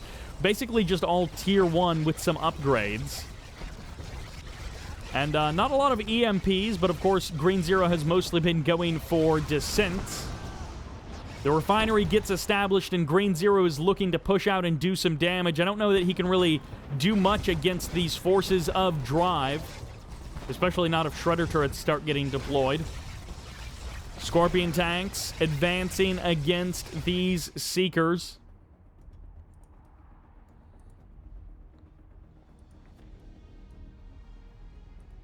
Green Zero expanding back to his own natural. Their MCVs, no one wants to head for the contested third field in the middle of the map. Not a particularly aggressive game in that way. They're both happy to play this one out economically a little bit more even. I feel like on a map like Tournament Rift, you take that contested third field a lot more quickly. And yet these guys, a contested fourth field, no one wants to go for it. They're both unwilling to actually occupy that land. Just, we're going to long-distance harvest it. We're both okay with long-distance harvesting forever. Green Zero and Drive both having stabilized a good bit. I don't know what this harvester is doing. It could be just completely bugged, unfortunately for Drive, if that is. Green Zero does kill it, so he is releasing Drive from that bug of that harvester. And that Buzzer Swarm, which has been in that building, I think the entire game, basically, is still in that building. 3 Seeker tanks kill a harvester, but then they themselves are going to be hunted down by the forces of Drive. Green Zero may be losing out on the middle of the map, but once again, Green Zero has just so many harvesters full of Tiberium. His choke is actually his choke point in his economy is actually the number of refineries he has, because he has more than enough harvesters, and they're all full of Tiberium, so he's got enough Tiberium. And finally, we're getting those upgrades. The Warp Chasm as well on the way. Shard launchers have been purchased, and Green Zero is now feeling confident to step out onto the map. And actually, Drive completely abandons his MCV. He says, why would I need to protect that? It's just going to get annihilated here. As he's got some base defenses queued. He deploys the Shredder turret as the Scorpion tanks come in. But no laser capacitor on these Scorpion tanks as an upgrade means that they're just not as effective as they would like them to be late game versus Skrin. EMPs are nice, but they have not been firing off, and for a big part of this game, they have not been effective. Photon cannons getting extra value with that Shard launcher upgrade, and now the EMP fires off, but a little late. After so many Scorpion tanks have already fallen, now we're starting to see the EMPs land. The Eradicator Hexapod is already out on the field, and there are 3 3 guys inside of it. Shock troopers ready to go. Temporal Wormhole slows everything down, and the EMP keeps the Eradicator Hexapod off of the front line, but that is okay. Green Zero has got his Eradicator out, and that is all he really wanted. And now he's getting trapped by his own Temporal Wormhole, slowing everything down. Seeker tanks, ooh, and even the Prodigy are here along the southern side of the map. Drive, he spent most of the game without an MCV. He built an MCV, and immediately it got slapped down by Green Zero. The stasis chamber rebuilt over there back at the natural expansion. The EMP's starting to come out, but if you're not EMPing the Eradicator Hexapod, I'm not sure how well this attack is going to go for Drive. He's got Scorpion tanks, but against an Eradicator Hexapod, those numbers are not enough. Green Zero long-distance harvesting on the northern field. What in theory would be Drive's third. The MCV gets rebuilt. Drive is ready to get spanked again by Green Zero. Tripods now emerging to support this Eradicator Hexapod, and that cash finally going to something high-tech in this game after so long. Oops, nope, don't do that. He's attacking. He's got them on the same control group or something. And they're just attacking the Eradicator Hexapod. That's not right. The Corruptor is actually healing up the descents, it seems like. But, all right, the Eradicator Hexbot now going to get healed up to full health. That was a funny little thing. Ooh, MCV getting teleported to the front lines, getting teleported to that northern expansion. The first EMP lands, and I think this might be the fight to end it all. No, the Eradicator Hexbot turns around, says, I'm out of here. I didn't know you had an MCV. If you have an MCV, I can't contest with that. And the phase saves the tripod, EMP'd and almost surrounded by Scorpion tanks, and yet it still gets saved. There's another EMP locking it down, but the Eradicator Hexbot gets the kill on that particular awakened squad. Another EMP could lock down that tripod. I'm not sure how much he really wants to get the kill on that tripod, but it looks like he was going to try at least for now. Green Zero unable to establish a refinery quickly on that northern field. The tripod does survive. Green Zero getting a little bit of cash back on those units. And finally, a refinery on a big green full field as the Eradicator Hexapod steps forward. One Corruptor healing it. No area mind control from that Prodigy. I don't know what happened to the Prodigy. It looks like the Tib Spike in the south did get captured by Green Zero, though, as the Scorpion tanks are trying to find the value. EMP's landing on the Eradicator Hexapod, but the damage output just isn't there for Drive. The EMPs are amazing, but the Eradicator Hexapod is absorbing so little damage because there's just so little damage output of this army. This is the point where you want, like, big, beefy rounds of rockets to take shots at all of these units. But instead, it is unable. Green Zero establishes a second refinery on the north side of the map, even drops a cautionary buzzer hive. There's the blink forward of an engineer, but the Husk gets sniped from out from under him. Drive, we're not really seeing anything that, you know, Marked of Kane could be really utilizing. We're not seeing any supercharged particle beams. We are getting an air tower. Would be nice to see maybe Vertigo bombers get activated. I'm not sure how many upgrades you're really going to be getting out of that secret shrine. But hey, if you find some kind of value from those upgrades, good for you. You could get your own fast legs. We could have the battle of the fast legs. See who has the faster legs. Eradicator Hexapod, a couple of Gunwalkers, couple of Seeker tanks as well. And, well, never mind. Drive has been defeated. I think he just found the expansion on the north side of the map of Green Zero. And Green Zero evens the score up 3-2-3. 2 wins remain for each of these players. But how tight this has been, maybe these guys will just keep playing games forever, trading back and forth, one win at a time. But let's see what happens in game number 7. And that takes us to Tournament Dust Bowl for game number 7. It feels like this series has had more tiebreaker games than anything else.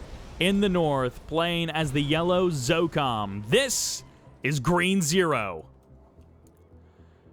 And swapping over to the Traveler 59, playing as the green. This is Fast Legs Drive.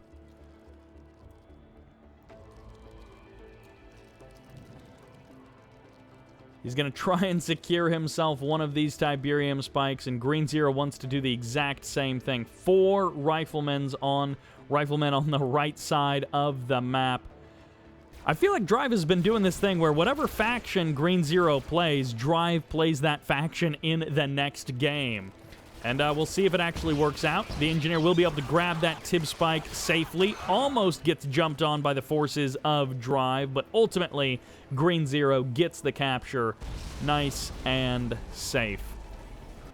Stasis chamber sold off. Barracks sold off.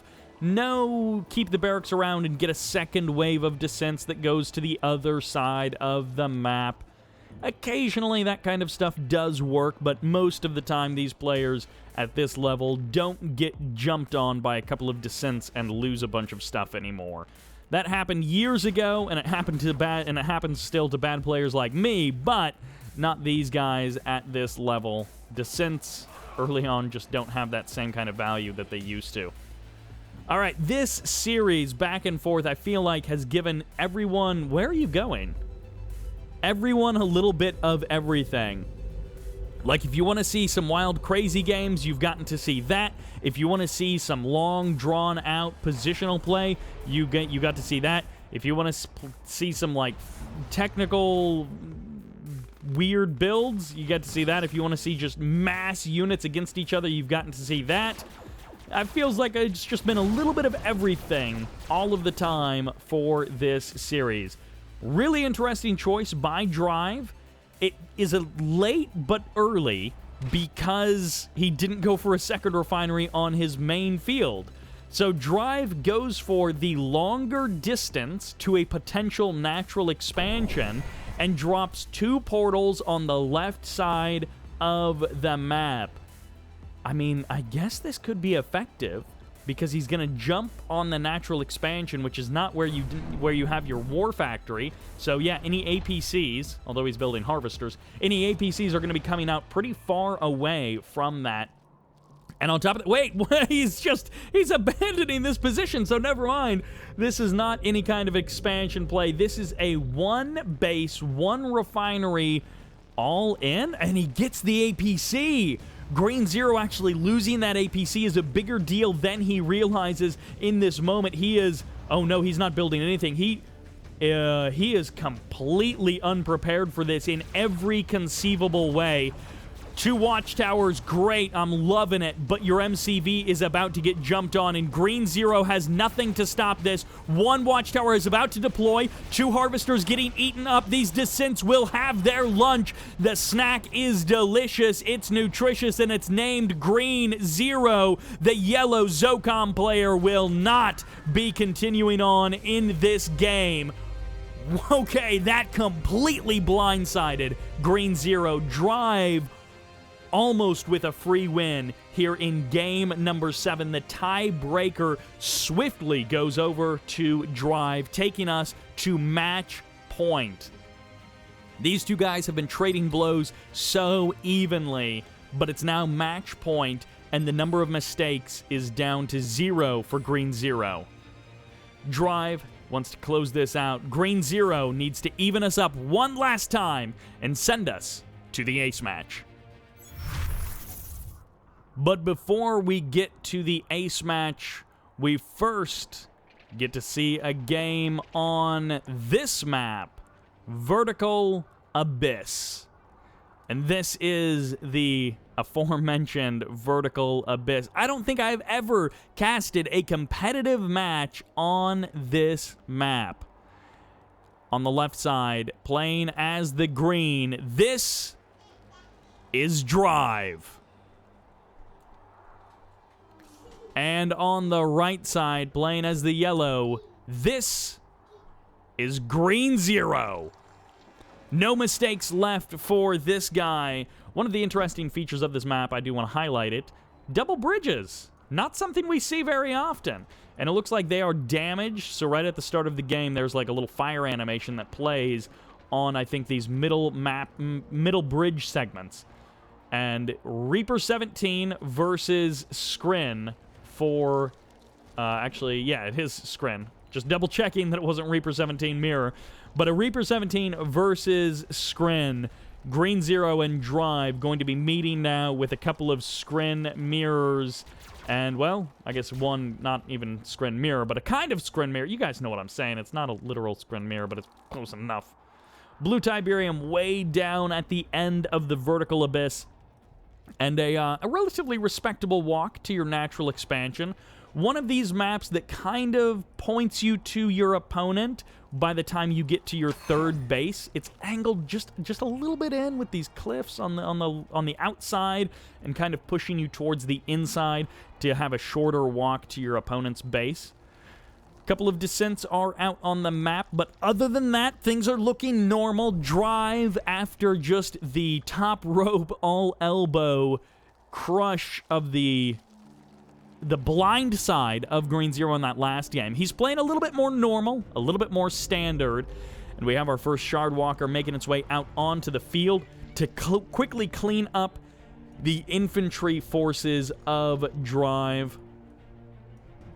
Green Zero always looking to deny that scout. Although Drive has done a pretty good job of hiding these descents, he was able to securely grab this center contested contested Tiberium Spike for his own team, the green team.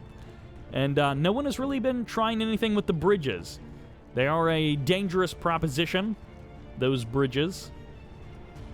I feel like the Tiberium on this map is brighter than normal. It's kind of like, it's so bright, it's blinding. It's like, I don't know, I might have to put one of those warnings on this game because of how bright these Tiberium crystals are. I assume that's a map setting. I'm not sure.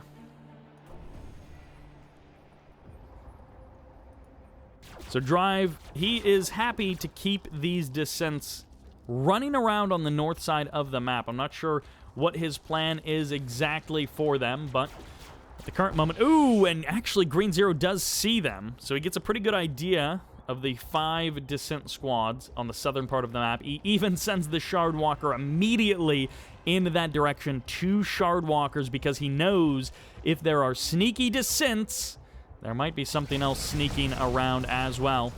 2 Seeker Tanks cross the bridge in the middle. They do manage to survive for the current moment. And that Shard Walker does get eaten up, so those descents were able to descend upon that Shard Walker quickly. The Gunwalker of Drive does get cleaned up, and it's double refinery at the natural versus a single for Drive. So Green Zero looks like he's rocketing ahead. Oh, that's why. Okay, it's not a fast tech, but it is a 1.5 base tech up to tier 3 for Drive. I have no idea what his plan is for this. Nerve Center just now finished for Green Zero. And, ooh. Oh, no, actually, for a second I was thinking one of these guys was playing Traveler 59, but it's Stasis versus Stasis. So they've both got the option there. And finally, the descents do go down. They all get cleaned up. Nicely done there by Green Zero. And, okay, Green Zero is going to shut down the bridge. So he does not want this to be a potential crossing point. And you can't send an engineer into the bridge gatehouse, but I don't even know if I can count on one hand the number of times I have seen that in a competitive match, because I think the number is 0. Double Mechapede all the way across the sky. Triple Mechapede, quadruple Mechapede, as there was another one out already. All right, the punch is coming. Drive is looking to do some poke and some prod and hopefully shut down the natural expansion of Green Zero. He needs to do some serious damage to the forces of Green Zero. There's the phase, brings all of the harvesters together, and it's going to be the tripods and the Shard Walkers to do the damage. A random engineer just walking through the Valley of the Shadow of Death, and he gets killed there, as it looks like it's going to be Shard Walkers and this tripod to try and hold off the mechas. The dev tanks all go down, but the tripod gets eliminated. A reinforcing tripod showing up, but these disc mechas starting to eat that, and the stasis locks everything down. No more production. There's the return stasis, as these guys both kind of awkwardly stare at each other, frozen in time. Both of them using their stasis moments away from each other. And I don't know who this is really benefiting. I guess it depends on if Green Zero had something queued up, because the technology assembler may have just canceled some stuff when it went into stasis. I'm not 100% sure.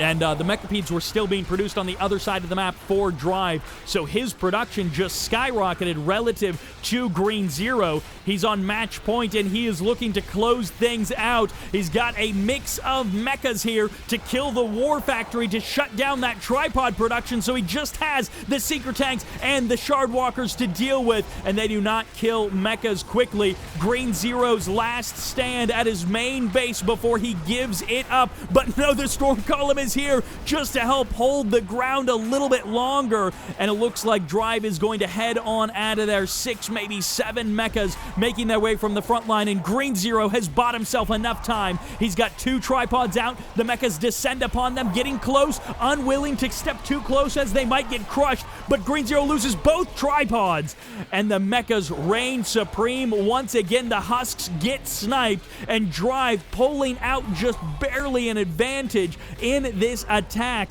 after killing tripod after tripod, grabbing that tier 3 with the stasis. Shutting down the production of Green Zero has allowed these mechas to be effective for so much longer than they otherwise would be. Those mechas were about to get outproduced and outcompeted by the tripods of Green Zero, but they continued to produce, and Green Zero did not. Now the MCV turns around. One Harvester is going to get targeted down and eaten up. No phase to save it. The MCV is vulnerable, and it's going to take a bunch of chip damage. You can't dare take it off. Not with the mechas that close. They would attack, and actually a second Harvester does get sniped. For those of you who are a little bit less familiar with Kane's Wrath, the drone ships are most vulnerable when they are in this middle animation stage of taking off and landing. They're vulnerable when they're in the air, but they will just get deleted if, like, a rifleman looks at them when they're in that in-between phase. It's like an extra vulnerable moment for Scrin MCVs. All right, Green Zero has established himself at his 3rd. He doesn't have any buildings there just yet, but he is sort of beating Drive to the punch in that way. And Drive's MCV is conspicuously missing, but is also, he's got an engineer. So I'm going to go for the guess that Drive sold off his MCV, and he's just going to be happy to exist on these 2 bases for as long as he can. Upgraded power plants don't quite... Ooh. Okay, I think the mechas are going to be too fast. Those tripods had better not chase the mechas onto the bridge, because the mechas can get to the other side and then kill the bridge while the tripods are on it, which would be pretty hilarious to watch. Ooh, phase, okay.